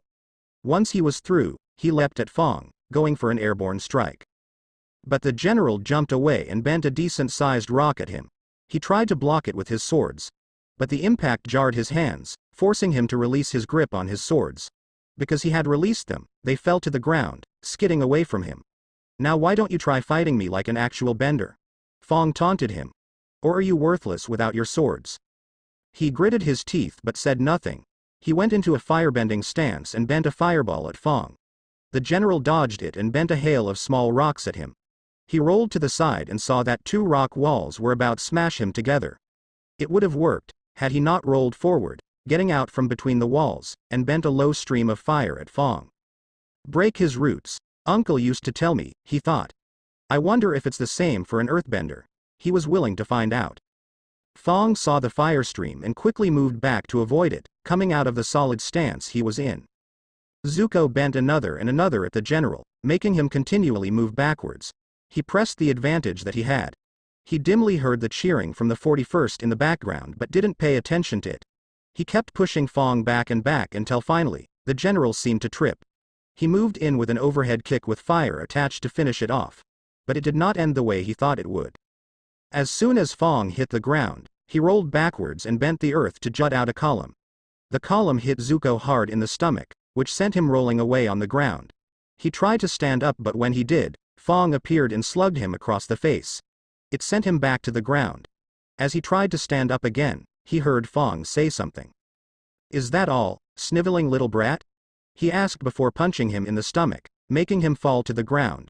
Is that all, pathetic little charcoal sucker? Fong asked him before kicking him in the stomach. He grabbed him by the shirt and lifted him so that they were face to face. Is that all the Prince of the Fire Nation has to offer me, huh? He asked a third time before throwing him to the ground again. Zuko could hear the soldiers calling for him, telling to get up, not to give in or to fight back. He tried to stand up but was kicked by Fong again. The general wasn't even bothering to use earthbending now. He was just kicking him over and over. He could feel the pain blossom in his chest, but there was nothing he could do. He couldn't move his body. He lifted his head and saw that time seemed to have stopped, soldiers frozen in motion. Once again, he saw his younger self and he saw the blue spirit standing over him. The time has come, the blue spirit hissed. Use your anger and hatred and destroy this man. No. Young Zuko shouted, trying to get his attention. Bring forth your hope and your determination to stand up again. You must choose. If you do not, you will die. Choose. Choose. Choose. Choose. He didn't know what to do. He couldn't choose one over the other, it felt wrong to him. But if he didn't choose, he would die. It was just so confusing. And the pain in his chest seemed to hamper whatever thoughts he tried to think. Choose. The vision of his younger self told him, his voice becoming more urgent. Choose. The vision of the blue spirit ordered him, his voice becoming more demanding. Choose. Choose. Suddenly, with a clarity that seemed to have come out of nowhere, he remembered everything that Iroh, Naruto, and even Bahamut tried to teach him. There is energy all around us. The energy is both yin and yang, positive energy and negative energy. There are other ways to generate lightning. I am the one who stands in the light with hope and determination. And I am the one who stands in the darkness with rage and hatred. You simply have to look underneath the underneath. It's not what they are supposed to show you, it's more what they don't want you to do.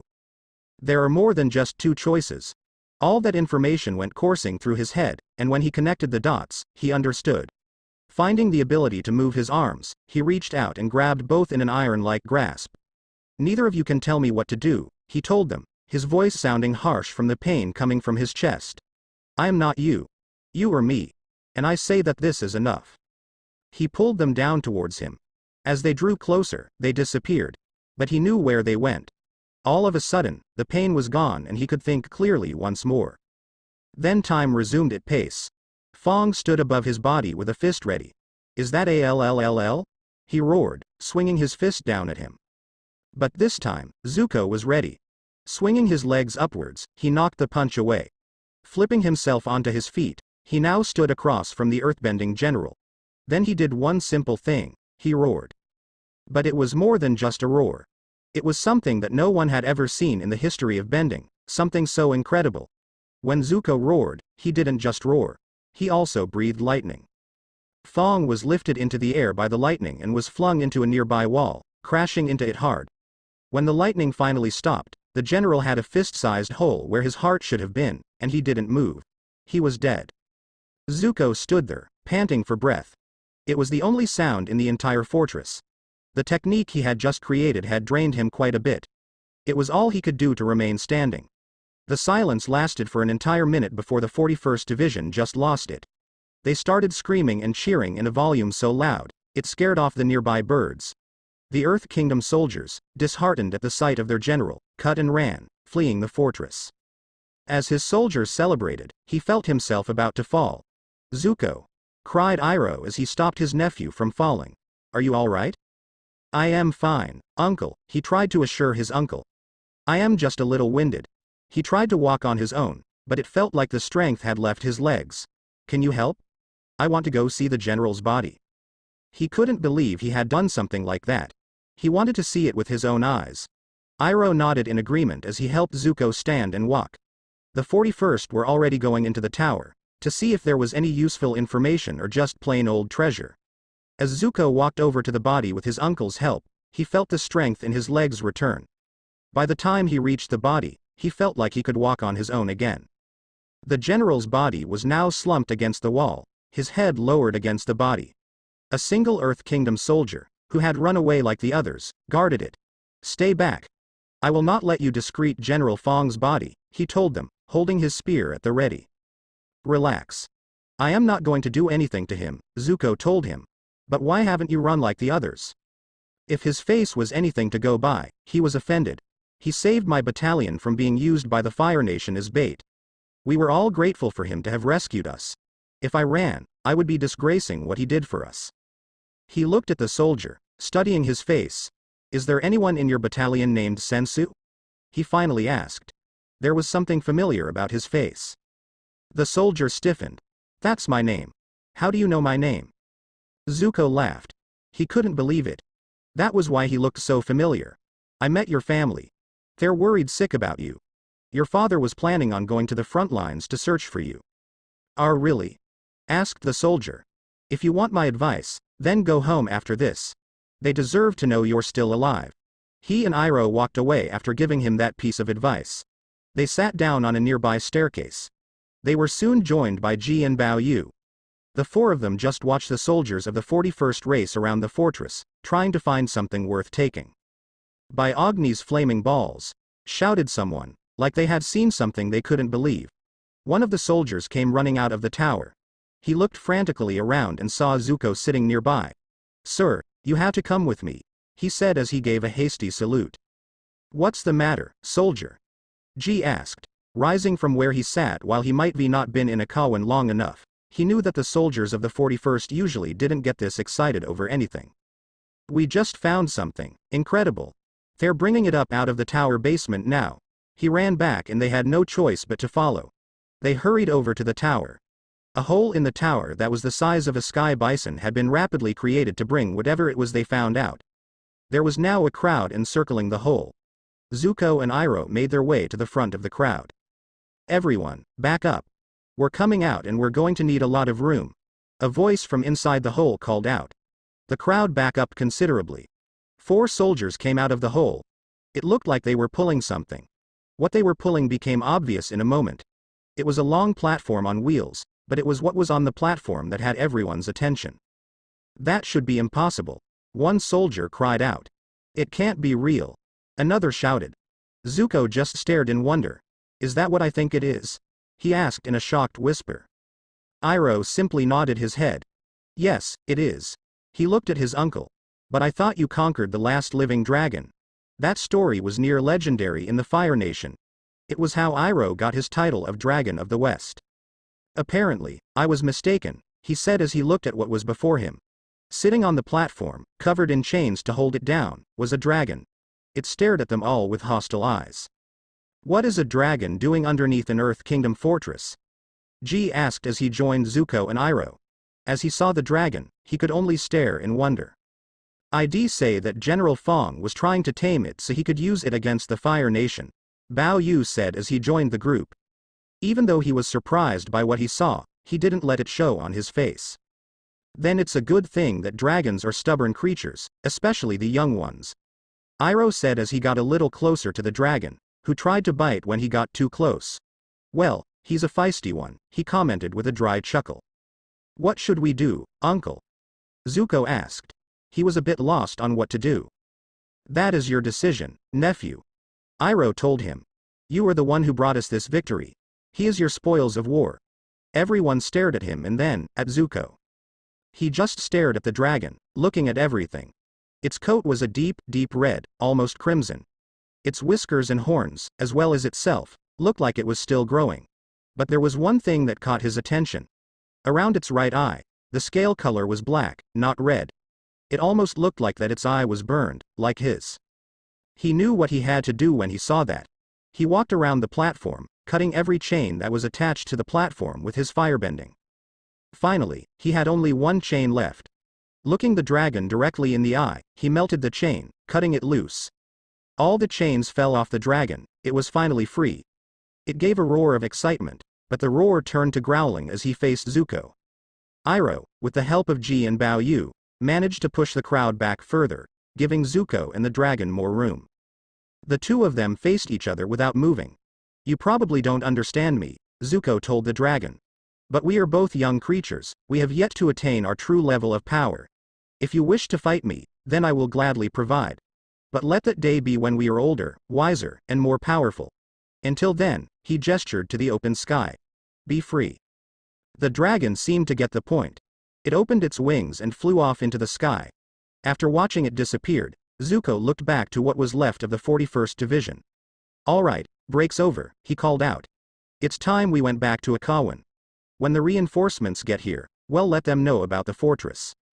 The journey back to Akawan was normal as there was a sense of relaxation that had settled into both the soldiers and officer.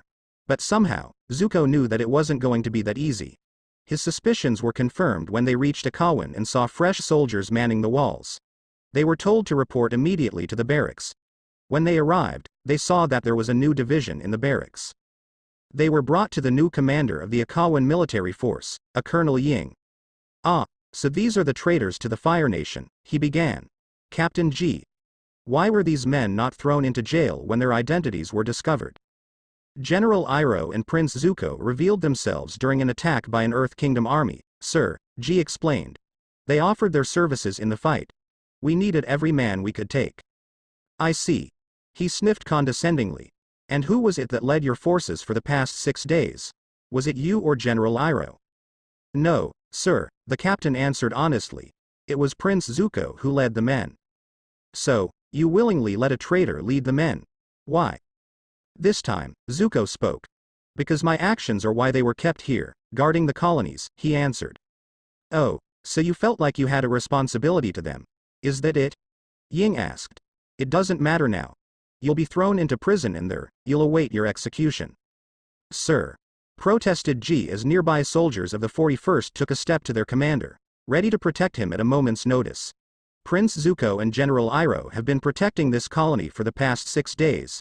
Had it not been for them, the colony would have surely fallen. But the colony hasn't fallen, has it? These traitors will face execution for their crimes, and we will finish off those rabble you seem to have a hard time getting rid of. He never finished that sentence, mostly because of the arrow that pierced through his top knot. Everyone looked at where that arrow had come from and saw that the Yuyan archers had their bows out and ready to use. If you finish that sentence, the next one will go through your brain. Bao Yu threatened him, another arrow knocked. How dare you? He spluttered, outraged by the action. The rabble of which you speak of was led by one of the top Earth Kingdom generals, the archer told him, his voice never changing. Furthermore, the rabble fled this morning when Prince Zuko fought the enemy general in single combat to the death. Prince Zuko killed him when he used the breath of lightning on the enemy general. Breath of lightning, repeated Ying. That is ridicules. Such a technique does not exist, and he would have heard of it if it did exist. It was created today by Prince Zuko. When we searched the fortress for valuable information, we had found a living dragon. Where is it? The colonel demanded. It should be brought to the Fire Lord. If he delivered a dragon to the Fire Lord, he would be well rewarded. He could even see a promotion for him. The dragon belongs to Prince Zuko by right of spoils of war, Bao Yu told him. Prince Zuko freed the creature from its chains. When it wanted to fight, Zuko told it to come back when they were older and in their prime. After that, he let it go free. You fool. Do you realize what you just did? Ying yelled at Zuko, angry at the lost chance of a promotion. It earned him the sound of every bow held by a Yuyan archer being ready to use and pointing at him. Prince Zuko has spent the last 6 days fighting for the people in this colony, never for his own glory. The lieutenant continued. Combined with the actions of today, I believe Prince Zuko is to be granted a great reward. As head of the Yuyan archers and as such, second to Lord Naruto, paragon of the Fire Nation, I give Prince Zuko the title of dragon. You don't have that right, he shouted. Actually, he does, Iroh stated, earning the colonel's attention. Only the Fire Nation paragon can revoke a decision made by the head of the Yuyan archers. I have the 41st Division as witnesses to what Prince Zuko had done, Bao Yu declared. From today on, Prince Zuko will be known as the Scarred Dragon. Ying just stared hopelessly at Bao Yu. He couldn't see a way to refuse the head of the Yuyan archers. Everything he said was well within his power. He turned to the soldiers of the 41 Street. Is what he says true? He asked them. Sir. Yes, sir. They replied as one, willing to stand behind the exiled prince. In regard to the 41st Division, continued Bao Yu, they fought bravely and with honor for the past 6 days. As such, I believe it is their right to earn an emblem and a nickname. He gave Ying a pointed look. Why yes, they do, he gave in. If he refused, he could very well have a riot on his hands, and he wasn't sure if he and his soldiers would win. Bao Yu turned to Zuko. My lord, would you give them the honor of an emblem and a nickname? He asked. He nodded and faced the soldiers he had fought alongside with and admitted a little sheepishly. I can honestly say that I had never given the nickname much thought. I was too busy fighting to protect this colony. However, if you all agreed for me to be a dragon, I think it's only fitting I give you a nickname that makes you dragons as well. He took a deep breath. 41st Division of the Fire Nation Army, from this day on, you will be known as the Dragon's Fangs. His voice grew and swelled with authority. Let your emblem be that of a roaring dragon, proudly showing its fangs.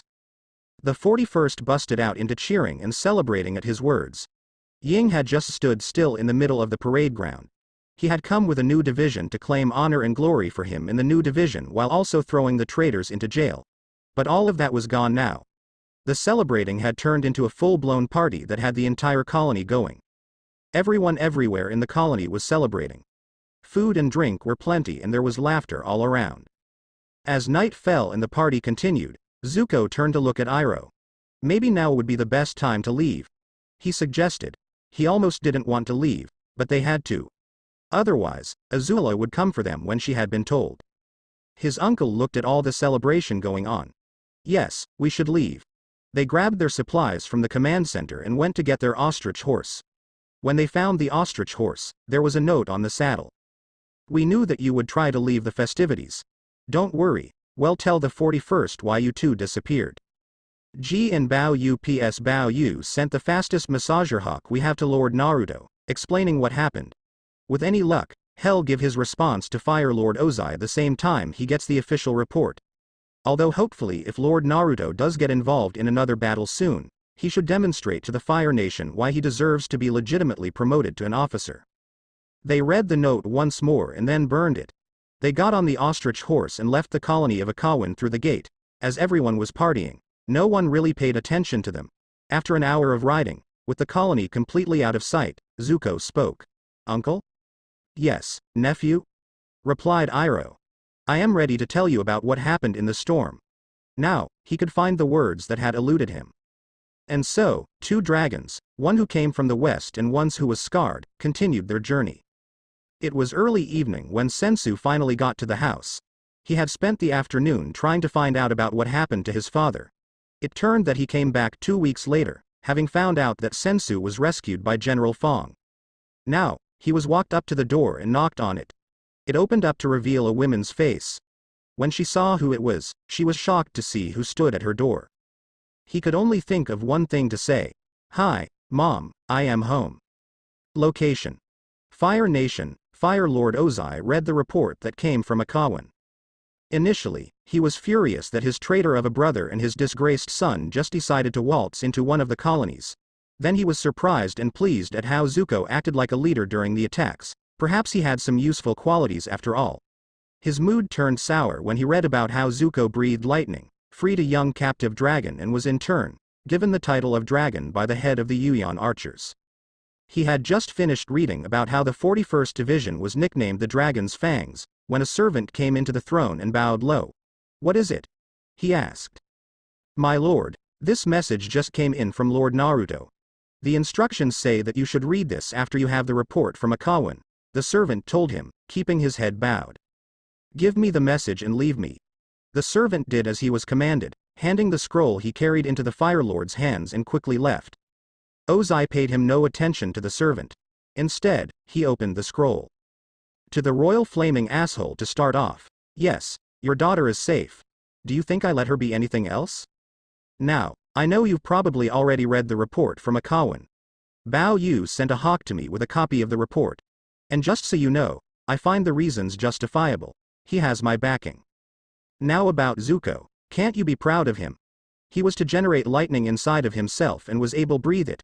I know for fact that had Azula come with the idea and was able to successfully do it, you would have thrown a party. And he let the dragon go so that he could fight it when he was more powerful. What does that tell you? Because it tells me that he is going to try his hardest to improve his firebending, just so he could fight a dragon in its prime. For Agni's sake, Ozai, you should try at least to be proud of both of your children. So your son was a late bloomer. It doesn't mean you should automatically think him a failure. Give him some time to improve himself and he just might actually surprise you.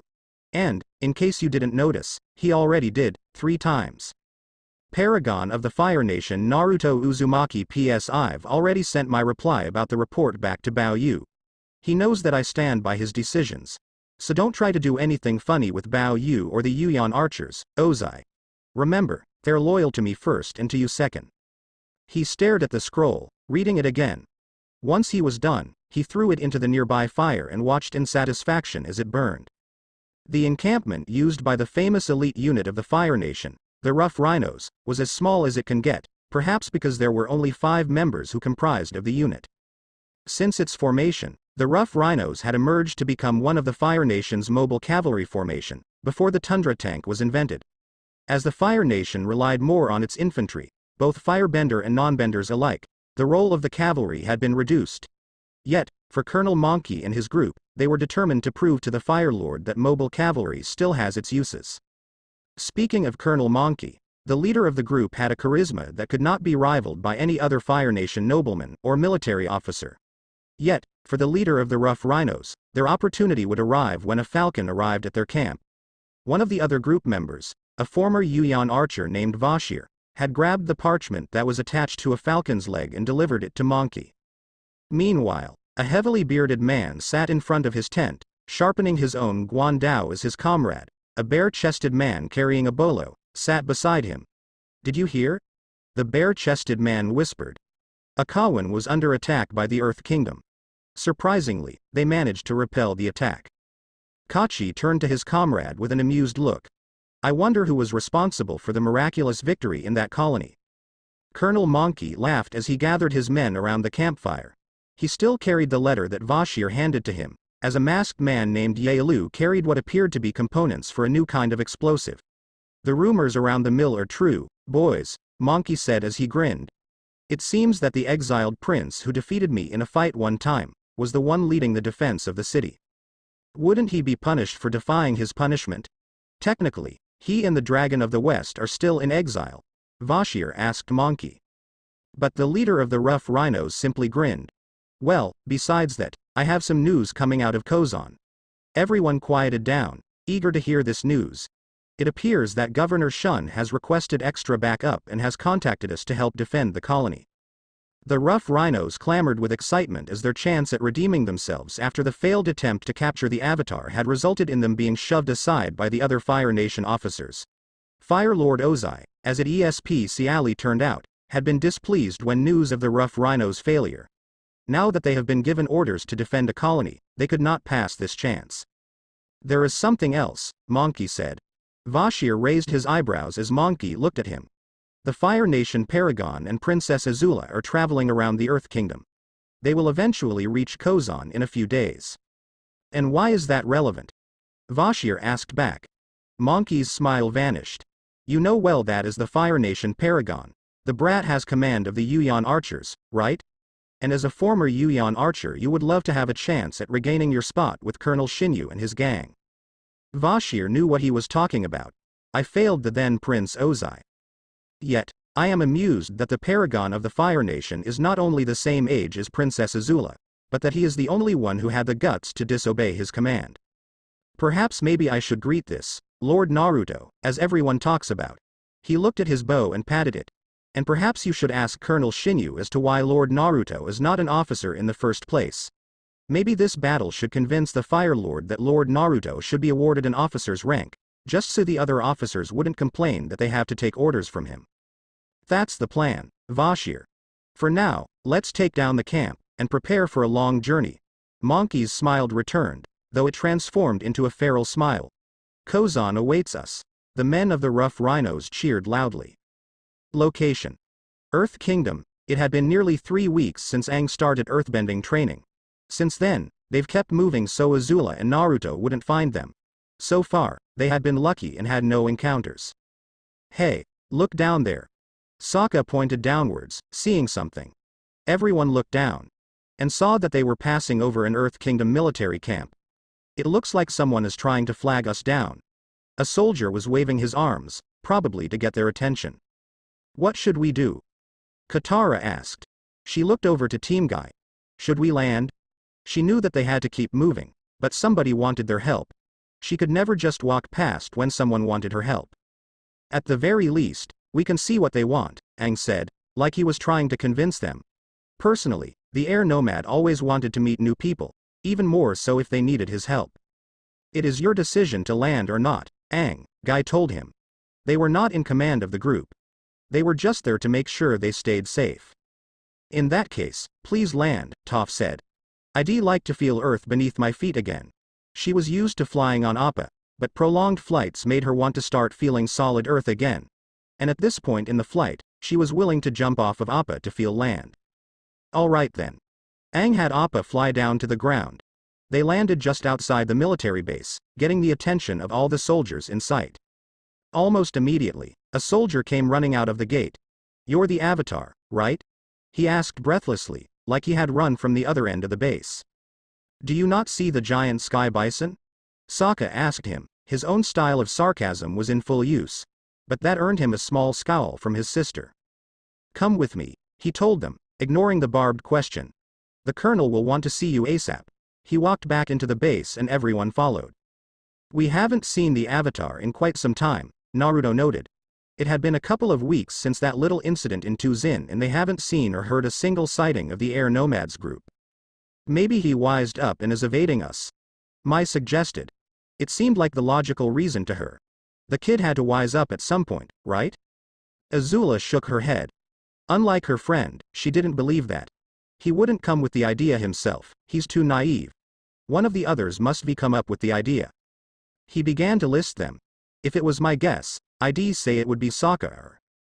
The group who came after you in the forest? Asked Ty Lee, cutting him off and looking intently at him. When he saw that Mai and Azula had joined her and looking at him, he simply nodded. Naruto, you can trust us. Who are these people? Azula asked him. She wanted to know so she could help him. He looked away so he didn't have to look at their eyes. I knew them once, a while back. That's all I am going to say, he told them, keeping his eyes focused on the wall of the car. Still feeling their eyes on him, he turned and walked away. I am going to check in with the engineers. As she watched him disappear, she was reminded of the last time that happened. Flashback. The boat was docked in the harbor and everyone disembarked. Zuko noticed that both Iroh and Naruto were heading in a different direction. Uncle, aren't you coming with us? He asked. He thought they were all heading to the royal palace. Iroh shook his head. No, Naruto and I must go somewhere. The blonde got him alone on the ship and asked him something. It might be a bit dodgy, but if he talked to the right people, it shouldn't be a problem. Where? Asked Ty Lee. I've decided to join the Fire Nation army, Naruto said before Iroh could even open his mouth.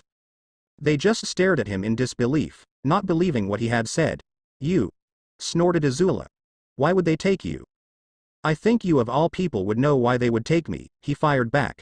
Instantly, she remembered that night on Ember Island and fell silent, seeing his point. But you're our age. Zuko protested. The army won't take you, and besides, why waste your childhood on becoming a soldier so early? They had rules about that stuff. I think they'll be able to make an exception this time, Iroh said. He would help him join. It was the least he could do for the blonde. After all, he saved his niece and nephew. Naruto walked over to where Zuko and Azula stood. For what it's worth, it was fun being with you guys on Ember Island. He gave them a hug, surprising them both. Before they could even protest or, in Azula's case, demanded why he did that, he and Iroh left. Hey, Fox, he called out as they walked away. What do you want, kid? The Kyuubi replied, bored. He had been bored since they had left Ember Island and was about to take it out on his Jinchuriki. There's only so many naps you can take. Do you know anything about the shinobi arts? Do you not know how long I've been around? He asked, completely offended by the blonde's words. No, because the last time I asked how old you were, you got all huffy and acted like an old woman. No, I didn't, but to answer your question, yes, I do know about the shinobi arts. I know a lot about the shinobi arts. Why? I want you to teach me to be a better shinobi. I am going into a war and I need to be the best. Kami, I need to better than the best. If he wasn't, there was a good chance he would die. And if he went, so did the fox. The Biju thought it over and immediately came to the same conclusion. Alright, then I'll teach you what I know. I just have one thing to mention. What's that? For some reason, he had an immense sense of dread. And even though he couldn't see it, he knew that the damn fox had a very evil grin on his face. Gaki, you are going to feel my own personal brand of hell. End flashback. Hey Azula. What are you thinking about? Ty Lee asked, noticing that her friend was staring into space. She had never seen her do something like that before. She came back to reality when she heard the acrobat's voice. Nothing, she said. Before either of her friends could speak, Naruto came back into the car. We may have a problem, he announced, sounding slightly worried. Greetings, young Avatar, the colonel in charge of the base said. I am Colonel Ching. The man was sitting at his desk, which looked like was overflowing with papers. Hello. Aang replied as they walked into the colonel's office, a room that was big enough for a desk and several people able to stand before it. What do you need my help with? Ah, straight to the point, he said, standing up from his desk. Tell me, Avatar, what do you know of the Fire Nation colonies? He walked over to a nearby map hanging on the wall. Not much, the air nomad answered, a little embarrassed. It was funny. Half of the reason he was trying to stop the Fire Lord was because the colonies do not belong in the Earth Kingdom, but he didn't really know about them. The colonel looked briefly irritated, but it passed. There are 3 colonies that are the lifeline of the Fire Nation here in the Earth Kingdom. They are Yu Dao, Akawan and Kozan. He pointed out the locations of the colonies on the map for them to see. Yu Dao is the manufacturer and Akawan is the harbor. but Kozan is arguably their most vital one. Why? Katara asked him. Guy was the one who answered her question. It's where most of their resources come from, isn't it? He asked the colonel. Ching nodded. Yes. Kozan sits on top on what seems to be an almost endless amount of metal ore, he told them. They mine the ore and send it to Yu Dao who, once they're done with it, sends it to Akawan so that it reaches the Fire Nation. For quite some time now, the Earth Kingdom army has been trying to disrupt the trade routes between the three colonies but has had little success. I believe we should go directly to the source. What do you mean? Neji asked him. I intend to go to Kozan and convince the Fire Nation colonists to leave. After which, Kozan will be held by the Earth Kingdom and the Fire Nation will lose an important colony. I believe with your help, Avatar, we can take over the colony much more smoothly, he explained. Sokka didn't know why, but for some reason, what the colonel said sounded off to him. All right, I'll help, Aang said without hesitation, a big smile on his face. If the colonists left peacefully, he would gladly help. Excuse us, Sokka said to the colonel before looking at his friend. Aang, can we have a moment in private, please? The air nomad nodded. The two of them, as well as the rest of the group, left the colonel's office. As they walked down the hall, the tribesman saw an empty room. He quickly entered it and everyone else followed. What's up, Sokka? Aang asked him once they were in the room and the door was closed. I think we should move on, he began immediately. Something doesn't feel right about what the colonel said. By the spirits, Sokka, stop being so paranoid, Katara told her brother, her voice full of exasperation. She was beginning to get annoyed whenever he got like this. He usually would be wrong anyways. So why would he bother? There is nothing wrong with the colonel. Yeah, we're just going to help him remove the colonists. That's all, Aang agreed with a smile. It'll be completely peaceful. Come on, we have to tell him that we'll help.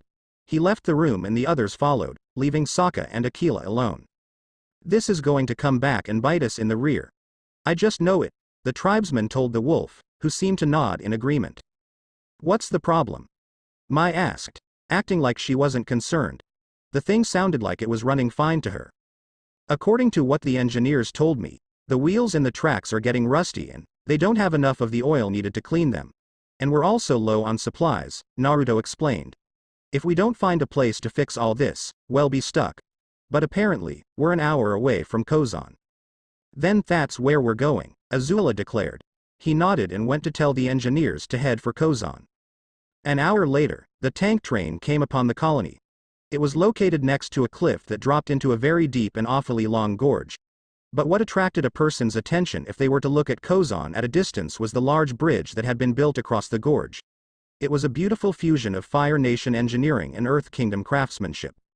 You'll have to excuse me, Azula, Naruto said as they walked into the colony, leaving the tank train outside the walls. But I have to check on some things. He looked over to the other girls. Mai, Ty Lee, keep her out of trouble. And with that, he simply vanished. Since they were used to that, they weren't surprised. They just started walking down the street away from the gate. They made their way through the flow of people, staying within sight of one another. As they walked, the buildings gradually changed, becoming better maintained and built, showing that they were getting deeper into the colony. When they found the mayor's house, they went inside and made their presence known to the mayor. It is a great honor to have you in my house, Princess Azula, he told her, bowing. May I ask why you have decided to come to Kozan? We are tracking the Avatar but we have run short of supplies and need to restock, she told him, sitting in his chair, the perfect picture of a Fire Nation princess. Once that is done, we will leave across the bridge. Once they were on the other side of the gorge, they could move more easily. The mayor winced. I am afraid that is currently impossible, Your Highness, he told her, sounding embarrassed. The bridge was collapsed a few months ago by enemy earthbenders. It's currently under reconstruction. Then I'll go talk to the builder. She stood up from the chair and walked out of the room with Mai and Ty Lee right behind her. They headed back into the streets. At the brisk pace they walked at, they soon arrived at the bridge. Who is in charge here? The princess demanded, looking at the construction that was going on. Who's asking? A nearby burly worker asked, looking up from what he was doing. The princess of the Fire Nation, she told him. Now where's the builder? The worker turned his head to where a young teenager and an adult were talking. Hey, boss. He called out. Somebody wants to talk to you. Both the teenager and the adult turned their head to the worker. To the girl's surprise, it was the teenager who came over, not the adult. "Who needs to talk to me?" he asked. "Who are you?" Tai Li asked in a bewildered voice. "My name is Inari. I am the bridge builder here." He looked at the three girls. "What exactly do you need?" "You're the bridge builder?" Azula asked in disbelief. "You're a kid." He was shorter than they were.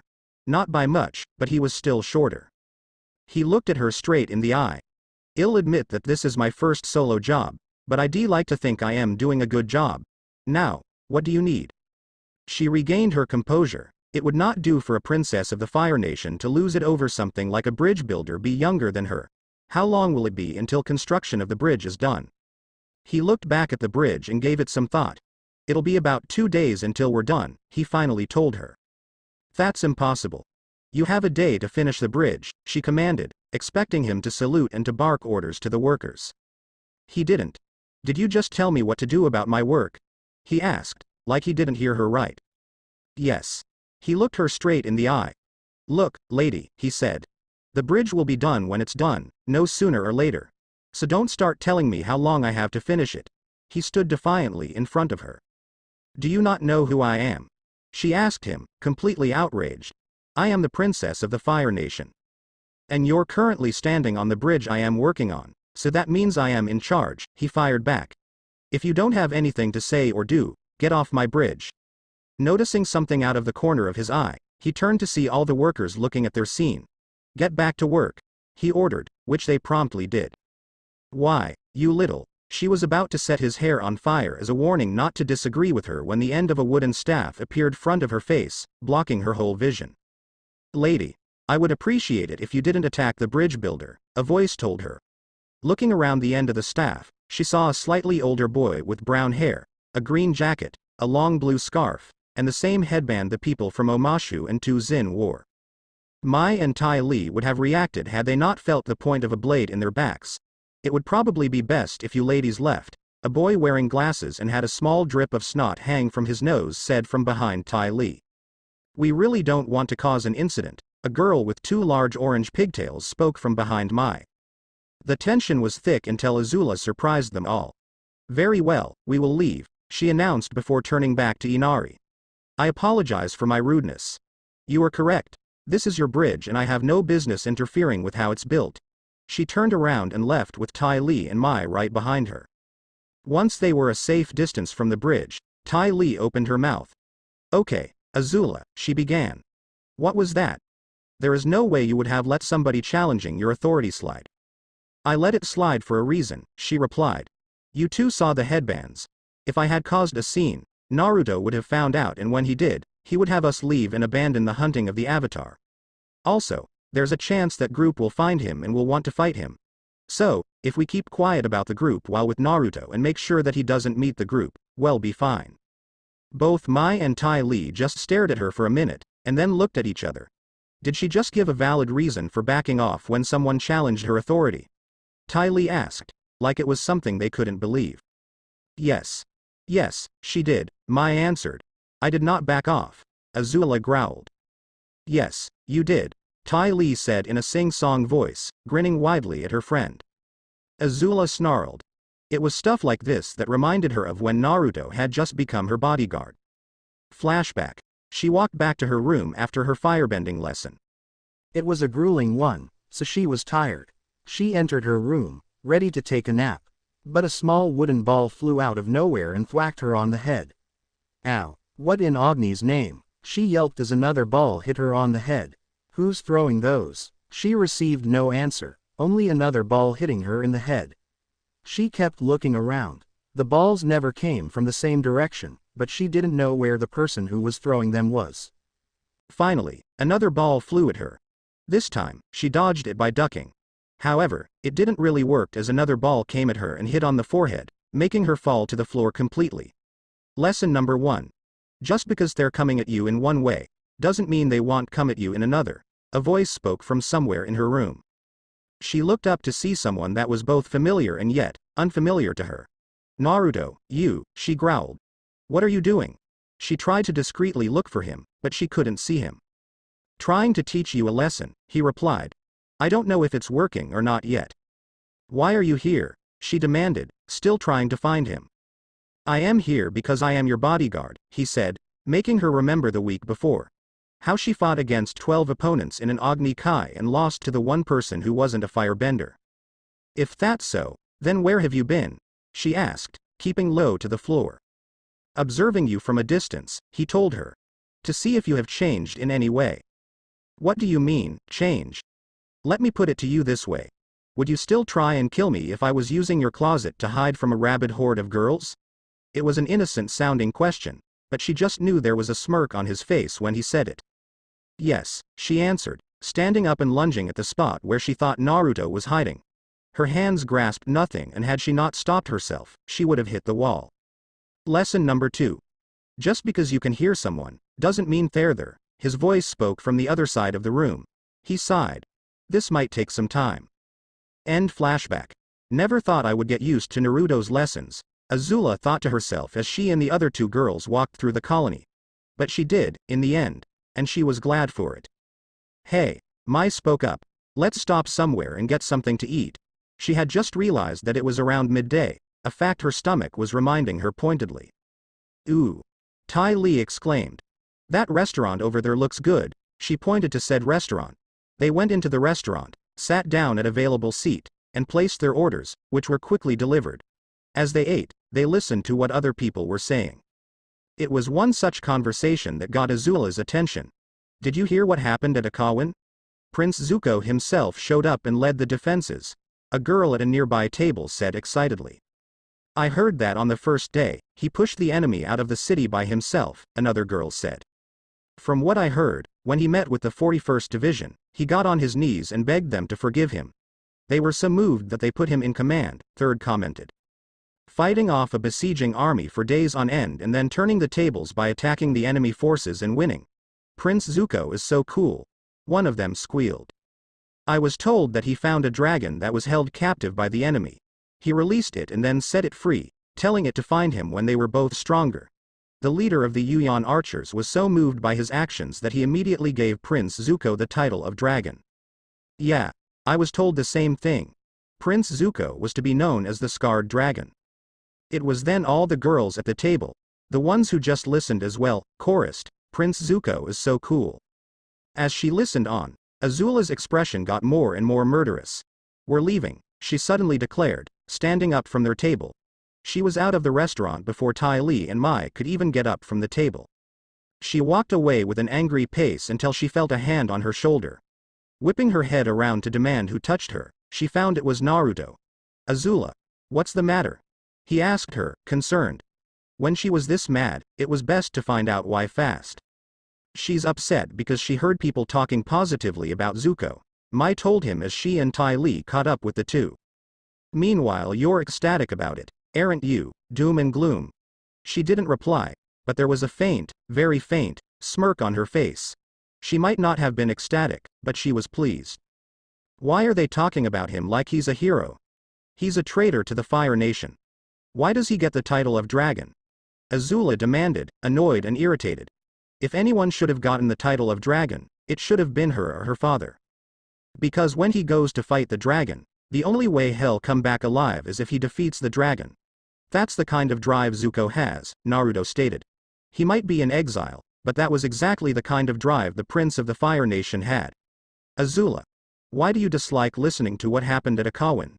Is it because of the fact Zuko might not have been as useless as you thought? That was the truth, but she wasn't willing to admit it. It's not important anymore, she said, brushing it off with a shrug. By the way Naruto, I want you to stay away from the bridge in the mayor's house. She told him, changing the subject before anyone could argue the fact. He was confused by those words. Why? I think some of the servants at the mayor's house and the workers at the bridge are fangirls of yours. She lied with a straight face. So if they see you, she left it hanging. He quickly got what she was talking about. We might potentially have another great chase on our hands which could possibly level the colony and or destroy the bridge they're rebuilding. She nodded in acknowledgement. Suddenly, Naruto spotted what appeared to be one of the hawks that were normally used by Fire Nation officers. When it landed close to his arm, Naruto grabbed its message. After reading its contents, he exhaled and turned to Azula and her friends. "I'll keep an eye on you three after I am finished with something important." Azula glared at him again. "What? I am not going after the group that is accompanying the Avatar. If anything, Kozan is getting additional help." "Additional help?" Mai asked curiously. Azula nodded in agreement. "What kind of help, exactly?" "The Earthbenders are not going to attack an incomplete bridge at any moment. Let's just say that Kozan is going to receive some unpleasant visitors. Plus, I have a meeting with Governor Shun as well." Azula and her friends nodded in agreement. "Let the mayor know that he is also invited to the meeting with the governor as well." "Will do, Naruto." As Naruto stepped into a nearby alley and was lost to their sight, Tai Li leaned in close to Azula's ear. "That was a nice lie you came up with, Azula," she whispered. "It wasn't exactly a lie," Azula whispered back. Naruto watched them walk down the street against a ledge of a house. "Are you going to tell them why you up at night when the messenger hawk arrived?" the Kyuubi asked him as they disappeared.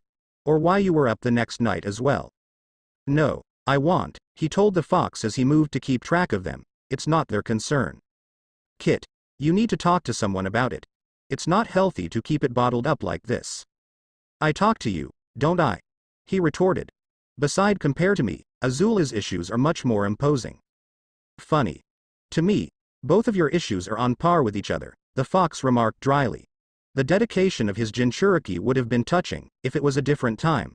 But it wasn't, and therefore, his dedication wasn't touching. "Enough, what has happened, happened. There's nothing I can do to change it." "But what if you could?" the Kyuubi wondered aloud. "What if you could change what had happened? Would you do it? Would you leave Azula to go save him?" "Why are you asking me these questions, Kyuubi?" "I ask them because we share the same pain. Despite the fact that we didn't really like each other, the Akatsuki took my brother from us." "When you say us, do you the Biju or the Jinchuriki?" "Both," the fox told him solemnly. He stopped talking to the fox and focused on watching Azula. He didn't want to talk about or remember the nightmare that he dreamt. He didn't want to remember how he watched as the Akatsuki had captured and killed Gaara by extracting Shukaku from him. "It'll take us about 2 days to reach the bridge that connects the two sides of the gorge," Ching told the Avatar's group as he pointed it out on the map in his office. "By the time we arrive, however, we should reach the bridge just as it's finished." "Does the colony have a military force?" Guy asked. Odds are there were, but he had to be sure. "Yes. But most have been put to work repairing the bridge. They will be tired and will be slow to respond. We can capture most of the soldiers on the bridge and force the colony into surrender." "What do you mean by capture exactly?" Sokka asked. Every time the colonel talked, his sense of unease grew. The colonel wasn't going to do what he said, the tribesmen just knew it. "Just exactly that," he said, looking at Sokka. "I plan to capture them." "Why don't I believe you?" His sister shot him a look of annoyance, trying to silently tell him to stop. He had no plan on doing that. "Sokka, if you're going to be like that, perhaps it would be best if you left," Aang told him, flashing a quick apologetic grin at the colonel. Sokka simply headed for the door and walked out it. The hallways and corridors were silently as he walked. He soon walked out into the open and saw that Appa and Aquila were near. He went over to them, sat himself down against Appa's leg, and waited. He didn't have to wait long. "What has you acting so unyouthful, Sokka?" Lee asked him as the Konoha shinobi and everyone else arrived. "I don't trust that guy," he replied, looking up at them all. "He rubs me the wrong way." "Sokka, will you let it rest?" Katara asked. She was very annoyed with how he was acting. The colonel is not a bad guy. He's loyal to the Earth Kingdom and his troops love him. "Guys," Aang said, trying to make sure things didn't escalate between the siblings. "Let's just leave Sokka alone for now. If we give him some time to calm down, maybe he and the colonel will be able to get along." He believed. Really, he did. He just thought that Sokka needed some more time to get used to Ching. The others in the group nodded in agreement and left Sokka alone. Aang was the last one to leave and he was the only who heard what Sokka said to Aquila. "I am not the one making the mistake here." The sun had yet risen, but there was still light enough in the sky for Azula to stand in front of a training dummy in the mayor's backyard. Normally, when she could, she would rise with the sun and practice her firebending. But this time, she wanted to practice something different. She could still remember the first time she tried it. Or rather, the first time Naruto made her try it. Flashback. What exactly are we doing in the training yards at 3 in the morning? She demanded. Even though it wasn't winter, she still felt cold. She just wanted to go back and sleep a little longer, but Naruto deprived her of that when he had all but dragged her out of the bed. Lesson number 3, the blonde answered cryptically. What in Agni's name is lesson number 3? She was long past beginning to hate his lessons. She hated them with a passionate hatred that would have made her father proud. Just because you're good at one form of combat, doesn't mean you should try another, he told her.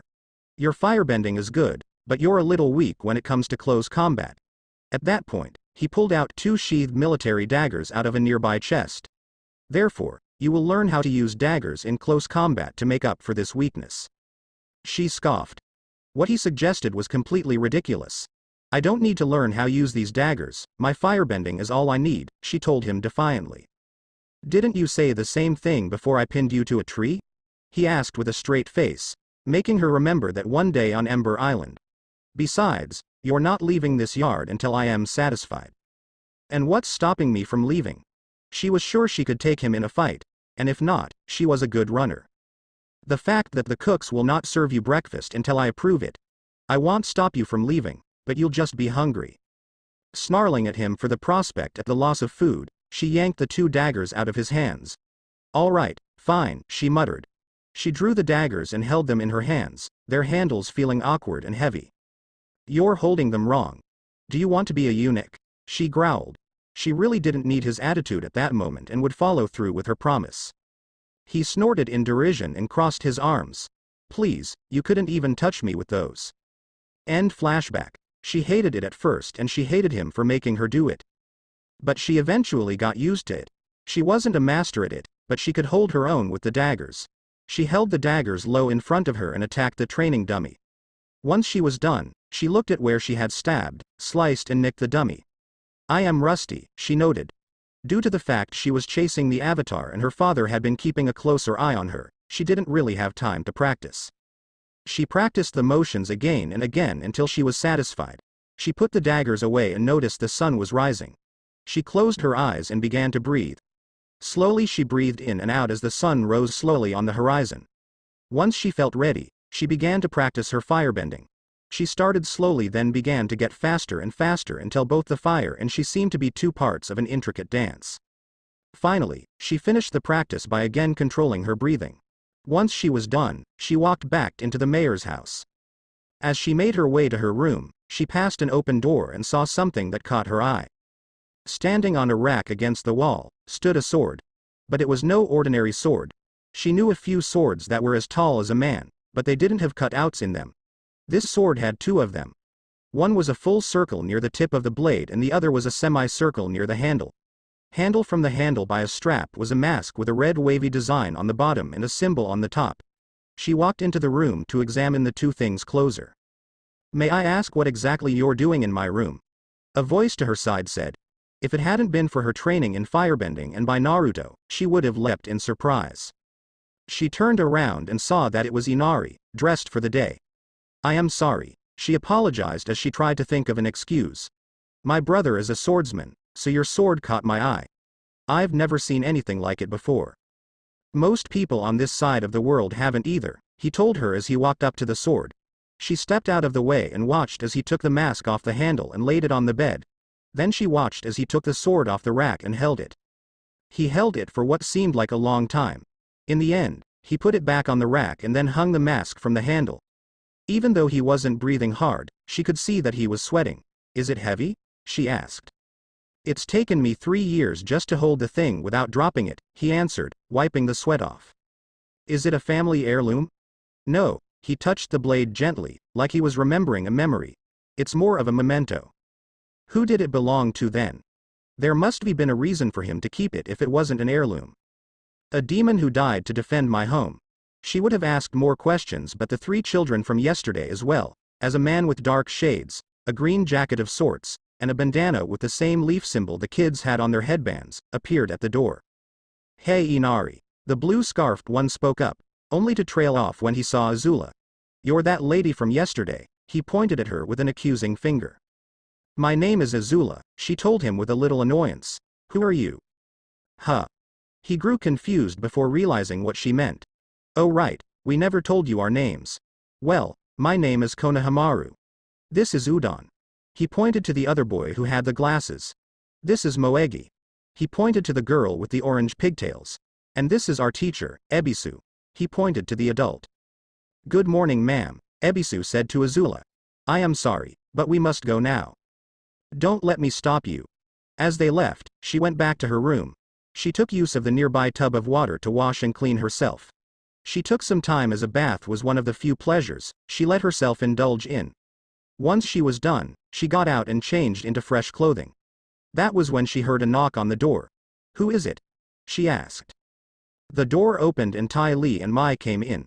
Hey, Azula, chirped Tai Li, who sounded both happy and excited. What are you planning to do today? I figured I'd get breakfast and then do some more practice. I need to work on my dagger techniques. I am rusty, she told the acrobat. Being rusty was not something she would allow herself to be. You can work on those later, her friend insisted. Don't you realize what we have right now? We have a day off. Mai sighed at her antics. Tai Li were not in school anymore. When they had been, she would start getting excited when the teachers said that they could have a day off. A day off is a day off, she replied stubbornly.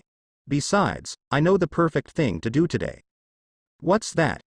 Despite asking that question, the knife wielder already knew the answer.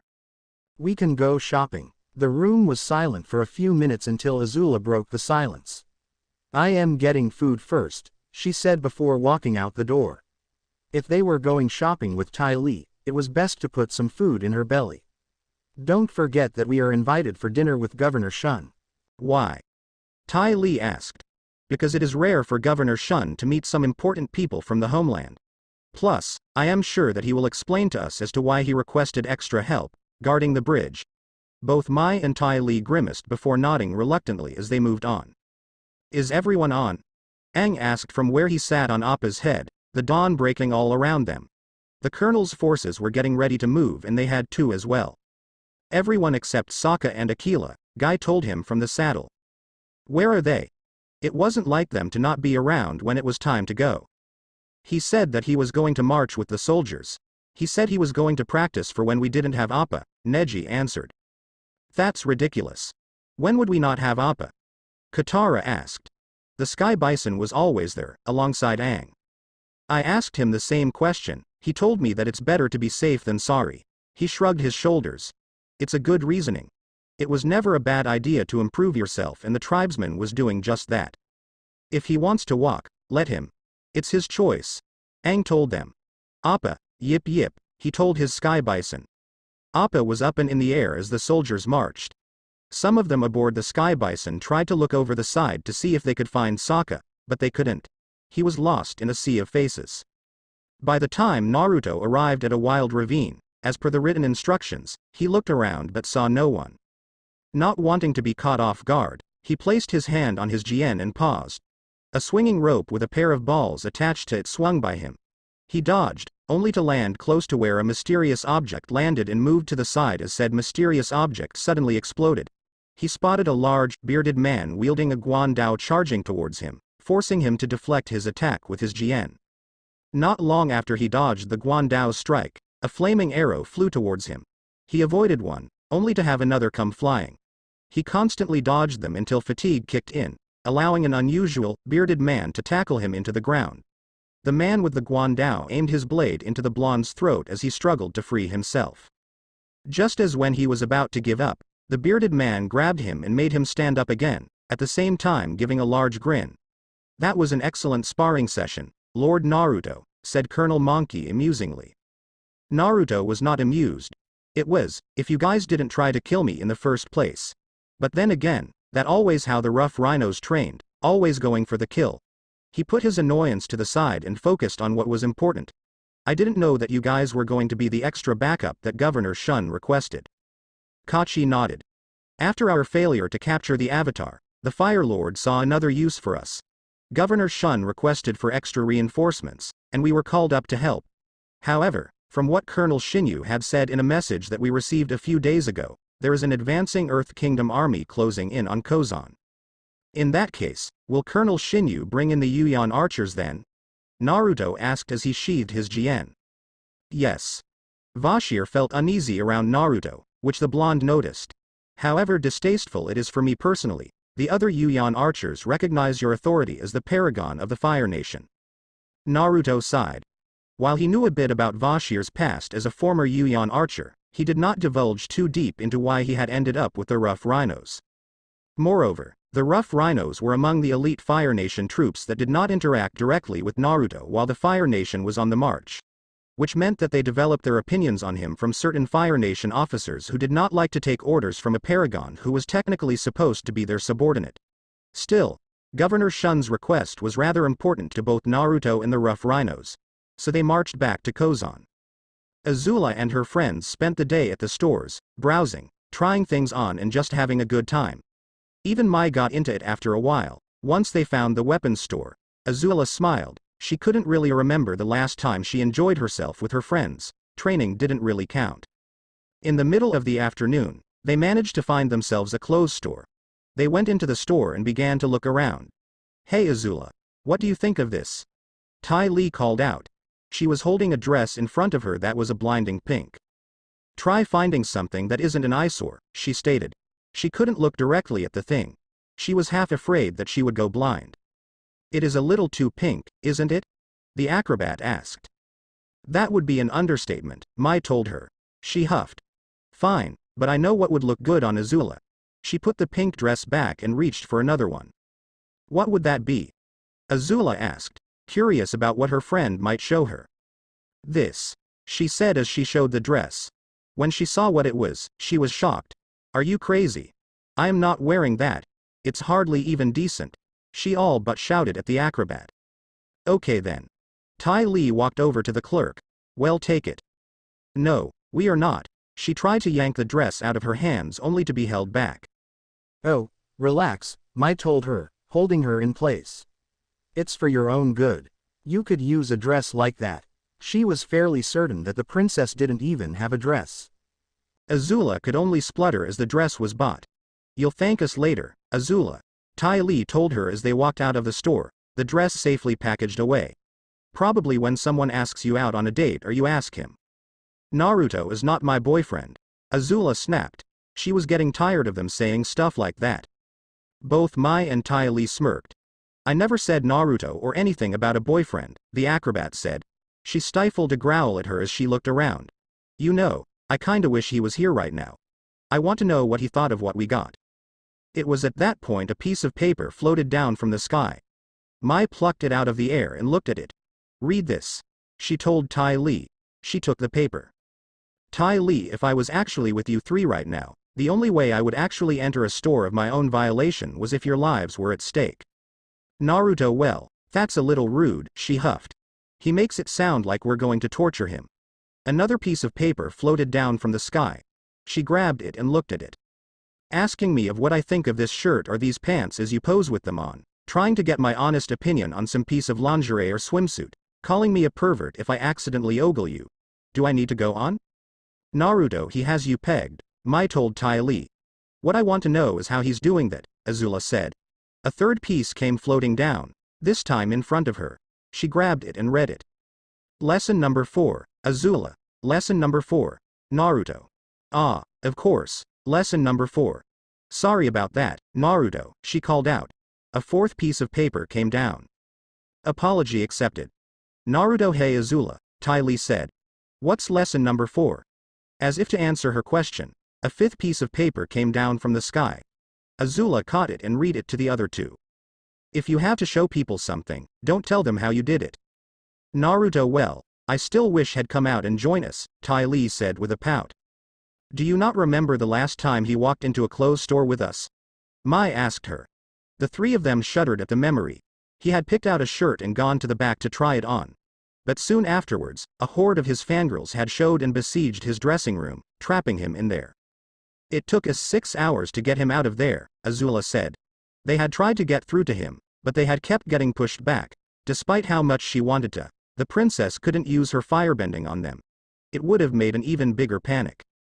But you have to admit, it was funny, Tai Li replied with a small giggle.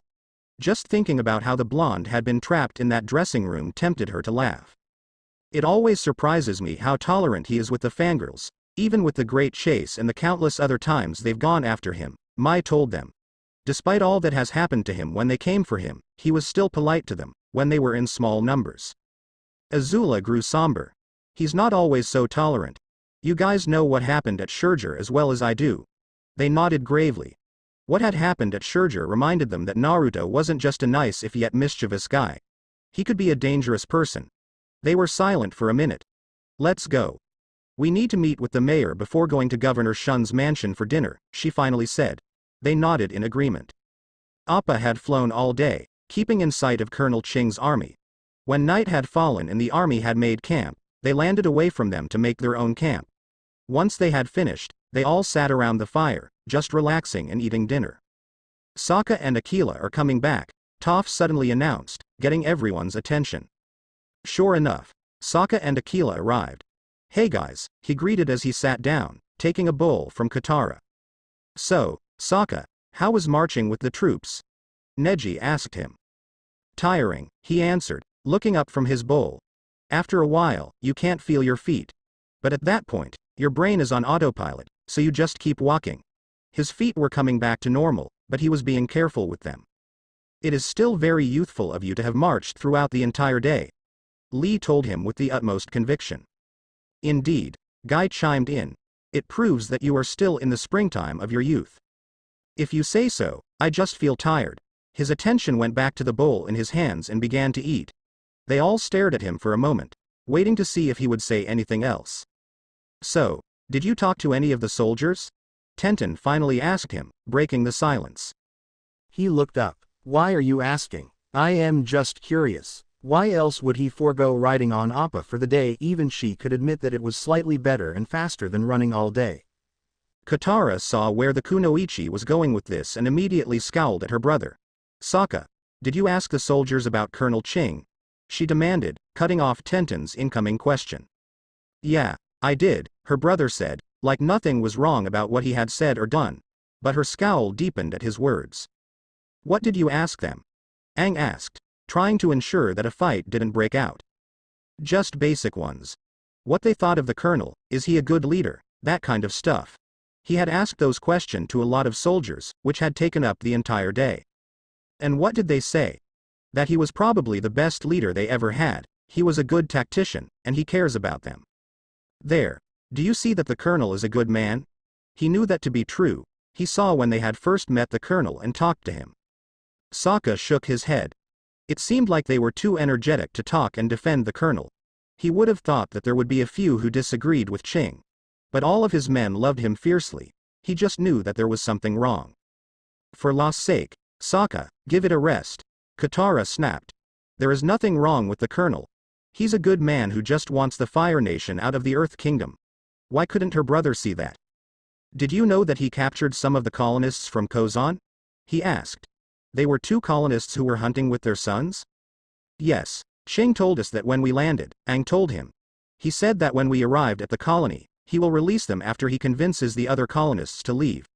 The airbender knew that the colonel would keep to his word.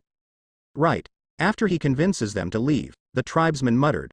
For some reason, whenever Ching used the word convince, he didn't mean what the others thought he meant. Unfortunately, his sister heard his mutter and decided to put her foot down. Sokka, if you keep this up, I will have Appa take you back to the South Pole. That way you can act like a child there, she warned him. When he heard those words, he stood up from where he sat. Act like a child. He repeated, anger evident in his eyes. His bowl fell from his hands and hit the ground. Katara, just once, will you believe me? I don't know how, but the colonel is not what he seems. She wouldn't have of his nonsense. You're being paranoid and you're acting like a child, she told him, the fire making her eyes look seemingly harsher. Grow up. He stiffened at those words, looking like he was about to snarl at her. Then he looked around and saw that no one was on his side. He stifled the snarl that was coming up and walked away, Aquila close behind him. What's up with him? Toph asked as she felt the 2 of them leave the campsite. Katara sighed in exasperation. Honestly, it was a full-time dealing with Sokka when he became paranoid. He gets like when things don't go his way, she told the earthbender. Give him some time, Hell, calm down. Sokka stomped through a nearby forest, not caring if he was causing a racket. Aquila trotted behind him, staring silent. Stop acting like a child, he asked himself. I haven't been a child since Dad left. Ever since that day, I have tried to protect her and my friends. But does she thank me? No. She just ignores me whenever I have a bad feeling. He punched a tree. Arg, there are some days when I just want to slap my sister. He kept walking until he stopped outside a cave. Suddenly, he felt a jolt of pain in his leg. Looking down, he saw that Aquila had bitten him in the leg. They were like that for minutes until Aquila let go of his leg. He sighed, the anger inside of him draining away. Sorry about that, Aquila. I was just so angry. Aquila gave his arm a lick. Looking down at the wolf, he realized something. You've gotten big. Aquila gave him a look that was a combination of no, really? What tipped you off? And it took you long enough. The wolf now reached his waist. There wasn't any trace of the starved, soot and ash-covered puppy he had rescued. Sorry, he apologized, realizing what the look meant. You know how things have been lately. He looked around and finally noticed the cave. It looked like an ordinary cave, but he felt like he should know what was in there, like he had to go in and go alone. Aquila, I want you to stay outside this cave. I am going in to see what in there. Aquila flattened his ears, let his tail fall, and whined. I know. You don't want me to go in there, but I feel like I must, the tribesman told the wolf, kneeling and scratching him behind the ear. Don't worry, I'll come back. He set off into the cave, leaving Aquila behind. As he went further and further in, he realized that it wasn't getting darker as it should have been. In fact, the light stayed the same. Looking around, he saw that torches were placed along the walls. They looked like they were recently put in, and yet, he somehow knew they were not. He also noticed that as he went deeper into the cave, it was looking less and less like a cave tunnel. Finally, he arrived at the end of the tunnel, which now looked like a corridor. In front of him stood a door, a wooden door that seemed to be unlatched. He reached for the door handle, and as soon as he touched it, the door swung open. Well, that's not creepy, he said to himself. Not creepy at all. He walked into the room. It was a tomb. The fact that there was a stone coffin in the room tipped him off. This coffin wasn't carved out of the rock and shaped it into a crude form. No, he would say that this was a coffin made of the highest quality of stone and was carved by the greatest stonemasons at the time it was created. It was made with both white and black marble. On top of the coffin lay two swords. The larger sword was the definition of oversized cleaver. It was big enough that the tribesman was quite sure that even if he used both of his hands to pick the sword up, he would have a hard time holding it. The blade's edge curved inward at the top. Along its back was a thin, hollowed-out part. The second sword was smaller and looked more like a knife than a sword, with a guard over the handle, most likely to protect it. At the bottom of the slab covering the coffin, near the tip of the sword, were two inscriptions. One was long and the other was short, but they were both of foreign writing, so he didn't know what they say. Suddenly the door behind him slammed shut and all but one of the torches in the room went out. The one remaining torch burned so low that it only barely illuminated the room. Sokka reached for his boomerang on reflex but stopped when he heard a rattling of coils. It's been a long time since someone has entered this tomb willingly, and walked into my claws, a voice whispered from the darkness in the room. Who is there? Sokka called out as he slowly brought his hand away from the boomerang. He could hear something moving, but he couldn't see what it was.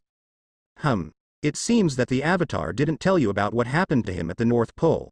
The voice sounded very amused. He stopped looking and froze. In truth, Aang did tell them what had happened at the North Pole during the siege. And he also told them how to survive if they ever encountered the spirit he did. And now that spirit was in the tomb you were the face stealer, he announced to the room in an emotionless voice and with a neutral expression. The rustling of coils quickened, and he was suddenly staring at an arrogant male face from the Northern Water Tribe. He knew that face was from the Northern Water Tribe because he had, unfortunately, known the original owner of that face. He said neutrally. So that's what happened to Han. Oh? You know this face? Han's lips moved, but it wasn't his voice that was speaking. It was the spirit's voice, Ko's voice. Met him a while back, he was an ass, he said with a shrug, acting nonchalant. Ko chuckled sinisterly. Indeed, he was, and arrogant as well. He came into my territory and tried to challenge me. The face changed into a blue demon face, the lips surrounding blinking and the face changed. One look at this and he screamed in fright. The sounds were so satisfying. He looked at Sokka, who hadn't said a word in response. You will not avenge your friend? I never said that he was my friend. I said he was an ass. He looked at the coffin as Ko coiled around his body. So, whose tomb did I walk into? The spirit switched his face to one that was painted white and had gray eye markings with red lips. He uncoiled his body and scuttled over the ceiling to look at the coffin from above. The tomb of a interesting man, he finally said. Sokka couldn't be sure, but he could have sworn there was a tiny amount of sadness in Ko's voice. How was he interesting to a spirit? The tribesman asked with genuine curiosity. That was something he didn't know could happen. Granted, his experience with spirits was rather limited. The face stealer, having heard the curiosity in his voice, turned around and rushed towards him, wearing the face of a blue-nosed baboon. But Sokka still wore the emotionless face. Ko changed his face to that of an old man and began to chuckle. Very impressive, boy, but how long can you last? He crawled back to look at the coffin. This man lived a long time ago, yet lived for a long time. He came to me once and demanded that I show him the way into the physical world. I refused and he drew his blade. I found out two things that day. His blade could hurt spirits and that I could not take his face. So did you kill him? The face changed again, this time into a brutal-looking man. On the contrary, I showed him how to enter the physical world. The face turned back into the white mask. And for many years afterwards, he would come visit either when he wanted to fight or to talk. It seemed that he could walk either world with ease. Why would he talk to you? Why would anyone want to meet the face stealer more than once? He certainly didn't want to. Once was enough. I had asked him that myself once. He told me that it's better to trust an enemy that you know than an ally you don't. When it came time for his death, he called me here to the physical world and asked me to watch over his tomb from that day on. He trusted me to keep away and terrify those who would try to discredit his tomb. As Ko, his voice sounded sad. It almost sounded like he missed the person who was entombed. And do you know what that makes you? He asked as he turned to face Sokka, once again wearing Han's face. That would make you a desecrator. Your face will soon belong to me. But I didn't desecrate anything, the tribesman objected. And you can't take a face that doesn't show emotion. The face changed again, this time into an owl. I have ways of making you express emotion, boy. I will enjoy making you scream. The spirit coiled up to launch himself at Sokka. If you're going to kill me, may I ask a question? He asked, catching the face stealer off guard. What would that be? He pointed to the inscriptions on the coffin. Do you know what those words mean? He wanted to know what they said. Yes, I do. But you don't need to worry about them now. The spirit lunged at the water tribe paragon when all the torches suddenly flared back to life, making Sokka cover his eyes and Ko to coil back with a hiss. Ko, a different voice, one Sokka knew well, spoke. Did you forget what I told you the last time you tried to take one of my paragon's faces? He opened his eyes and saw Sifu standing, or rather, floating, over a cowering Ko. Sifu. Squeaked Ko, wearing the face of a child. It was probably to make Sifu think he wasn't dangerous. We were just talking. That's all, I swear. Ko. If you're not gone in the next 5 seconds, Ko heard the warning in Sifu's voice. He hurled himself at the darkest corner in the room. Sokka didn't hear the sound of anything hitting the wall, so Ko must be fled back to the spirit world. There are days when I wonder why I let him exist, Sifu said, annoyed. He looked at the coffin. So, you found him. Who is he? Do you know him? Sokka asked him. It seemed like everyone knew the man in the coffin, everyone except him that. Not at first. You know I was the last teacher of the first paragons. The tribesman nodded. Well, he taught them before I did. When I first met them, they were carrying swords that felt like they came from the spirit world. Once they learned everything that I could teach them, I asked them where the swords had come from. They told me that they learned from a lost swordsman. I spent quite some time looking for that swordsman after that. He was difficult to track down. Ko said that he could move through either world easily, he commented. Which is probably why it was taking me so long to find him, he admitted. By the time I found him, the first paragons had already trained their successors and retired. And I found that he could do travel between the two worlds because he was essentially half dead. Sokka was confused by that. How can he be half dead? There was either alive or dead. There was no middle ground. Don't know. I thought it was better not to push it. I asked him what kind of sword the first paragons carried. He told me that they weren't just swords, they were zanpakutos. Zanpakuto, repeated the tribesman, trying the word out. It sounded foreign, but also like there was more to it than just the word. Yes. He said that a person creates a zanpakuto from their own soul. Where he came from, it was a weapon used by the dead. Then how could the first paragons create their own zanpakuto if they were alive? That was a contradiction if he ever heard one. I asked him the same thing. He said that a zanpakuto can be created from a living person's soul, but they would have to anchor it. The creator would have to use their own blood to help create it. But they had to be careful. Too little, and the zanpakuto wouldn't be created. Too much, and the person would die. It was a risky process, and the swordsman only did it with 5 people, 4 of which were the first paragons.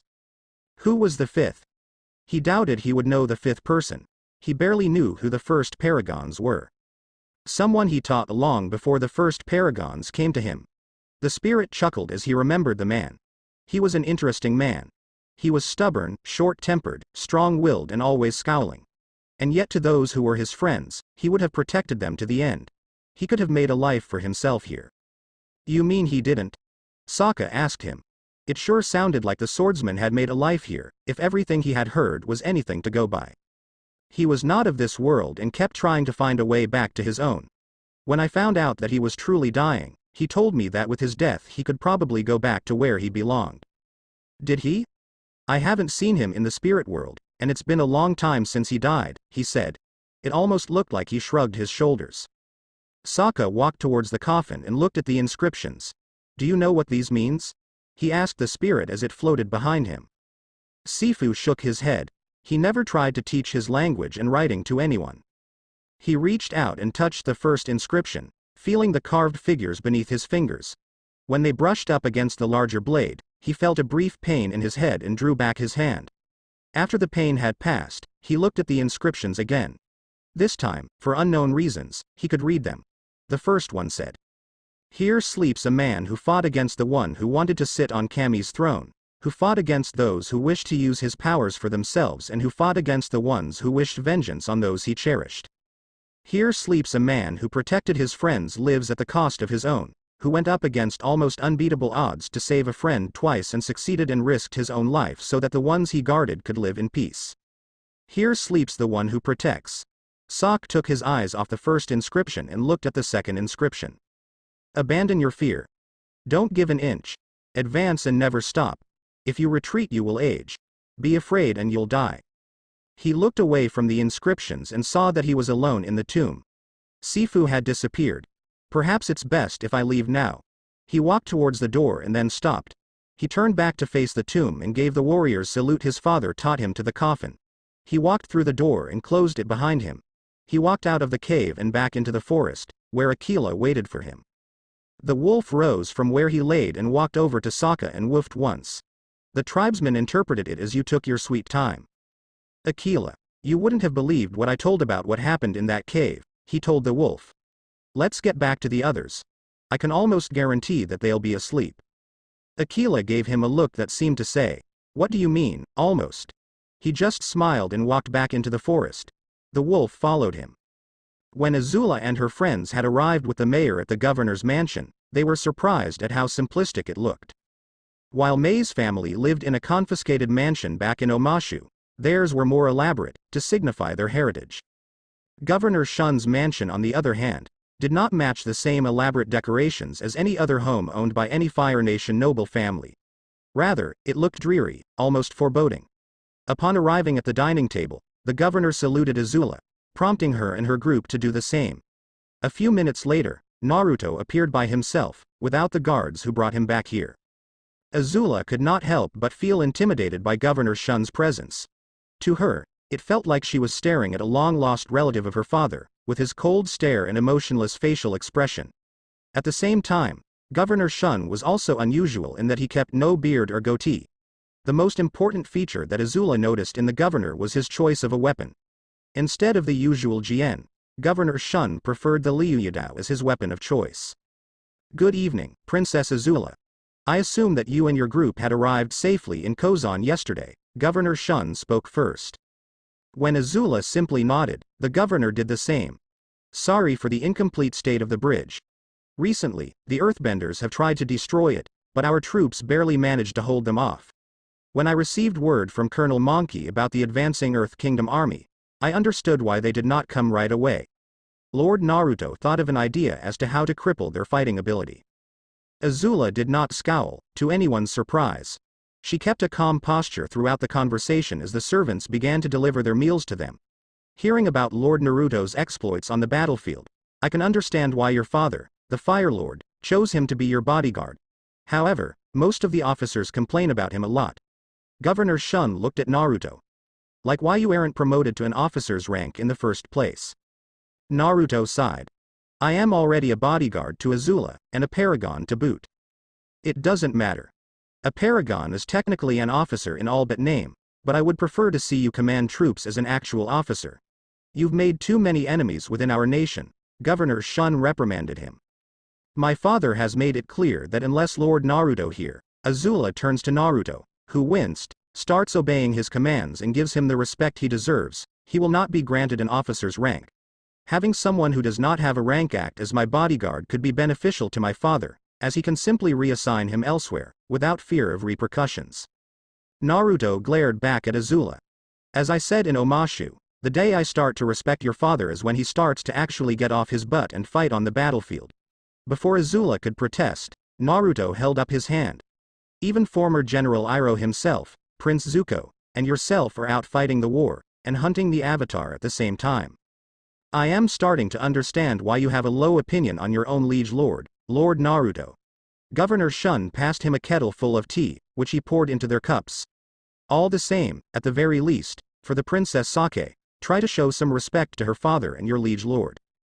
Naruto sighed in resignation. Fine, I will. He said here just to keep the peace. That's better. In any case, how goes the bridge? Governor Shun turned to the visitor who arrived at the dining table. Inari bent the knee to the governor, as a sign of respect. The bridge is complete, my lord, Inari told Governor Shun. I simply did my job, nothing more and nothing less. Governor Shun nodded in approval. He gave Naruto a silent gesture for him to leave. As the blonde left, Azula got up and followed, but not before excusing herself to meet him in a small room. You don't look happy at all, Azula commented dryly. As if you've realized that to become an officer, you just have to give my father some respect. Azula, I only did that just so I wouldn't have the likes of that idiot lieutenant back in Yu Dao get upset at me. Besides, there is a reason why Colonel Monkey isn't here right now. He looked at the assortment of weapons inside the room. To his astonishment, there was a small crossbow that hung over the wall, while another bow, this time like the ones used by the Yuyan archers, also hung at a different area of the wall. Just as Naruto and Azula were about to leave the small room, Governor Shun entered. Governor Shun, I did not know you were a connoisseur for such exotic weapons, he said respectfully. These weapons were like the ones taken from the Earth Kingdom soldiers, the governor replied. However, the repeating crossbows like the ones I've kept for my collection have been kept by various former Earth Kingdom soldiers who defected to the Fire Nation. He walked over and touched the weapon briefly.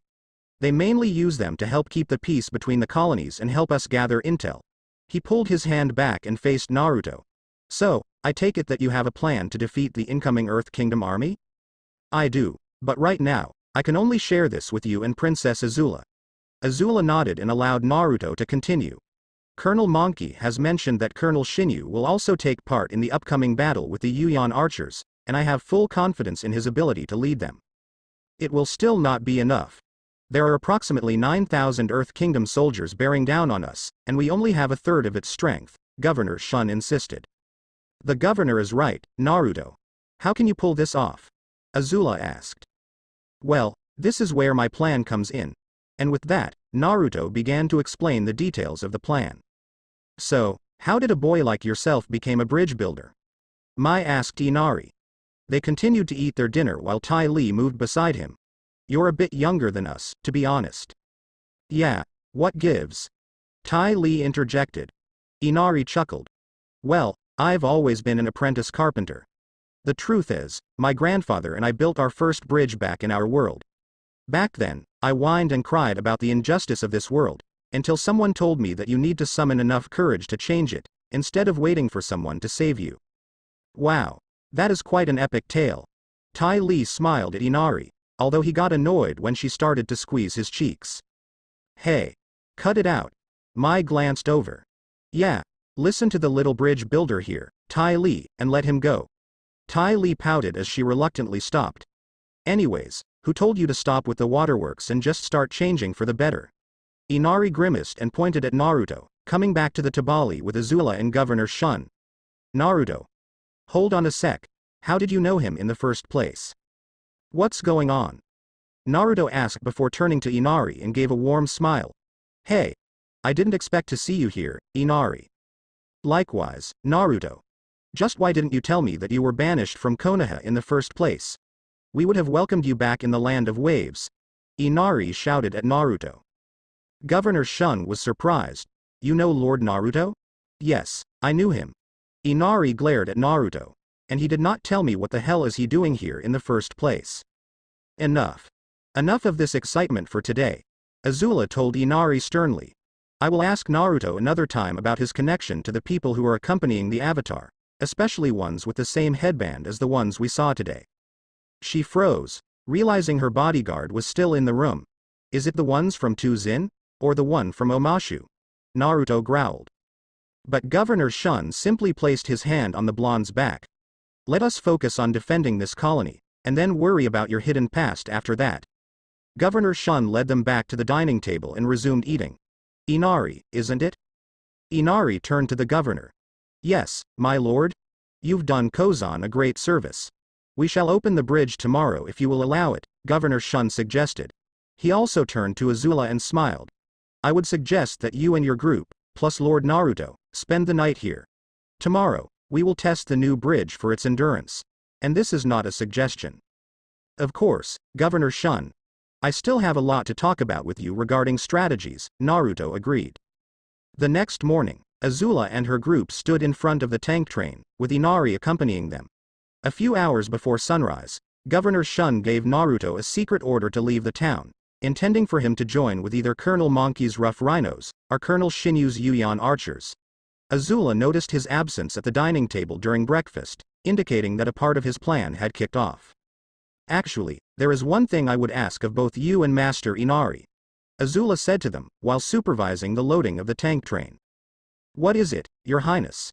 Governor Shun asked her. Since the bridge is done, we should leave right now. While she had enjoyed her brief vacation in Kozan, she had wasted enough time. She needed to get back on the trail. Inari looked at Azula. Are you taking that tank train with you? She nodded. All right then, it'll give us the chance to judge how the bridge handles that kind of weight. Then it's settled. I will have the engineers move the tank train to the bridge and we will meet you there. She walked out with Tai Li and Mai right behind her. Azula. Asked Tai Li. How are we going to get Naruto across the bridge if he's not with us? That was looking to be a problem, at least to the acrobat. I am sure he'll figure out that we're leaving, and he'll find a way across without anyone noticing him. She lied with the utmost confidence. Not even Mai and Tai Li were told of Naruto's plan, since he was paranoid enough to keep the details of it closer to just himself, the governor, and Azula herself. The tank train was lined up at the end of the bridge when Azula and her two friends arrived. They saw Konohamaru, Moegi, and Udon, but noticed that someone else was absent. Where's your teacher? Mai asked them. Konohamaru shrugged. I think he ate something this morning that didn't agree with him. He's been in bed since. That's too bad, Tai Li said. While she didn't really know the man, it never hurt to be polite. Alright, here's what's going to happen. Inari spoke up, getting everyone's attention. We have earthbenders on standby should any damage happen to the bridge. We're first going to send the tank train over the bridge to see what happens. He waved to the engineers in the tank train. It started moving and was soon crossing the bridge. It cleared and kept going on its way to the campsite that had been set up the day before. It seems that the bridge can hold the tank train's weight, and since right now, that's the heaviest thing we have on the bridge, I'd say it will be able to hold its own, Inari stated as he walked towards the middle of the bridge. You're the expert here, Inari, Konohamaru told him as they followed him. The earthbenders on the other side of the gorge quickly crossed the bridge and made their way back into the colony, nodding briefly at Inari as they passed. Wasn't it a clear day a few minutes ago? Mai asked aloud, looking around. They all looked around and saw what she was talking about. A few minutes ago, the day was nice and clear. But now, a fog was rapidly coming in. Within a few minutes, the fog had covered the entire bridge. What's going on? Moegi asked as she and Udon pulled out a kunai and Konohamaru reached for his staff.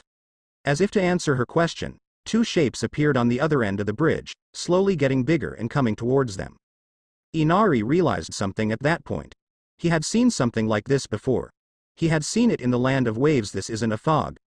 This is the Kirigakure no Jutsu, hiding in mist technique, he told them in a half-panicked voice. Laughter was heard coming from the shapes in the mist. Well, what do you know? The little bridge builder knows what the mist is. You don't see that every day, do you, Itachi? One of the shapes said. The shapes stepped out of the mist and to where the group could see them. One was a black-haired man and the other was a blue-skinned man with a cloth-covered sword. They both wore headbands. The black-haired man wore the same one as Konohamaru and his teammates while the blue-skinned one wore a headband that had the same symbol, the mask in Inari's room. The difference in their headbands was that the symbol was slashed through. But what truly made them distinguishable were the cloaks they wore had red clouds on them. It was the cloaks that made them instantly recognizable to the Konoha team. They're from the Akatsuki, Udon exclaimed. Let's see what we have here. The blue-skinned man, who looked more like a shark, truth be told, said. We've got the princess of the Fire Nation, her two friends, the little bridge builder, and 3 brats from Konoha. Why are you here? Konohamaru demanded, desperately trying to make sure his voice didn't squeak. He knew who Itachi was and was scared. But he couldn't run away. He had to stand his ground. Ah, look Itachi. The little brat is trying to act all grown up. The shark-looking one said with a laugh, like it was an amusing thing to see. Isn't that cute? Kisame, enough, Itachi said. He walked forward a few steps. Princess Azula, we do not wish to fight you. We came here for one thing, he said to her, sounding incredibly formal. And what would that be? She asked. She had a feeling that this was not a person she could trust. Naruto Uzumaki. Konohamaru and his teammates were shocked by what they had just heard, but Inari was not surprised, having met the blonde the night before. Before he could do something, Azula had slipped into a firebending stance, ready to fight. Sorry, but I am afraid you can't have him, she told him. Mai began to finger a handful of throwing knives and Tai Li was ready to move. If you do not give him up willingly, we will kill you to get to him, Itachi replied coolly. His face didn't show any emotion. It was expressionless. You'll find that we won't go down that easily. She was confident that she and her friends could hold their own against the two of them. Are you sure? He took a step back. Kisame, don't kill them. We still don't know where Naruto is, he ordered. The swordsman just grinned before charging at them all. He went after Azula first, ducking underneath a fireball she had bent at him and burying his fist into her stomach. As she collapsed to the ground, Tai Li had flipped into the air, trying to jab the pressure points in his head and shoulders. He sidestepped her, grabbed one of her legs and slammed her down into the bridge. Mai threw knives at him, but he just swatted them away with his sword and then smacked her down with it. Swinging his sword low, he literally swept the Konoha team and Inari off their feet. And that was without a single use of jutsu, he boasted as the mist faded. Now then, what body part should Samahata cut off? He pretended to give it some thought. How about a leg? That why it'll be easier to catch you if you run away. He swung Samahata down at Azula's leg, as if to cut it off. But that idea didn't work. Kisame was surprised at the loud clang, and backed up as to everyone's surprise. Governor Shun pointed his Ryujidao at the 2 Akatsuki members. Who are you two, and what do you want? Governor Shun asked. Itachi walked towards him. As we told the princess there, he pointed at Azula without looking at her, we want Naruto Uzumaki. I get that, but I won't negotiate with bounty hunters like you. Governor Shun charged at Kisame, weapon in hand. Itachi stepped in and stopped his strike with his kunai. I do not know your intention with Lord Naruto, but you two will not get to him. Itachi merely kicked the governor aside. We have no choice. We have to eliminate you, the princess, her friends, and the Konoha team sent to accompany the bridge builder. Just then, Kisame turned around and grabbed Itachi by the back. Hey, Itachi. Kisame, now is not the time, Itachi reprimanded him. Kisame simply dragged his partner and forced him to see what is happening. Once he did, he paid attention. Governor Shun stood up and gasped as a large column of Earth Kingdom soldiers marched towards the bridge. So, they're here. He turned to Azula and gave her a silent nod, indicating that the next step of Naruto's plan was set in motion. He walked towards the approaching Earth Kingdom soldiers, completely ignoring the supposed bounty hunters. Look up there. Tai Li shouted as she pointed her finger at what appeared to be a sky bison flying towards them. Wow, it seems that the Avatar is joining in as well. Azula laughed loudly, as Mai and Tai Li were startled. Isn't this exciting? The Avatar's appearance in these two freaks, in Kozan on the same day. Appa landed near the bridge, his passengers waiting for now. Colonel Ching stood in front of his army, leading them onto the bridge. Both Sokka and Aquila stood just a little way behind him, their faces hard and somber. He stopped where the others could easily see him. Governor Shun sheathed his blade and turned his attention to the commanding Earth Kingdom officer. I am Colonel Ching of the Earth Kingdom and I demand the complete and unconditional surrender of Kozan, he stated outright, his voice echoing over the gorge. I am Shun, the governor of Kozan, and general as well. What makes you rockheads think we will just surrender this colony to you? Governor Shun asked coldly. Your troops are tired from building this bridge. I could easily overrun this colony. He seemed completely confident about that. Perhaps. Let's put that to the test, if you may. Governor Shun mocked his Earth Kingdom counterpart. He did not expect the next command that came out of Colonel Ching's mouth. Bring forth the prisoners, he ordered his second-in-command. The 4 prisoners, 2 men and their sons, one pair was Fire Nation and the other was Earth Kingdom, judging by their clothes, were brought forward and were forced to kneel before him. What is he doing? Aang asked as he watched the whole thing. This wasn't supposed to happen. The prisoners were to stay behind until the colony had surrendered. They weren't supposed to be brought up front like this. When he looked at the others, he saw that they were just as confused as he was. Ching walked behind the fathers. Fire Nation citizens of Kozan, you have profited from lands and resources that were never yours in the first place. He shouted for the colony to hear. Earth Kingdom citizens, I find you guilty of treason by allowing these charcoal suckers to live here. He drew out a knife and held it high. This will be your punishment. And without any more warning, he stabbed the first father through the back of the head, shocking everyone, except for his soldiers, the Akatsuki members, and the shinobi team on the Sky Bison, who could see it. As the colonel pulled his knife out of the first father and walked over to the second father, Katara looked over to where her brother stood. Sokka, stop him, she shouted at him, her voice full of horror. But he didn't do anything. He just watched as Ching killed the second father. It was when the colonel started to walk towards the children that Aang finally acted. He leapt off Appa and flew down, landing behind Sokka. He bent the air to push the colonel away from the children. The colonel fell to the ground and as he rose back up, Aang bent another stream of air to send the children over to the other side of the bridge. A side effect of that was Sokka and Aquila were also sent that way. As soon as the children landed in front of her, Azula got them on their feet and passed them over to Konohamaru's team. Get them inside and find their mothers, she ordered.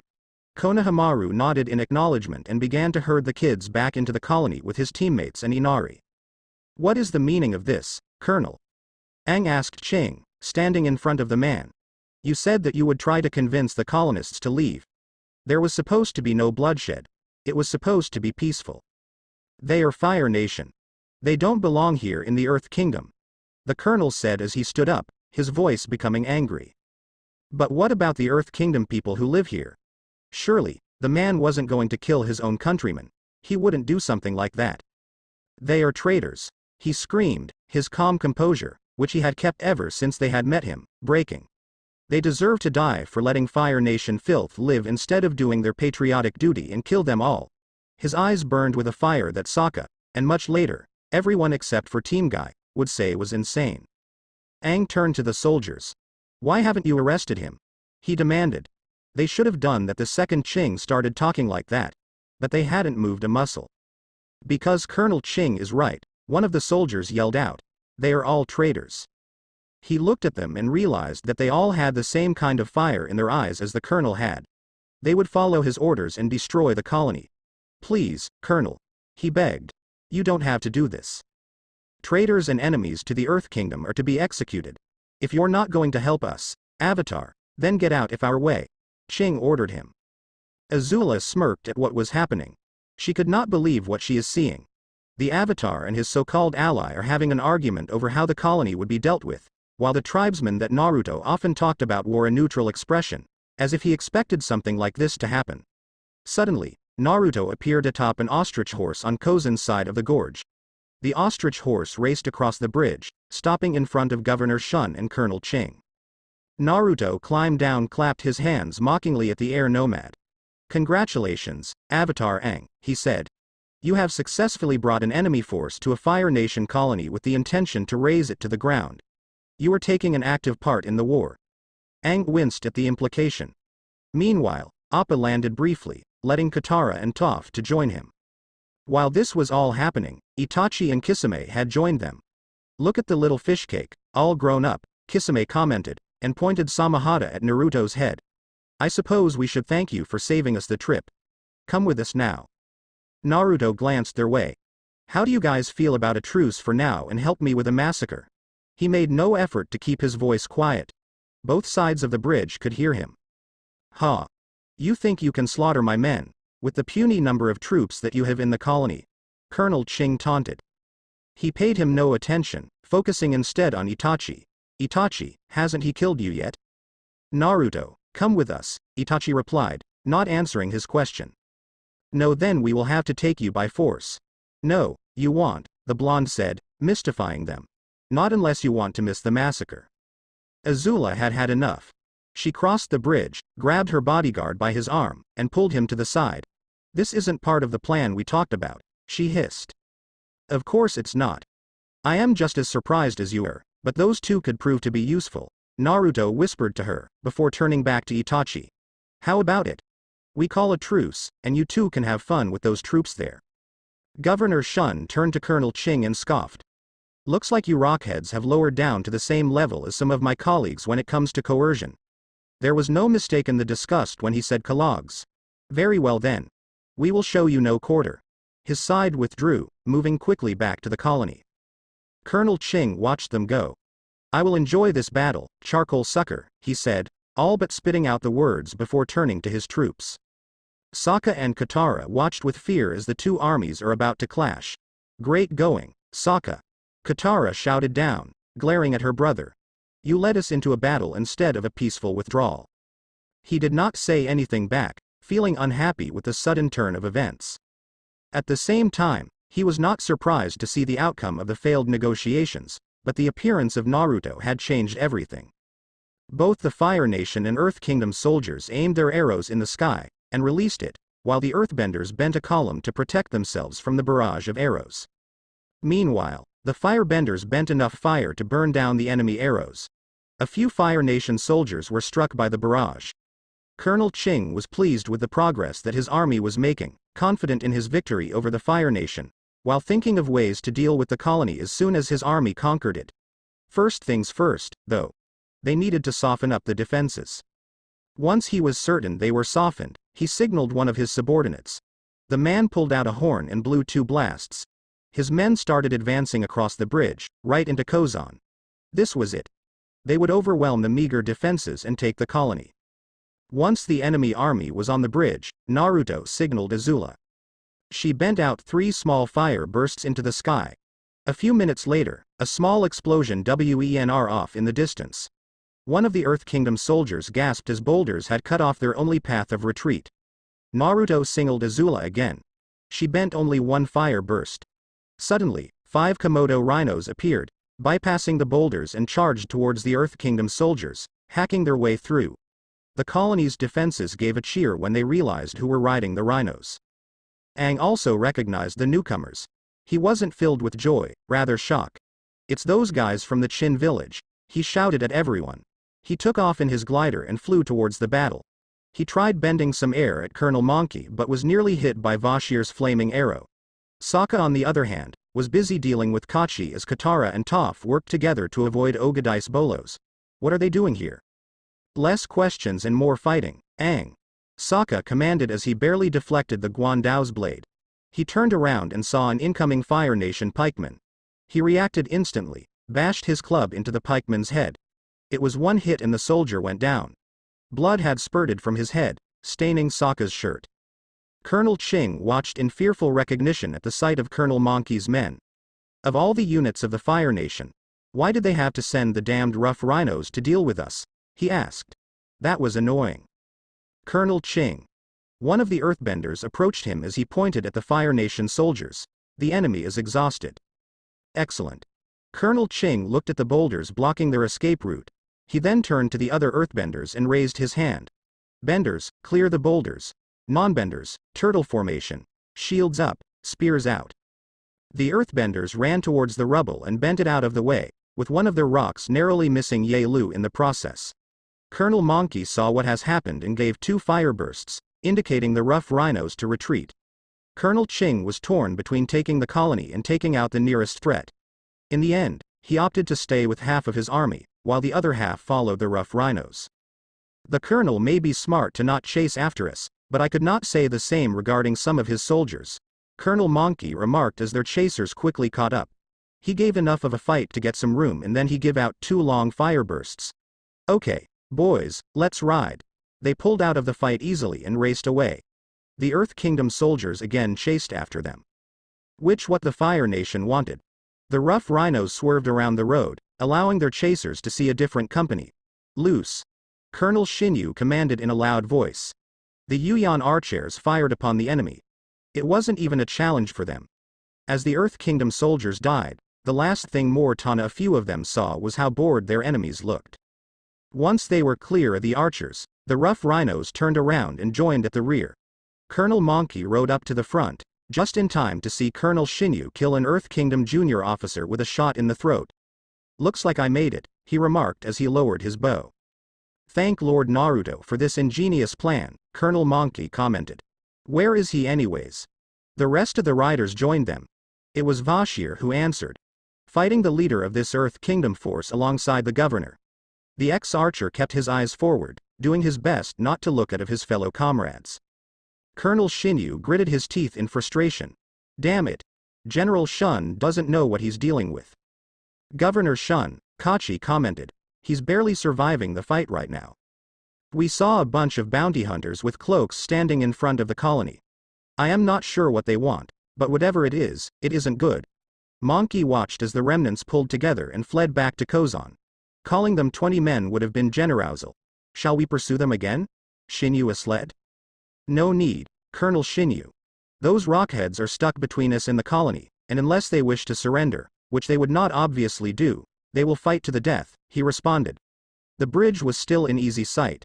He saw Naruto and Azula fend off an incoming attack with her firebending and the blonde's close combat skills. To his surprise, the 2 cloaked figures also decided to join in the slaughter.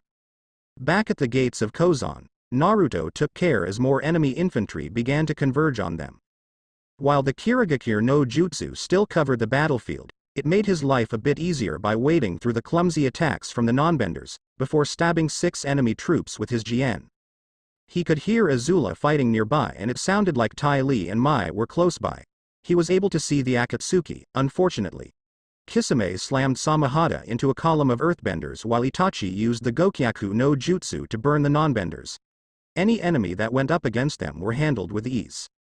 Naruto moved away from them, heading to the other sounds of fighting.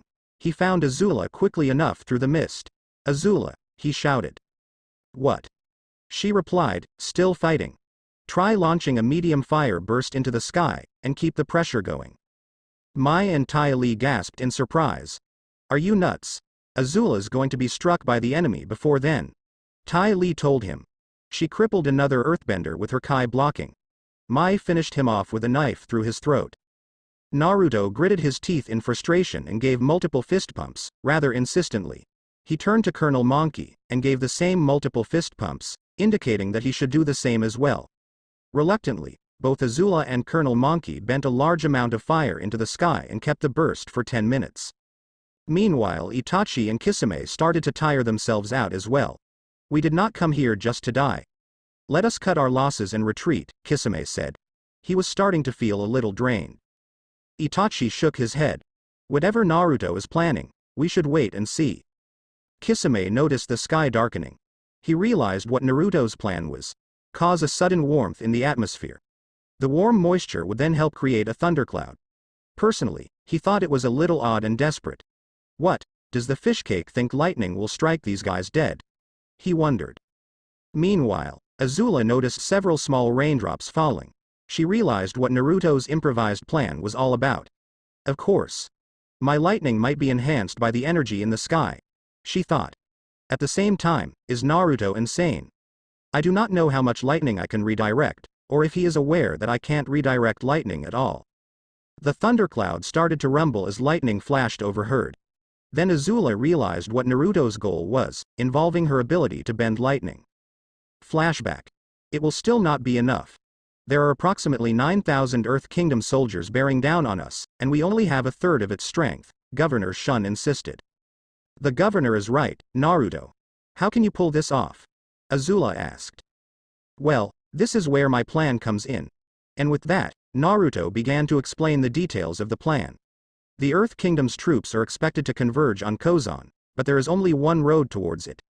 The rough rhinos will block off their escape route, forcing the enemy to hunker down close to the city gates. Naruto moved a piece representing the Earth Kingdom's army into a map that Governor Shun had on his small desk. At some point, the Earthbenders will try to force their way out. Azula and Governor Shun nodded in agreement, but the former frowned at the same time. How will you deal with the Earthbenders once they make their escape? The Earth Kingdom's troops will then try to chase the rough rhinos, who will retreat, but while they are retreating, that is when another player comes in. He moved a piece representing the Fire Nation. End flashback. Azula and Naruto watched as more lightning flashed into the ground before bending her own lightning and launching it at the sky. 3 minutes later, thunderbolts crashed down to the ground as small puddles began to form. At the same time, Colonel Ching grinned at the apparent tactical blunder Naruto made, which in his mind, only weakened the firebenders' firepower with the rain. Azula's ability to bend lightning was surprising, but he was sure it could be handled. When the lightning in the sky flashed down once again, Naruto used his own fingertips to grab the lightning, before redirecting it at Colonel Ching, although he encountered some difficulties in attempting to redirect it. The sensation of it coursing through his body was surprising. Quite frankly, it hurts. Naruto gritted his teeth as he struggled to handle the lightning before remembering his close observation what Iroh told Zuko.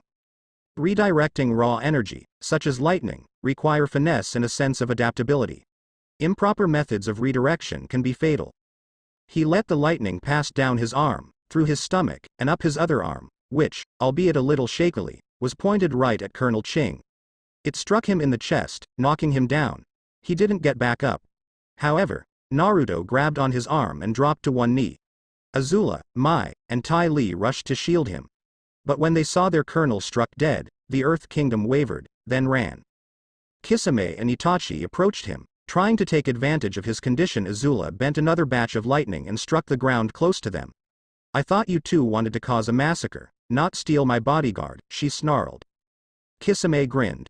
Forgot about that, but our primary mission still stands. He turned around, flassawing through hand seals. Doten, Dochu Senko. Both Azula's and Aang's group were stunned at what happened next.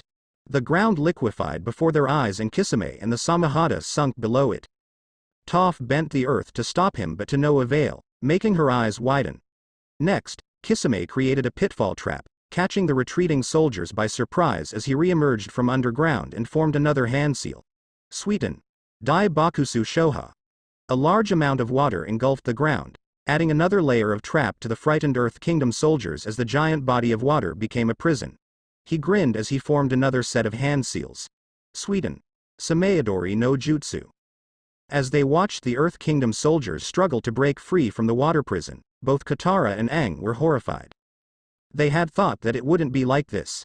The colonel was supposed to try to peacefully take Kozan. But he instead ordered its death, and now that the colonel was killed, his army was receiving the same treatment. They wanted to look away, or in Toph's case, shut them out. But they couldn't, as the Earth Kingdom soldiers eventually died from drowning as a result of their failed attempt to free themselves.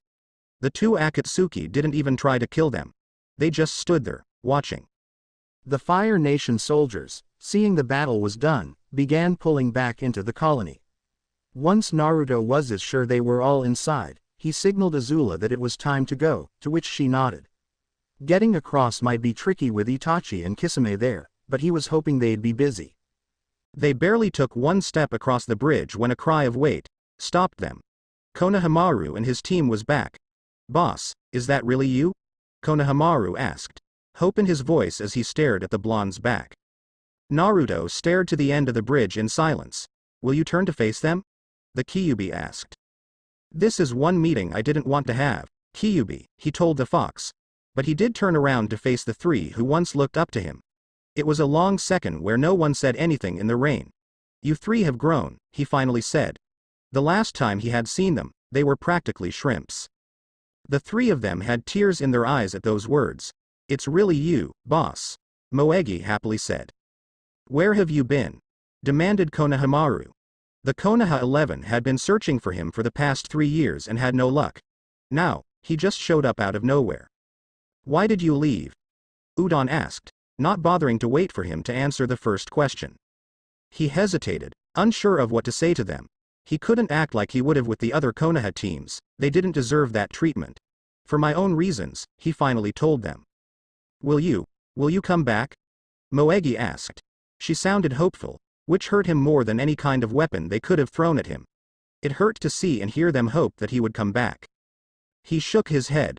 "No, but you're a Konoha shinobi," Konohamaru told him. "Not anymore." He grabbed his staff and launched himself at Naruto. The blonde met him halfway and blocked his strike, grabbing hold of the staff. He was trying to hold it in, but the tears flow freely down his face. "Please come home, boss," he begged. He wanted the blonde to come back. He wanted things to go back to the old days. Naruto had a face of calm indifference, even though he knew what the young Sarutobi was thinking. "It's not my home anymore," he said with no emotion in his voice. The sadness in the Konoha shinobi turned to anger. "If you're not going to come willingly, then I'll make you come home," he shouted, yanking his staff out of the blonde's grip. "Then try, if you can." Naruto took a step back and moved into an airbending stance. Konohamaru replied with a barrage of staff strikes which he evaded or parried with his hands. "He's skilled with the staff," he noted. "I wondered if he has signed a contract with the monkeys yet. If he did, he would certainly be the Sandame's grandson." Deciding that using his staff wasn't enough, Konohamaru decided to use his grandfather's taijutsu, the Saruken, monkey fist, with his staff.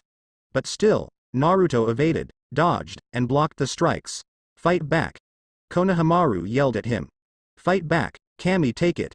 He knew that the blonde was holding back on him. He wanted him to fight back. Naruto caught the staff strike that was aimed for his head. "As you wish," he whispered. He forced the staff back and moved into a waterbending stance. Konohamaru swung the staff, which he caught and spun towards it, putting it across his back. He moved into an earthbending stance and punched Konohamaru hard in the chest. As the young shinobi stumbled back, he moved into a firebending stance and kicked him back to his teammates. Konohamaru hit the bridge hard, but he was still conscious. "Listen, you three," Naruto told the three of them as they helped Konohamaru back onto his feet. "Things are different now. Konoha is not my home anymore. This is your only warning. Don't come after me. If you try to take me back, I will respond with lethal force and I will kill you." He walked to where Azula, Mai and Tai Li were standing just at the end of the bridge. "We are leaving. Don't try to follow."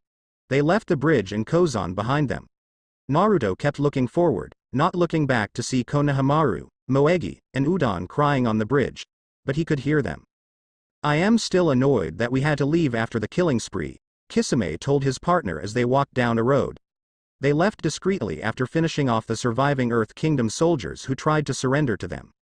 "If we had stayed, he would have turned on us," Itachi told him. It would have been the opportune moment to do so. And judging by how the blonde fought, he was certain Naruto would have done. "And that's a bad thing." Itachi said nothing. He noticed that something was trying to obscure his vision. Grabbing the thing, he pulled a piece of paper out of his headband. "What's that?" Kisame asked as he looked over Itachi's shoulder. "I knew you guys would leave early. Listen up.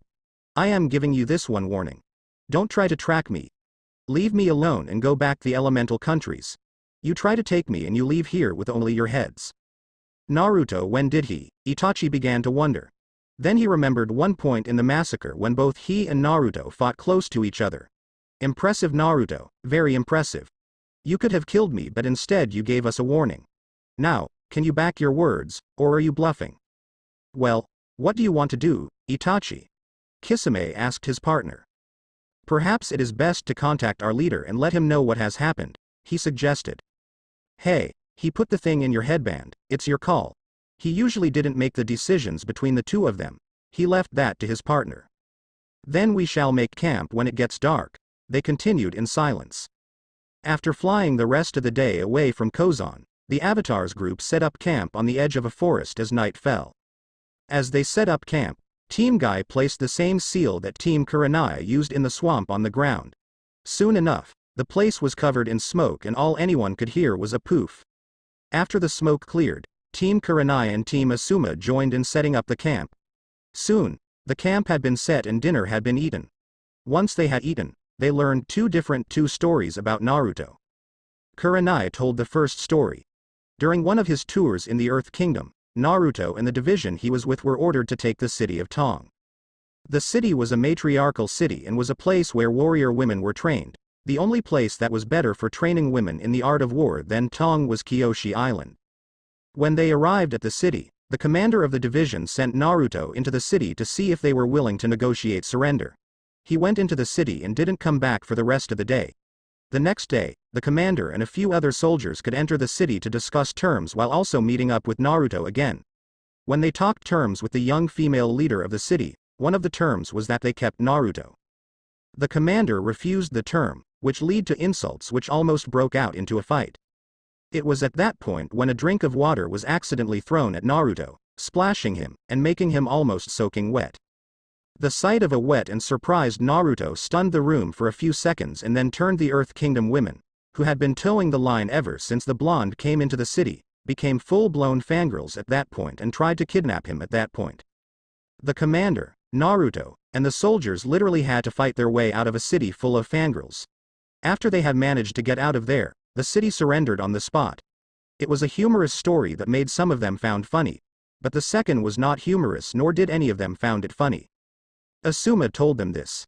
During the same tour, Naruto and a regiment were ordered to take the city of Shurjur. They arrived at the city and began to besiege it. Surprise occurred to both sides when the Fire Nation took a battering ram to the gate and it swung open on the first try. Taking advantage of the surprise, the Fire Nation stormed the city and easily took control. When they wanted to discover why it was so easy to take the city, the daughter of the city leader came to them and explained it. She had imprisoned her own family, drugged the military leaders into unconsciousness and had left the gate, all with the help of all but the two maids that refused to cooperate. She was asked why she had done all of this. She looked at Naruto and said that she and her maids had done it for him. They had done to prove their love for him and that they were willing to share him with others if he would take them. His response was to free the family from their imprisonment and then had the girl and her maids taken to the main square where everyone could see them. Standing beside them, he told the people of Shurjur what they had done. And then, in front of everyone, both Fire Nation and Earth Kingdom, he executed them. The only people who were spared were the two maids who refused to take part, and the people approved of what he did. Once they were done, Team Guy quickly filled them on what had happened. They had agreed to tell the other teams about Itachi and Kisame later when the others had fallen asleep. That way, they could avoid unnecessary questions, as well as their failed attempt to capture Naruto when he suffered a minor injury on his right arm from a difficult attempt to handle electricity on the same arm.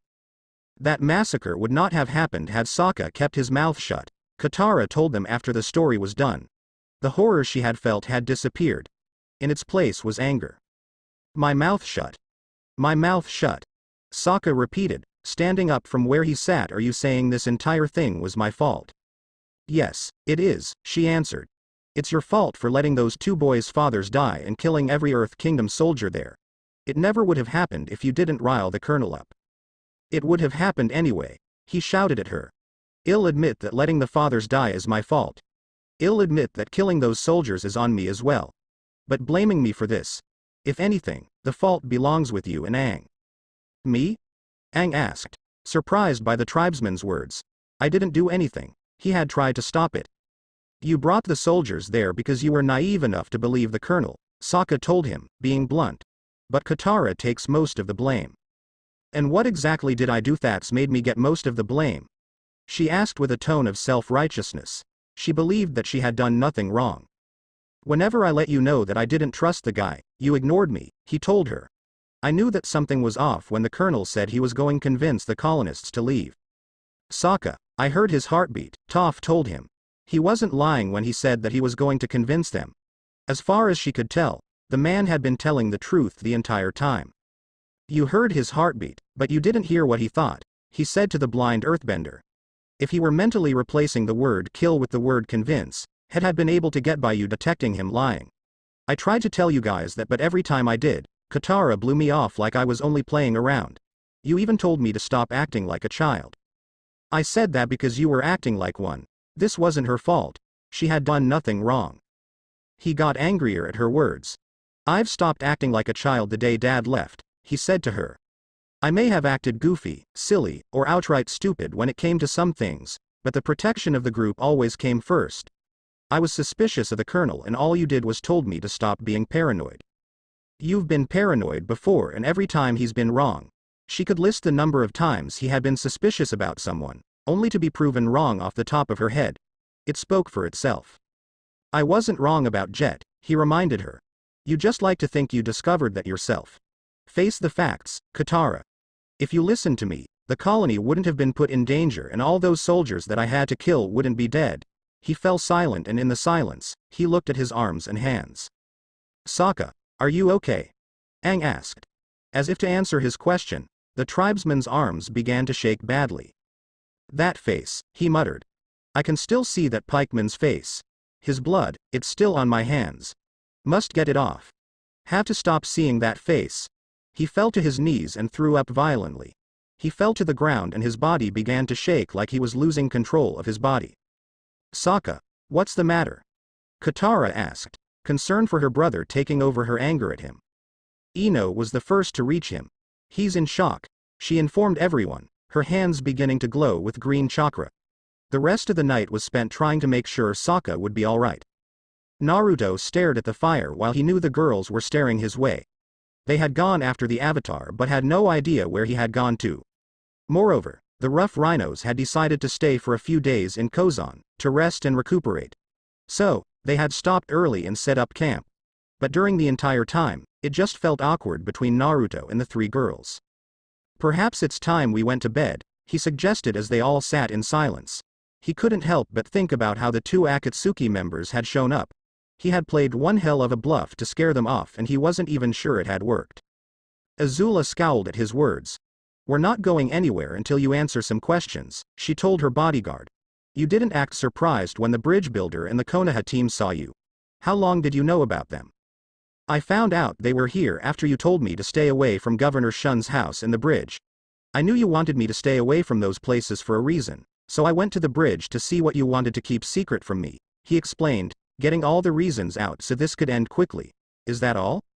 No, that is not all. They had a lot more questions for him to answer. Why did Konohamaru sound like he knew you? Ty Lee asked. I knew him 3 years ago. He looked up to me once. He looked at them. Why are you asking me these questions? They had never been this pushy before. Because, Naruto, we have been encountering people who know you and today we met 2 men who wanted to capture you, Azula said. And all the while, we really don't know a thing about your past. My past is exactly that, my pa. Don't give us that, she yelled, cutting him off. For Agni's sake, Naruto, we just want to know at least one thing about your past. He was silent for a minute before speaking. You want to know about just one thing about my past? He asked them. They all nodded. Then I'll tell you one thing about my past. I'll tell you about one of the men you saw. I'll tell you about Itachi Uchiha. He looked over at Azula. I want you to imagine 2 things, Azula. First, I want you to imagine that the royal family is a family the size of a clan. Second, I want you to imagine Zuko as a prodigy. That's ridiculous, she objected. Why would? Just do it, Azula, he ordered her. Imagine that Zuko is a prodigy in both firebending and swordsmanship and that he has your father's favor. Imagine that you look up to him and that he cares about you. I want you to imagine that your dream to beat him someday. Do you have that in your head? She nodded. Now, I want you to imagine that you are coming home late one night from firebending practice. You come into the royal palace and see members of your family dead on the ground. Bodies are everywhere. You are scared and frightened because you see people you had known. You rush to your parents' room, Because you know your mother and father are there and you'll feel safe. You burst into the room, but you find that your mother and father are already dead and that their killer is standing behind them. You are shocked to see that the killer is the person you thought cared about you and his family. The killer is no one other than your brother, Zuko. Now the question is, what would you do if he had left you alive? I would swear to track him down and kill him, Azula automatically answered. There was no question about it. She would hunt him to the ends of the planet and end his life if he had done something like that. The silence that following was almost deafening. Itachi Uchiha is infamous where I come from because, in one night, he killed every single person of his own clan. He had left only one survivor, he told them. You mean his younger sister? Ty Lee asked with horror. Azula remembered what Naruto had said to Itachi on the bridge. No, not his younger sister, she said. His younger brother was the sole survivor, right? He simply nodded and looked away, breaking eye contact. This is just one of the reasons I don't tell you about my past, he said. Again, silence filled the air between all of them. He was silently grateful that the engineers always chose to eat and sleep inside the tank train. They didn't need to hear any of this. You're right, Naruto, Azula finally said, breaking the silence. We should go to bed. She got up and walked back to the tank train. Good night. Tai Li and Mai soon followed her into the tank train, leaving Naruto alone with the dying fire. I shouldn't have told them, he muttered so they wouldn't hear him. I should have left it alone. You've made your choice, Kit, the Kyuubi told him. Now you will have to live with it. He stared at the embers in the fire. Tell me something that I don't know. Location, Konoha. In the Hokage's office, Tsunade was looking over the latest report from the bending countries. She had just reached the point where the Earth Kingdom forces led by Colonel Ching had reached the bridge when shouts were coming from the hallway, shouts that were accompanied with the sounds of a small struggle. Wait, you can't go in there. Someone shouted before the office doors burst open. Tsunade put the report down and stared at the intruder with a calm expression. Is there something I can help you with, Jonin Uchiha? She asked the shinobi standing before her. Sasuke stood in the doorway with an angry look on his face. Why didn't you tell us? He demanded, his voice all but snarling. What didn't I tell you? Pulling out a kunai, he launched himself at the Hokage. He might have struck her had a pair of arms not grabbed him and pulled him back. Sasuke, for Kami's sake, calm down. Sakura told her teammate as she held him back. Don't try to be the calm one here, Sakura, he told her as he struggled out of her grip. You're just as mad as I am about this. She still wouldn't let him go. Her grip was like iron. Well, it doesn't exactly help us if you try to murder the Hokage, Sasuke, a silver-haired, face-masked shinobi said as he walked into the office. What is the meaning of this, Kakashi? Tsunade asked. Sakura managed to calm Sasuke down as the fourth member of the team, a very pale, which is putting it lightly, black-haired and black-eyed teenager boy, came in. Kakashi cleared his throat as they stood before her. Lady Hokage, he began. Why were we not informed about the mission regarding Naruto? The mission does not have Naruto as priority 1, she answered. It's protection detail. Anything that has to do with Naruto is a secondary objective. That still doesn't explain why you didn't tell us about the mission, Lady Tsunade. Sakura told her master, trying to stay respectful. But she was having a bit of difficulty with it. When news of Naruto surfaced, they were usually the first to know. I am sure the Hokage will tell us if you let her talk, ugly, the pale member told her with a fake smile. She turned on him with a fist raised and an angry look on her face. Don't start with me, Sai. She yelled at him. She would punch him through a wall if he kept up with that. Sakura, stand down. Tsunade barked out. She put her fist down but still gave Sai the angry look. As I said, the Hokage continued, the priority is the protection detail and given your history with Naruto, you are not suited for this mission. Sasuke slammed his fist onto the table. Naruto is our teammate. We have the right to go after him more than any other team. She just looked at him in silence. While the rest of Konoha 11 put their efforts into looking for Naruto, it was Team 7 who put the most effort into it. When they were able, they did everything they could in looking for him. They went after the vaguest of rumors looking for their former teammate. But sometimes their drive got them into trouble. She had gotten multiple reports of them breaking into places they didn't have business in or assaulting people that spoke ill of Naruto. It is for that reason you are not on the mission, she told him.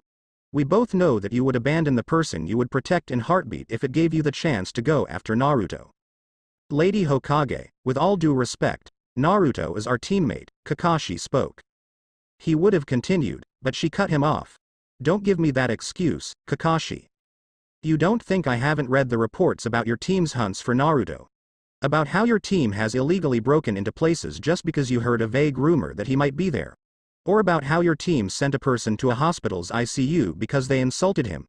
You have used that excuse one too many times. She gave them all a hard look. Until I am certain that you won't go chasing after rumors, you and your team are confined to the village. Now leave. Lady Tsunade. Sakura began to protest. Her teacher cut her off. I said leave. The 4 members bowed and turned to leave before Tsunade stopped them again. Wait, she spoke. Who was it that told you? Only teams Kurenai, Guy, and Asuma knew about this mission. Konohamaru, Sakura finally said. They left the office after that. The sounds of their footsteps and walked past other people came in from the open door.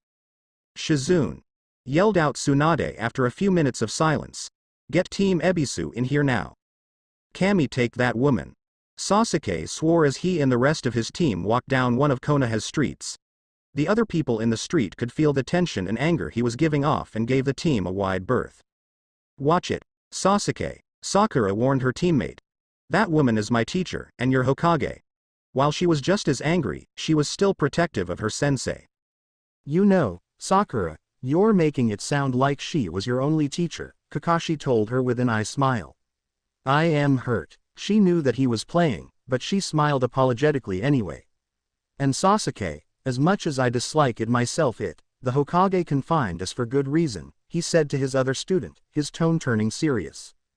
Sasuke stopped and tried to rein in his anger. I know, he said after a minute. I just hate the fact that we're stuck here when we know where Naruto is, but we can't go after him. Sakura put a reassuring hand on his shoulder. Trust me, Sasuke. We all feel that way. Well, I for one do not, Sai spoke up. Why exactly should we care about someone who decided to up and abandon the village as well as this team? For all we know, he could have left to gain more power and turn on the village. It's incorrect for this team to worry about a traitor and possible danger. Whatever he was going to say next was interrupted when Sakura punched him hard, sending him flying down the street. As the people on the street scattered, a slightly dazed Sai was grabbed by the shirt and brought to look at Sakura's and Sasuke's angry faces. Let's get one thing straight here, Sai. You are not a part of Team Kakashi. You are here only to ensure we can operate at full capacity. The 4th member of Team Kakashi is Naruto Uzumaki, Sakura told him. The next time I hear you disrespecting Naruto like that, I'll hit you so hard your head will fly off. Not if I kill him first, Sasuke said, his hand reaching for the Chikudo at his waist. Sai gave another fake smile. I'll keep those words in mind, considering your Konoha no Sakura Ho-Oh, Konoha's Cherry Blossom Phoenix, he told Sakura. And you're the Kurojishi no Sharingan, Black Lion of the Sharingan, he told Sasuke. That's enough. Kakashi barked out. Sasuke, Sakura, let him go. They both did as they were told, letting him fall back down to the ground with the sound of him hitting the dirt echoing through an empty street. Since we're confined to the village, I recommend we all calm down. He looked at Sai. Go report back to Danzo. I'd advise you only rejoin us once everyone has calmed down. Sai simply got up, nodded and walked away. I am going to go train, Sasuke said. He started to walk in the direction of the training grounds. He wanted to hit something. Need a sparring partner? Sakura asked as she caught up with him. He gave a slight smile and nodded his head. They walked off together to blow off some steam. People started to fill up the street once they had realized that the danger was now over. The relief on their faces were obvious to all. Kakashi watched as his 2 students disappeared around a corner. They had changed from being an Avenger and a fangirl. It's still amazing to see them be like that nowadays. He thought to himself. But they aren't children anymore. He mentally sighed. I guess we can thank Naruto for that. After learning what had happened to Naruto during his life and the pain it caused him, Sasuke realized that he had lost a good friend because of what happened. The curse mark had influenced him too much. So, he went to Jiraiya and asked him to remove it. Knowing that Orochimaru's handiwork with seals was a little crude at best, and sloppy at worst, he was able to remove the curse mark without any trouble. But Sasuke knew that wasn't the only problem. He had figured out that it only amplified both his superiority and his inferiority complexes. Surprising the civilian council, the shinobi council, and Tsunade, he volunteered to take a leave of absence from the shinobi ranks to take therapy sessions. After sessions with Ino's father, Inoichi, the two complexes had diminished almost to the point where they were non-existent. Once the sessions were over, Sasuke rejoined the shinobi ranks and proceeded to put his nose to the grindstone. He tried to refrain himself from using the Sharingan as he trained under Kakashi, only using it when it was called for. But even then, he was greatly improving. He learned everything Kakashi had to teach him and asked Guy if he could help him with his taijutsu, which sent Guy off into a speech of how youthful Sasuke was. He even learned Kenjutsu to diversify his skills. All of this helped him immensely in his missions. People in Konoha started to call him the second coming of Itachi. Surprisingly enough, he didn't hate the title, but neither was he proud of it. When it came time for the next Chunin exams, both he and Sakura went to Kumo to take it, with both making it to the third stage. When Kumo does the Chunin exams, by the third stage you are given a choice. A person can fight the opponent that's supposed to fight against them, or they can make a request to fight someone else. When Sasuke made it to the final round, he asked if he could fight someone else. Intrigued, the Raikage asked who it was he wanted to fight. He stunned the entire stadium by saying your search brother, Killer Bee. Before the Raikage could even say no, his search brother was already in the stadium fields. Sasuke asked that it would only be a taijutsu and kenjutsu match, wanting to see where he was weak. Once the match had begun, Sasuke soon had to use his Sharingan just to keep up the Bee's movements and speed, but it still wasn't enough. After 10 minutes, the match ended in Killer Bee's favor, with the Uchiha thoroughly beat. When both the Raikage and Tsunade asked for his opinion about the fight, Bee simply said he lasted that long against the best. If it were me, I'd give him the vest. Sasuke was indeed given the rank of Chunin. His rise to Jonin rank came about a year later. Jiraiya had passed information about Orochimaru's location to the village. Tsunade created a group to take out her ex-teammate, and upon hearing about it, Sasuke volunteered for it. The plan was simple. They were to wait for night to fall, sneak into the base and kill Orochimaru while also collecting information. Sasuke and Anko Mitarashi were delegated to information hunting while the others were to kill the Snake Sage. Despite both having a bone to pick with Orochimaru, neither of them complained about what they were assigned to do, they just accepted it. They broke into the base and separated. Both teams were to stay in contact with each other via wireless radio. Both Anko and Sasuke soon discovered that the base was a gold mine of information. They had even found the snake summoning scroll as well as information on current members of the Akatsuki. While they stashed the information they found away, they heard the sound of battle coming from the wireless. They quickly made their way to the sounds of battle. They soon found where the fight was being fought and discovered that the team that were sent to kill Orochimaru were now in the process of fighting and getting killed by him. Later, they learned that one member of the group got cocky and announced their presence to the Snake Sage. Seeing the damage that was being done, Sasuke told Anko to help the others that were still alive fend off Orochimaru while he got the wounded out. Once that was accomplished, he had the others pull out as he set off the explosive notes that both he and Anko had put up both outside the base and inside as a precaution. He knew that it would take more than that to kill Orochimaru. He only used it as a distraction so that they could get away safely. Once they had arrived back at the village and reported in, the Shinobi Council decided to give Sasuke the rank of Jonin, while the new civilian council encouraged him to become the second Snake Sage. Surprised by their offers, he asked why he was given it when he had only been a Chunin for a year. Because they said so, and so do I get over it. Tsunade told him with abrupt gruffness. While he did thank her and the Shinobi Council for the promotion, he declined becoming the second Snake Sage. His reason was that he was never Orochimaru's student. Sakura had also changed over the years. After becoming Tsunade's apprentice, her nose was put to the grindstone as well. One might even say it was shoved into the grindstone. Whatever traces of being Sasuke's fangirl were left, Tsunade pretty much killed them. Sakura was put through a rigorous form of training, but in the end, it benefited her greatly.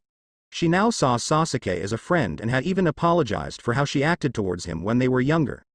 Nowadays, she helped him run away and hide from his fangirls, except when he's in the hot springs or bathhouse, he was on his own there. She also became a Chunin at the same Chunin exams Sasuke did. Under Tsunade's tutelage, Sakura became proficient in medical ninjutsu. Some people claimed that it was like she was resurrecting patients and giving them new life. Combined with the taijutsu lessons Tsunade gave her, her fiery temper, of which many a poor fool has been on the receiving end of, and her looks, earned her the title of Konoha no Sakura Ho-Oh, Konoha's cherry blossom phoenix. Sasuke received his nickname from a surprising place, his search brother. One of the pieces of information that Orochimaru had was a supposed location of Naruto. Team Kakashi quickly made their way to said location. They split up to cover more ground and see if they could find anything. As Sasuke made his way through a building, he discovered that they weren't the only ones looking for Naruto. Flashback. "Hello Sasuke," Itachi said as the two brothers faced each other in an abandoned warehouse. "Get out of my way, Itachi," Sasuke told him. "I don't have time to deal with you." He walked past him to get to the door on the other side, surprising his search brother a little. "Are you here for Naruto?" The single question Itachi asked made the younger Uchiha stop in his tracks. "So, you are here for him? It seems we are looking for the same thing. Perhaps we should combine our efforts." The last question was laced with both irony and sarcasm. "You stay away from him," he roared at his search brother, whipping back around to face him, Sharingan blazing. "You touch him, and I'll gut you." Itachi flinched and took a step back at the intensive glare his brother was giving him. But he recovered. "So, you would rather fight me not for what I did, but for what I might do?" he asked with quiet surprise in his voice. "Killing you won't bring back our clan. But it will definitely stop you from finding Naruto," he growled as he slowly reached for a kunai. The silence between the two brothers filled the warehouse. Had it been any other situation, anybody who was in there as well would have felt awkward.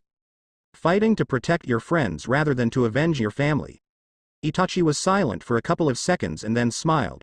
"It seems that you have grown, Sasuke. You may still be foolish, but you are not the same foolish little search brother I remember." "How am I still foolish?" he demanded. He felt like he had matured since that night and even more so since the last time he has seen his search brother. But to hear him say that he was still foolish made him feel like nothing had changed at all. "Have you considered the possibility that Naruto doesn't want you to find him? He came after me, so I will do the same for him," he replied with confidence, remembering how Naruto chased after him when he had tried to leave. "I was such an idiot," he mentally berated himself. And now, he was trying to make up for his idiocy. "And what if he doesn't want to come back?" Itachi asked, curious to see how his search brother would answer. This was a new and different Sasuke he saw. He was wondering how much he changed. "He'll come back," he said with determination. "I know he will." His search brother scoffed. "Still foolish," he muttered. "It seems you haven't changed as much as I had though." He began to walk away before stopping again in front of the rear door. "I hear that the villagers call you my second coming." "The villagers will say what they want. It does not matter to me." Shinobi who listened to how people talked about them usually got a swelled ego. He didn't want or need that. But one should always try to have a name they can call theirs. "So, I, Itachi Uchiha, hereby name you the Kurojishi no Sharingan, Black Lion of the Sharingan. Let the countries know you as such," he declared with both formality and authority before he continued walking out of the building. Sasuke just watched as his search brother left. "Thank you, Aniki," he whispered before leaving through the other door. Itachi may have his enemy nowadays, but he was still his search brother. And he had always wanted Itachi to praise him. Giving him his own nickname was his own way of praising him. Itachi stood outside the building, his ears having caught what Sasuke had whispered. "You're welcome, Otuto." He continued to walk away, trying to find Kisame so they could continue their own search for Naruto. End flashback. Naruto wasn't there of course, so all they could do was to go back to the village. But once what had happened between Sasuke and Itachi became public knowledge, people started to call him the Kurojishi no Sharingan. Kakashi sighed as he started to walk away. "I just hope that guy, Asuma or Kurenai can bring him back. The little Gaki is missed around here," he thought to himself as he disappeared into the crowds. Location: Earth Kingdom. "Alright, I am off," Naruto told them as they stood outside the tank train, which it itself stood on the edges of a forest. It had been a week since the Battle of Kozan. The last time Naruto heard from Colonel Monkey, he and the Rough Rhinos were given another mission from the Fire Lord. In addition, Governor Shun wrote the details of the battle in his report, and even succeeded in convincing the errant paragon of the Fire Nation to start giving his Fire Lord and Liege some proper respect. if he was to become an officer. It was early in the morning and they started moving yet. Mostly because Naruto had to leave due to an annual ritual that he had to do. Are you sure you can't hold this off? Ty Lee asked. She looked at her friend with concern shining in her eyes. He gave her a look. Ty Lee, if you ever meet this guy, you would do well to be punctual. Otherwise, you're likely to end up dead, he told her. Besides, you three need to get back to Yu Dao soon. War Minister Chin's time limit on loaning the tank train is almost up. Well, see you around, Mai told him, acting like she was bored out of the world. But in her own way, she too was concerned for him. Goodbye to you too, Mai, he replied in a deadpan voice, although he knew she was concerned for him. He turned to Azula, who looked a little sad. He never did like leaving her. She may have had her two closest, if only friends with her, and he knew that she could hold her own in a fight, but it still made him a little worried. But he knew that if he didn't try to keep this appointment, there was a very good chance of ending up as food. Don't worry your royal head, princess. I'll be back before you know it, he said with a cheerful voice that they both knew was a fake one. She lost the sad look, scoffing at her bodyguard. Who said I was worried? She asked, trying to sound like she had been offended. He grinned. You need to stop worrying, Kit, the Kyuubi told him. She's got Ty Lee and Mai. She'll be fine. You're right, he silently replied. Now don't go doing anything stupid, he told her, faint concern showing in the sentence. She heard it but fought to keep her face calm and not to show any other emotions. Did you forget who you're talking to? Right, sorry. He looked at Ty Lee and Mai. Make sure she doesn't do anything stupid, okay? He asked, this time with obvious humor instead of concern. They both nodded, making Ty Lee giggle and Mai chuckle, making Azula lose the fight to stay calm and became angry. Naruto, she began but he was already gone. They could hear his laughter on the wind. I swear there are days when I hate him so much. Of course, you do, Mai said, like she was stating the obvious. But both she and Ty Lee knew she was lying when she said things like that. Aang sat on the ground with a flute in hand. In front of him were several holes in the ground. What's out here? Sokka asked. He wasn't seeing much. Toph knelt down and placed her hand on the ground, feeling the earth through her hand. A lot actually, there's hundreds of little, she started to say. Shish. Aang interrupted her. I know you can see underground but don't ruin the surprise. Just watch. He blew a note on the flute and a groundhog appeared out of a nearby hole and repeated the same note. Yeah, he said while laughing. He blew a different note and a different groundhog popped up and repeated the same note. I am putting an orchestra together. Orchestra huh? Asked Sokka. Well, la-dee-da. 3 groundhogs popped out of their holes and repeated the same notes. Momo tried going after one of them but missed, his head popping up from another hole. Aang kept playing the flute and with the groundhogs until Sokka plugged the other end of the flute with his finger. This is great and all, but don't we have more important things to worry about? He asked. We should be making plans. We did make plans, Toph reminded him. We're all picking mini vacations. They had been though a lot lately, so they decided to do something like to relax. There's no time for vacations, he told her with complete seriousness. They had made that decision while he had been sleeping. I am learning the elements as fast as I can, Aang protested. I practice hard every day with Toph and Katara. I've been training my arrow off. Yeah. What's wrong with having a little fun in our downtime? Katara asked her search brother. This side of the world has been in a war for the past century, Asuma told her from where he and his team stood off to the side. If you're a part of it, you don't have any downtime. Team Asuma had taken over protection duty after the Kozon and its carnage. Everyone had agreed that it was time for a change in the guard. He's right, Sokka said. But even if you do master all the elements, then what? It's not like we have a map of the Fire Nation. Should we just head west until we reach the Fire Lord's house? Knock, knock. Hello, Fire Lord, anybody home? I don't think so. We need some intelligence if we're going to win this war, he explained urgently. Aang blew a note and a groundhog appeared under Sokka's legs. It would have repeated the note had it not seen Aquila and had thoughts of food. It just went back down the hole. Alright, we'll finish our vacations and then we'll look for Sokka's intelligence, Katara said with a slight mocking tone on the word intelligence, making Aang chuckle.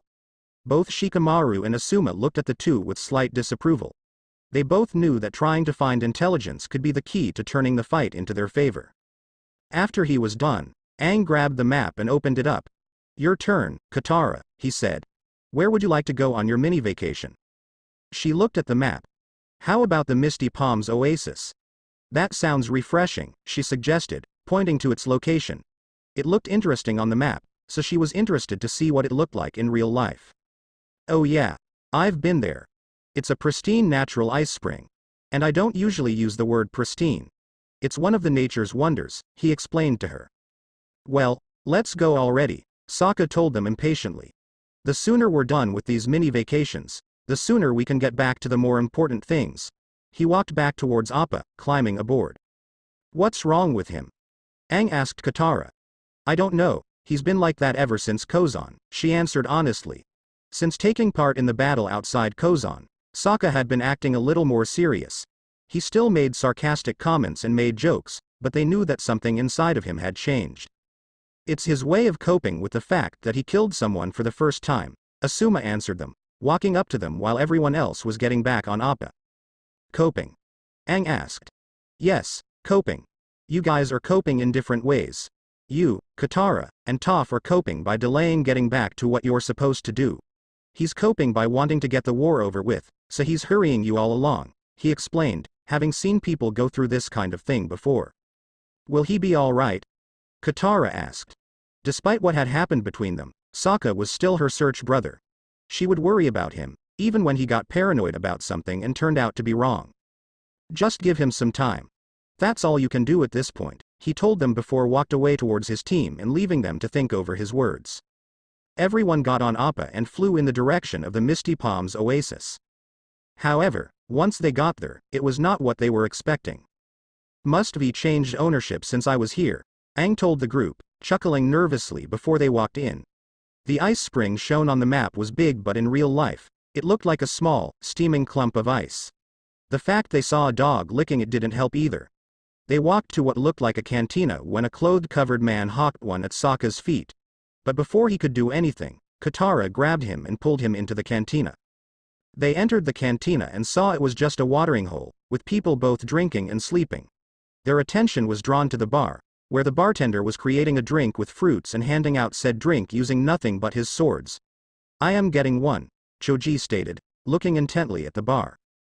"You had lunch an hour ago," Ino told her teammate. "It's hot out there, Ino. I am thirsty. I don't see a problem having one of those fruity beverages while we plan our strategy," Sokka agreed. The two of them went over to the bartender to order drinks. As that happened, Aang accidentally ran into a person who had a drink, thus spilling it all over his clothes. "No worries," Aang assured the man. "I clean up easy." He bent the air around him to dry his clothes. The man gasped in surprise. "You're a living relic," he said with excitement. "Thanks," the airbender replied. "I try. An air nomad, right in front of me," the man mused to himself. Then he realized that said air nomad wasn't alone. "I am Professor Zay, head of anthropology at Ba Sing Se University," he introduced himself before grabbing Aang's arm. "Tell me, which of the air temples do you hail from?" "The Southern Temple," he answered. "Oh, splendid!" exclaimed the professor as he measured the boy's head. "Tell me, what was the primary agricultural product of your people?" Are fruit pies an agricultural product?" the air nomad asked back, feeling like he was in a test. He had only been a kid before he ran away. He didn't really know anything about agricultural products. But the professor was pleased nonetheless. "Oh, truly fascinating. That is one for the journal," he said to himself before pulling out said journal and writing an entry. "So, Professor," Sokka began as he and the others joined the two with drinks in hand. "You're obviously a well-traveled guy. Do you have a more current map? Ours seem to be a little dated." "Certainly," Zay agreed. He rolled out his map on a table for Sokka to look at. "What, no Fire Nation?" he asked after looking at it and seeing that it was of the local area. "Doesn't anyone have a good map of that place?" Honestly, it was beginning to look like it was impossible to find such a map. Ignoring her search brother, Katara looked at the map herself. "You've made a lot of trips into the desert." "All in vain, I am afraid," Zay told her. "I've found lost civilizations all over the Earth Kingdom, but I haven't found the crown jewel, Wan Shi Tong's library." You've spent years walking through the desert to find some guy's library?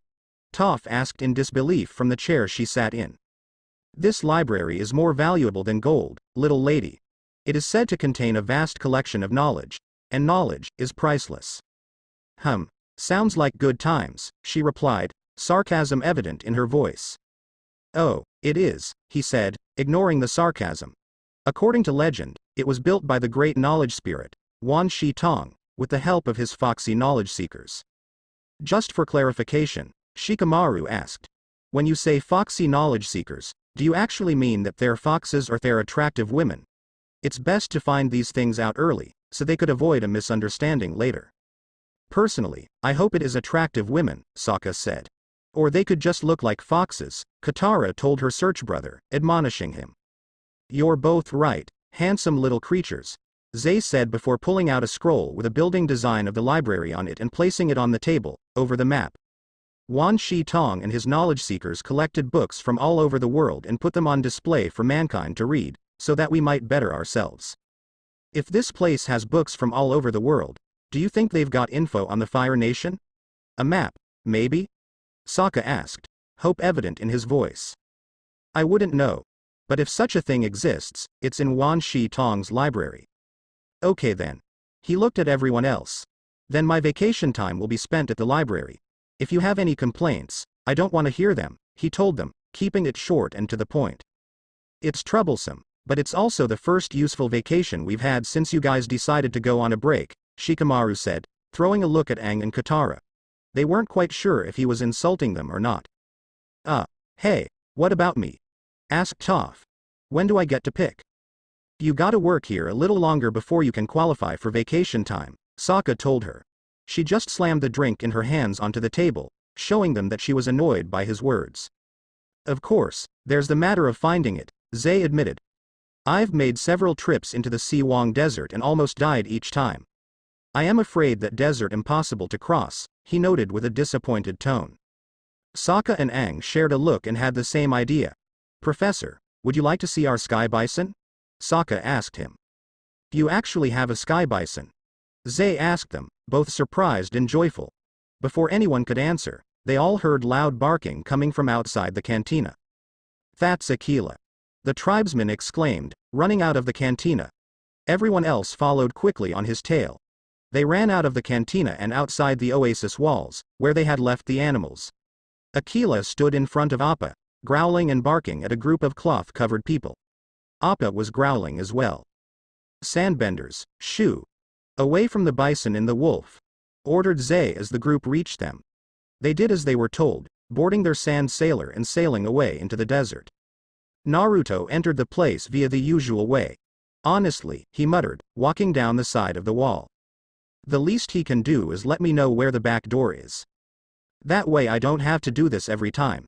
Is he still a little miffed about the fact I found the airbending scrolls and read them without his permission? He knew he should have read them, but it was too good a chance to pass up at the time. He was lucky enough not to end as food. He landed on solid ground and looked around. Where is he? He asked aloud before shrugging his shoulders. Whatever, I am just here to do what I promised to do. He walked away, already knowing where to go. So, how much do you want to bet that you're going to find one of his traps this trip? The Kyuubi asked from within. Are you kidding? He asked back. That's not a bet, that's a guarantee. Appa flew on into the desert with the heat of the desert sun above them. The professor sat on his head along with Aang. Tell me, Sky Bison. Are you the last of your breed? Zay asked him. He only grunted in response. Oh, delightful. I only wish I spoke his tongue. Oh, the stories this beast could tell. Momo hopped over to where he sat and began chattering. Shush, chatty monkey, he told the lemur. Aang looked at the scroll with the building design. Wow, should NT be too hard to find a place like this out here, he said confidently. They should be able to see it from a distance if it was as big as the scroll told them. But they flew on, seeing nothing. Does this place even exist? Toph groaned after feeling the heat of the sun for a good amount of time. Some say it doesn't, Zay told her cheerfully. Shouldn't you have mentioned that before? She asked him grumpily. They kept flying on. All was silent until Toph shouted out. There it is, she pointed out to the desert.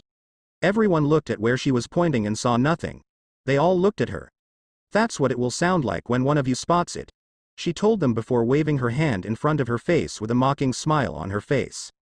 So, Professor Zay, Choji said, trying to kill time by asking the man some questions. What is it exactly that you want to look for in the library? I just want to find it and read what it has to offer. But if I wanted to actually find something, Zay drifted off into thought. I guess I would try to find what Professor Uzumaki was looking for. That got Team Asuma's attention right away. What did you say the professor's name was? Asuma asked. He wanted to be sure he had heard right. Professor Uzumaki, he was the previous head of anthropology, the professor repeated. Why do you ask? The Uzumaki clan was destroyed during the last Shinobi World War. The survivors were scattered. We had never thought that one ended up here. Asuma looked at the professor, curiosity showing on his face. Is he still alive? Unfortunately, I don't know, Zay told them. He retired and then disappeared into the Siwang Desert, looking for the very library we are. He thought something over. When was this last Shinobi World War? He asked Asuma. About 16 years ago. He frowned once he heard those words. I don't think Professor Uzumaki came here because of his clan's destruction. What makes you say that? The Konoha shinobi asked him. Because he was the head of the anthropology department for over 50 years, Zay told them. He retired 10 years ago. Did you know him well? Choji asked. It sounded like he did. I was his student and helper, he answered with pride. In fact, he often told me about his home country. Why did he want to find the library? Ino asked him, curious to know. The only Uzumaki she had known was Naruto, and she never remembered him as the scholarly type. The idea of an Uzumaki professor sounded almost alien to her. Professor Uzumaki was convinced that somehow the history of the bending countries and the history of the elemental countries were connected, he explained. He believed that the beginning of the Avatar also had something to do with the history of the shinobi, to be specific, the person who started the shinobi era. If I remember correctly, he called this particular person the Sage of the Six Paths. That's the guy who started the shinobi era, all right. No one knows what his name was, Shikamaru said, lifting his head up from where he lay in the saddle. At least, that's according to the troublesome legends. He let his fall back down so he could look at the sky, hoping to see if there were any clouds.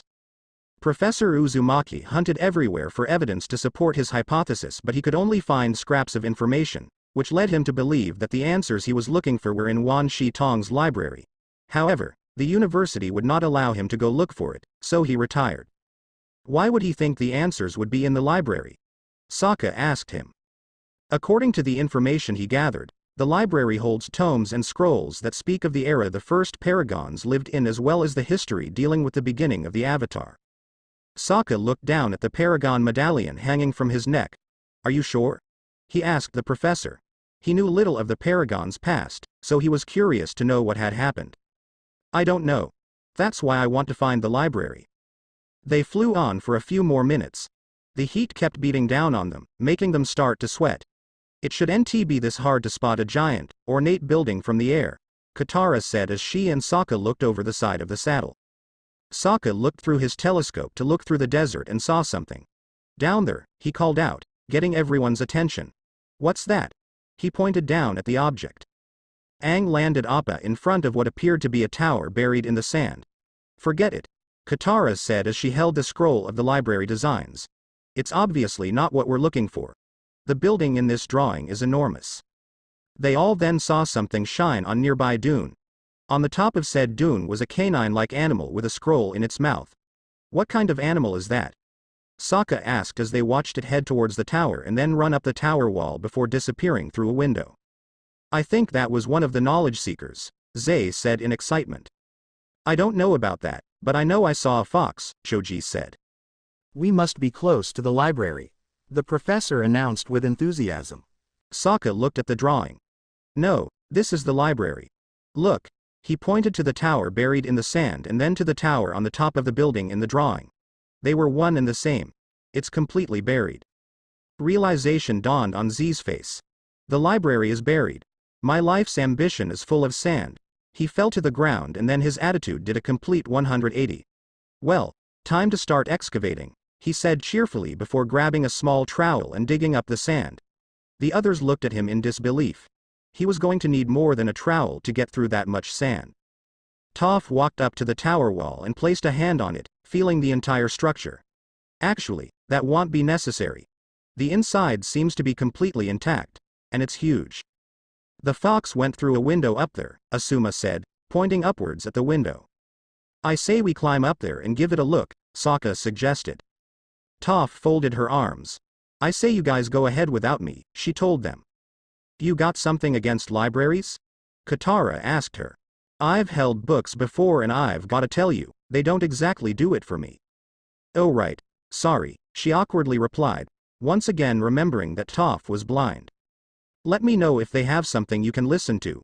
That would be something interesting for her. Asuma had borrowed Sokka's boomerang and tied rope to it. He threw it at the window and made sure it wouldn't shake loose.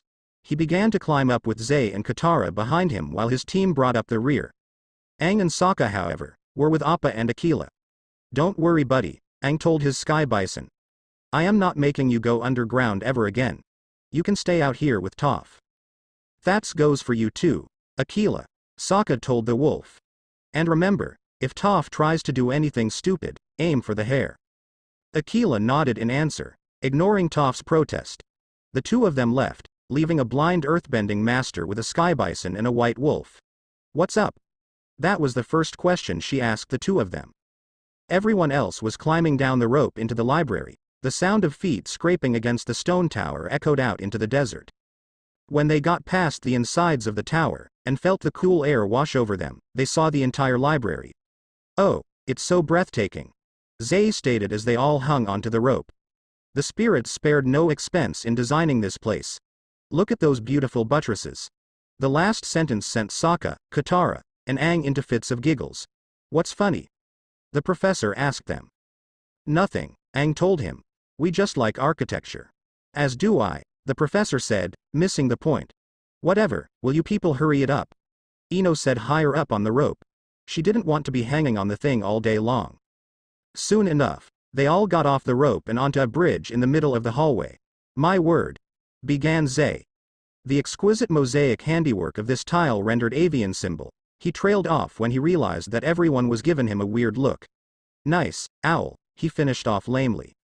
Suddenly hearing movement coming from behind them, everyone ran towards the end of the bridge and behind columns. The noise of movement got louder. Aang snuck a peek at who was making the noise and saw that it was a very big owl standing in the middle of the bridge looking at the rope. Its head then turned to look around the library and did an almost 360 turn to look at where they were hiding. I know you're back there, it said aloud. Its voice alone sent shivers down their spines, even the shinobi. Aang ducked his head back behind the column. Zay decided to be the brave one and walked back onto the bridge. Hello. I am Professor Zay, head of anthropology at Ba Sing Se University, he introduced himself before bowing to the owl, trying to sound friendly. You should leave the way you came, unless you want to become a stuffed head of anthropology, the owl bluntly stated as he looked over at a column. Zay followed his gaze and stuffed animal heads on the column. He rubbed his neck unconsciously. The notion of having his head stuffed was not an appealing one. Everyone else emerged from where they were hiding. Are you the spirit who brought this library to the physical world? Sokka asked cautiously. He got the feeling that this was a spirit much like Ko. You had to be incredibly careful and tread lightly. Indeed, the owl answered. I am Wan Shi Tong, he who knows 10,000 things, and you are obviously humans, which, by the way, are no longer permitted in my study. His head kept swerving between Sokka and Zay, who stood in the front of the group. What do you have against humans? Aang asked. He didn't see anything wrong with them, then again, he was a human, so he was a little biased. Humans only bother learning things to get the edge on other humans. Like that firebender who came to this place a few years ago, looking to destroy his enemy. He leaned in closer to Sokka. So, who are you trying to destroy? He asked, a subtle dangerous tone entering his voice. Sokka thought quickly, trying to think up a convincing lie. Not to destroy, but to understand, he finally said. Please let him buy it, please. He silently prayed. The owl just stared at him. If you're going to lie to all-knowing spirit being, you should at least put some effort into it, he told the water paragon, the last bit with slight exasperation. I am not lying, Sokka protested. I am here with the avatar. He's the bridge between our worlds. Hell vouch for me. He grabbed Aang and put him in front of the owl. Yeah, I'll vouch, Aang told the spirit, a little uncertain. We will not abuse the knowledge in your library, good spirit. You have my word. He promised the owl, bowing his head with everyone else following his example. Very well, Wan Shi Tong answered. I'll let you peruse my vast collection, on one condition. To prove your worth as scholars, you have to contribute some worthwhile knowledge. Zay stepped up to the bat first. He knelt and held out a book. Please accept this tome as a donation to your library, he said. First edition, very nice, the spirit said as he took the book with his wing. Zay back away and let Katara step up. I have an authentic waterbending scroll, she offered, showing said scroll. Oh, these illustrations are quite stylish. He took the scroll. Aang thought about what he was to give. Oh, I know. He reached into his shirt and pulled out the wanted poster of him. I suppose that counts. Asuma stepped forward. Wasn't really expecting this, but my father did teach me to be prepared. He reached into his vest and pulled out a book. Here you are. He offered the book to the owl. The History of the Land of Fire, that is acceptable. He took the book without any argument. Ino was next. I have a book on flower gardening, she offered. A bit unnecessary here in the desert, but interesting all the same. Perhaps some of the methods in your book will be useful when I tend to my garden. He took the book, leaving the others to wonder where he could hide a garden in a library that was underground. Choji moved forward. I have a book about the recipes my clan has created, he said, holding the book in his hands. A cookbook is knowledgeable, he agreed, taking the book out of the Akamichi's hands. Shikamaru walked forward. I think I've got the right thing here, he said. Useful Ways to Use Your Frying Pan in Your House and on Your Husband by Yoshino Nara. Wan Shi Tong read the title of the book with a small amount of confusion in his voice. My mom wrote it for the wives of the Nara clan, troublesome woman, he muttered. It sold well, so there's no danger of me losing this thing. Sounds intriguing all the same, the owl told him before taking the book. Sokka was the only one left. I don't really have anything to give you, Great Spirit, but can I offer you a deal? What is it you have to offer? He asked, sounding a little interested. When I am old and wish to write about my life, I will come back and give the original copy to you once it is done. That was the only thing he had to go with. He just hoped that it was accepted. The spirit stared at him with unblinking eyes. Very few have ever tried to make me an offer before, and I have rarely accepted, he stated. But I find the terms acceptable. I will expect your memoirs to be given to me when it's done. Enjoy the library, he told the entire group. Great Wan Shi Tong. May I ask you something? Zay asked the owl, stepping 2 steps forward. What is it? He asked, vaguely annoyed. 10 years ago, my predecessor disappeared looking for your library, he began. Ah yes, there was a fellow who found my library around that time. He was close to death when he found it. Did he manage to find what he was looking for? He certainly hoped that was the case. Yes, although he took ill afterwards and died soon after. I had him buried in the basement and had what he was looking for moved to a different part of the library. Is that all? Yes, thank you. He bowed his head in thanks. Suddenly the library shook, and they all heard a faint boom. Then they heard someone yelling. Damn it, Wan Shi Tong. How many places do you have here that are flooded? How did they get flooded in the first place? You live in the middle of the desert. Also, why is it that you have so many areas that booby trapped? Here I am trying to do what I promised and I keep getting almost killed in the process. I need to be paid for this, you hear me? I should get paid. The voice was somewhat faint, but they could still what the person was saying. If you'll excuse me, the owl said. I need to take care of this. He flew off the bridge and into the depths of the library, the sound of his wings flapping in the air echoing beneath them. Ino looked over the edge of the bridge. Do you think we should ask what that was all about? She asked the group. Shikamaru shook his head. It's too troublesome to do so, he told her. But something was bugging him. That loud voice sounded a little familiar.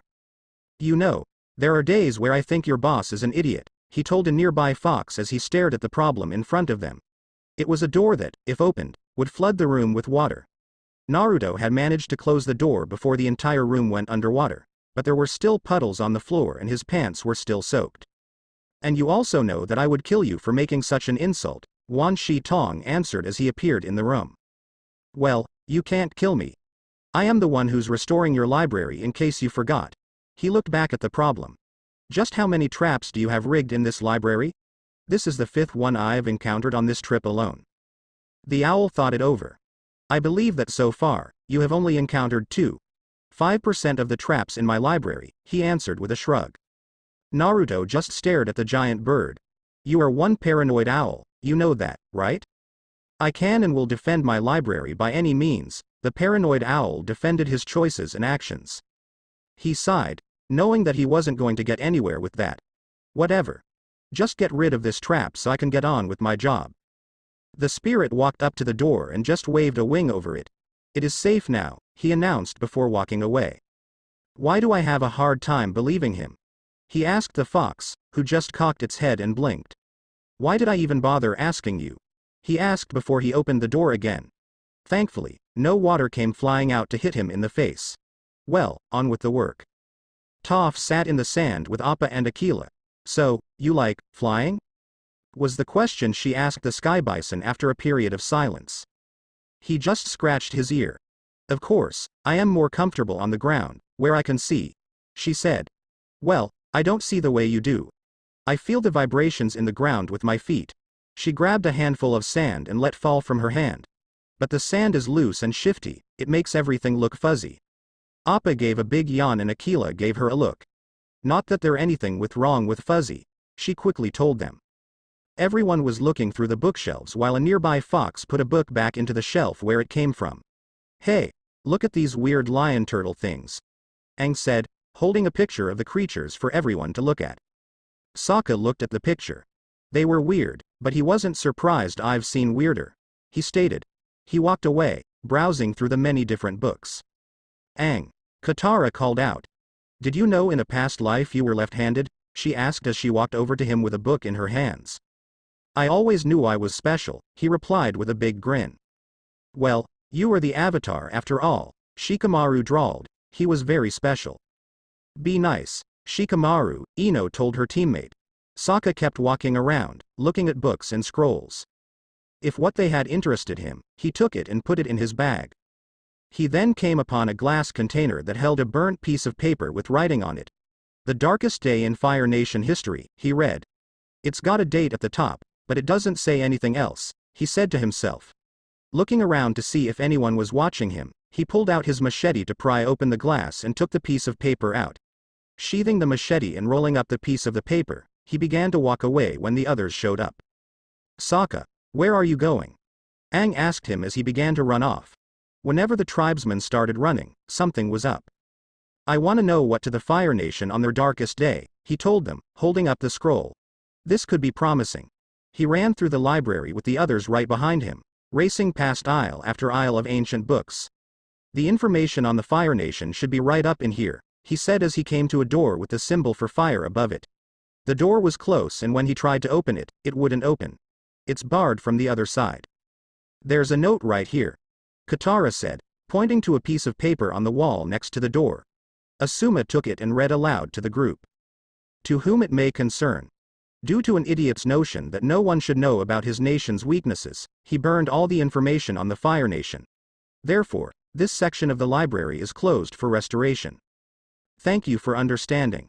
Naruto, Paragon of the Fire Nation. P.S. If you're wondering how long it's going to take for it to be completely restored, I honestly don't know. Naruto's been here, Choji asked in surprise. It was beginning to look like everywhere they went, the blonde had been there too, even when they weren't looking for him. That's not important right now, Sokka told him, staring at the barred door. I need to know what happened on the darkest day, he muttered to himself. It could be the key to turning the war in their favor. Hearing an animal whimper, they all turned around and saw one of the knowledge seekers standing on its hind legs. Hello, little weird fox guy. Sokka greeted him uncertainly. The fox got back on all fours, turned around and pointed. Seems it's trying to assist you, Zay noted. Sure, he told the fox. I guess it'll follow you. The fox took off and led them through the library, their footsteps echoing in the air. It finally stopped at a large golden design on the wall. The fox went through a small hole next to the design and disappeared. The inner part of the design began to roll to the side, revealing that it was a door. On the other side of the door was the fox. They walked into the room, which looked like someone had painted a surrounding landscape on the walls as well as the sky. In the middle of the room stood a pedestal with 4 different sets of dials and a lever. The fox walked up to the lever and pushed on it. The sky turned into the night sky, showing all the stars as well as the path of the moon. "This room is a true marvel. A mechanical wonder," stated Zay. "It's a planetarium that shows the heavens moving." "Cool," Choji exclaimed as he watched the thing work. He had never seen something like this before. This is beautiful, but how is it helpful?" Sokka asked as the night disappeared and the sky reappeared. "Maybe these dials represent dates and times," Katara suggested as she looked at the pedestal. It looked like it to her. "Sokka, try entering that date from that parchment you took." "Shh, Katara," he shushed her. "Not in front of the fox, he's with the owl." The fox dropped its tail and ears, looking like he did something wrong. Looking at the date on the parchment, Sokka approached the dials and set the date. When he was done, he went over to the lever and pushed on it. The room started up again, turning day into night. "Wow, I gotta hand it to you, Sokka. You picked the best mini vacation for sure," Aang told him. Night turned back into day, but then day immediately darkened. "Hey wait, what happened to the sun?" Katara asked. Aang scowled. "Great, you must have broken it," he said. "Have a little more trust, Aang," Asuma told him. "It never hurt to have a little more trust in your friends." Sokka looked at the planetarium. "It's not broken," he said, realizing what it was showing them. "The sun is behind the moon. It's a solar eclipse. It's literally the darkest day in Fire Nation history." He grabbed Aang by the shoulders. "Now I get it. Something awful happened on that day. I don't know what, but I do know why. Firebenders lose their bending during a solar eclipse." He let go of Aang, who grunted in pain. "Sorry."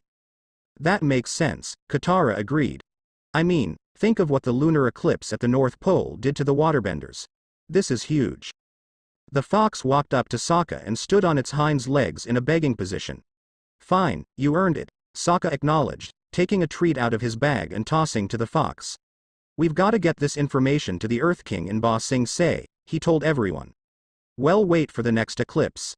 Then we'll invade the Fire Nation when they're totally helpless. The Fire Lord is going down." Before his mood could reach the others, a large shadow loomed over him. "Mortals are so predictable, and such terrible liars," Wan Shi Tong said as he stood before them. "You betrayed my trust. From the beginning, you intended to misuse this knowledge for evil purposes." "You don't understand," Sokka protested. "If anyone's evil, it's the Fire Nation. We need this information. They had to end the war." "You think you're the first person to think their war was justified?" the owl demanded in an angry voice. "Countless others before you have come here, seeking weapons or weaknesses or battle strategies. We had no choice," Aang told him. "Please, we're just desperate to protect the ones we love." "And now, I am going to protect what I love," the spirit stated. He started to flap his wings, creating largest gusts of wind. The library began to rumble as his wings flapped. "What are you doing?" the air nomad asked, worry and panic seeping into his voice. "I am taking my knowledge back. No one will ever abuse it again," he declared as sand began to fall from the ceiling. "He's sinking the building," Katara exclaimed, realizing what he was doing. "We gotta get out of here." "I am afraid I can't allow that." The owl changed into an almost dragon-like figure. "You already know too much." But before he could do anything to them, he was hit by what could be described as a brown, spiky boulder. "Nakuden Hari Sensha, spiked human bullet tank," Choji called out as he sent Wan Shi Tong to the ground. The owl shook his head, trying to get out of his daze. "Let's move, people," Asuma ordered the group. Everyone ran out of the planetarium with Wan Shi Tong on their heels. They kept focus on what was in front of them because, quite frankly, no one wanted to look back. Naruto felt the library start to rumble. "Now what's going on?" he grumbled.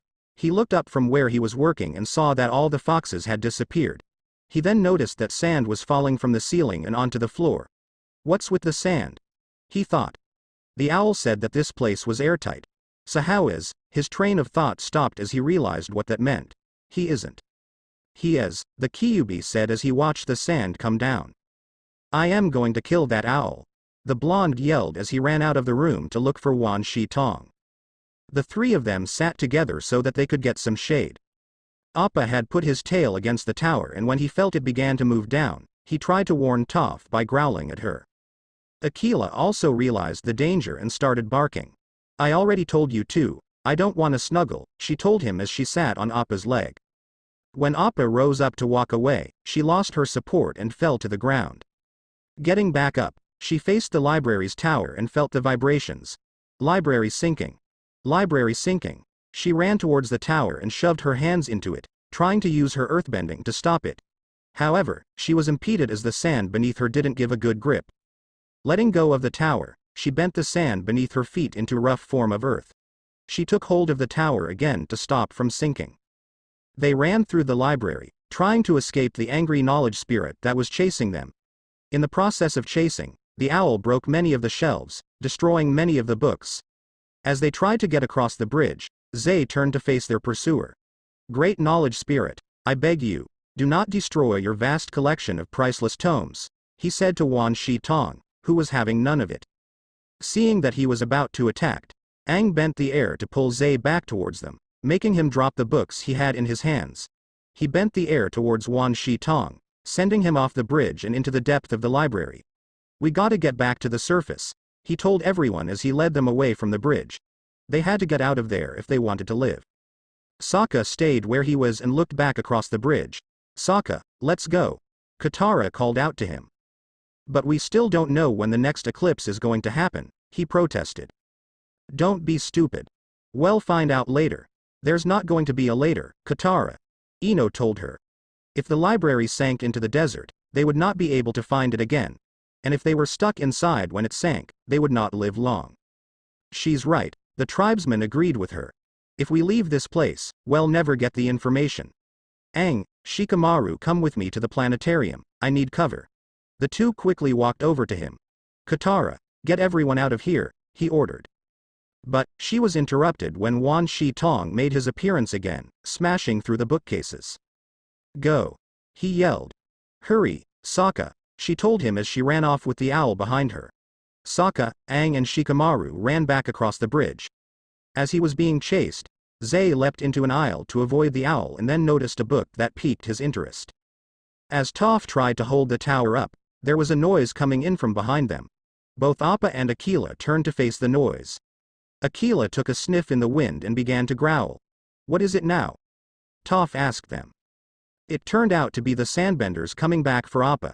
One of them bent a gust of sand at Appa, obscuring him. Who's there? Demanded Toph. The sand sailors began to encircle Appa. Aquila joined his larger friend in the fray. The three of them ran back into the planetarium. Why are we doing this? Aang asked as they entered the room. Because if this calendar can tell us about eclipses in the past, then maybe it'll project when the next one will be, Sokka explained as he approached the pedestal. You can't possibly check every single date, he objected. They didn't have the time for that. I don't have to. We just need to check every date before Sozin's comet arrives. Because after that, well, try not to think about that, the tribesman told him. You better start working then, Shikamaru said. We don't know when that owl is going to show up. For all they knew, he was right beyond the corner. Sokka and Aang began to work while Shikamaru covered the door. It took some time, as each date they tried wasn't the right one. Both the sun and the moon kept missing each other or not even coming close to one another. Come on, eclipse, Aang said as he pushed the lever on the latest date they tried. The planetarium started up and then soon darkened. That's it, the solar eclipse. Sokka stated with glee as he looked at the moon covering the sun. It's just a few months away. He quickly wrote down the date. Got it. Now let's get to Ba Sing Se. They ran out of the planetarium, trying to get back to the others before they became owl food. The sandbenders surrounded Appa and threw ropes with weights tied at the ends over him. They proceeded to try and pull him down, but he resisted. Aquila tried to help by attacking the sandbenders and making them lose their grip on the rope, but he could only attack one at a time and they kept getting back up. Appa sent them flying by jerking around and flapping his tail. It sent a few sandbenders flying but not all of them. Toph heard the struggle. Don't make me put this down, she threatened. She let go of the tower and bent a stream of sand at them. But because she couldn't really see through the sand, her attack flew harmlessly by. Put a muzzle on him, someone ordered. A rope was thrown over Appa's mouth, but he snapped it off. Ropes were then thrown at his horns. He tried to fly away, but the sandbenders threw ropes at his legs and pulled him down to the ground. A sand sailor pulled up next to them and they tied Appa to it. Aquila was still attacking the sandbenders and going after the ropes that held Appa. "Will somebody take care of that damn dog?" Toph heard another voice called out. She heard flesh hitting flesh and Aquila yelping. "Stupid cur, just lay there and die," the first voice said as she heard a blade being drawn and cutting through flesh. The sand sailors flew off with Appa in tow. "No!" Toph cried. "Stop sinking!" She let go of the tower and bent streams of sand in random directions, but the sandbenders were already gone and she still had to hold the library in place. "I am sorry, Appa," she said to herself, but then realized something. "Aquila? Aquila, are you there?" she called out. She heard the pained whimperings of him getting closer, but she couldn't make sure where he was. She had to focus on holding the library up so the others could escape. Katara's group kept on running from Wan Shi Tong. "Split up," she ordered the others. They scattered, but the owl stayed on her. Making a quick turn, she disappeared from his sight and hid at the end of a bookshelf, holding Momo. She tried to stay quiet, but her panting sounded like it filled the entire library, at least to her. The knowledge spirit searched for her among the bookshelves. "At least I'll have one specimen to add to my collection," he announced as he noticed Momo's tail hanging out from behind a bookshelf. He made a lunge for them, but they were already moving. He went after them, now taking more care to avoid the shelves. They made their way back to the bridge, joining up again with Asuma, Ino and Choji. They ran out to the bridge, but Wan Shi Tong was right behind them. Katara stopped and turned to face him, assuming a waterbending stance. "Your waterbending won't do you much good here," the owl told her as he loomed over her. "I've studied northern water style, southern water style, even foggy swamp style." Suddenly, from above them, Aang flew over with Sokka hanging on. Sokka let go, fell towards Wan Shi Tong and hit him hard with a book, knocking him unconscious. "That's called Sokka style," he told the unconscious owl. "Learn it." Aang and Shikamaru rejoined them. Everyone started to climb up the rope, but Sokka realized that not everyone was on the rope. He spotted the missing person over by a bookshelf. "Wait, Professor, let's go," he called out, getting his attention. "I am not leaving," Zay answered as he sat on the ground, surrounded by books. "I can't. I spent too long trying to find this place. There's not another collection of knowledge like this on Earth. I could spend an eternity in here." He looked content. It was at this point that Wan Shi Tong woke back up. But before he could do anything, a loud voice called out. "Hey!" The voice yelled out, stopping everyone from moving. They all turned to see an angry Naruto standing on the other end of the bridge. "What in the name of the Biju are you doing, you stupid owl?" "I thought I knew that voice sounded familiar." Shikamaru realized as he looked at the blonde. It was Naruto. "I am sinking my library," the spirit replied simply. "Stop being an idiot," he yelled. "We had a deal. I bring you books from the Fire Nation to restore your library and you don't try to kill me or turn me into a meal. And the last time I checked, sinking the library while I am still in it qualifies as killing me. I thought spirits stuck to the deals they made." "Yes, that's true," he said, sounded offended at the mere idea. Sokka saw an opportunity at the owl's words.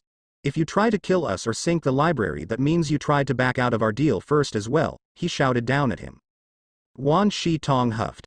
"A spirit always sticks to the deals they make," he said to them both. "Then stop sinking the library," Naruto told him. "And let us go as well," Sokka called out. The spirit almost seemed conflicted until he took a sigh of defeat and turned back into an owl. "Very well, I will hold to the deals I've made." He flapped his wings again and the library stopped rumbling and the sand stopped pouring down from the ceiling. He looked at the people on the rope. "It would be wise for you to leave now." They scurried up the rope when they heard the command. They soon hopped out the window and disappeared from. Wan Shi Tong walked back into the library's depth. What about me?" asked Zay as he stood up from where he sat, looking unsure.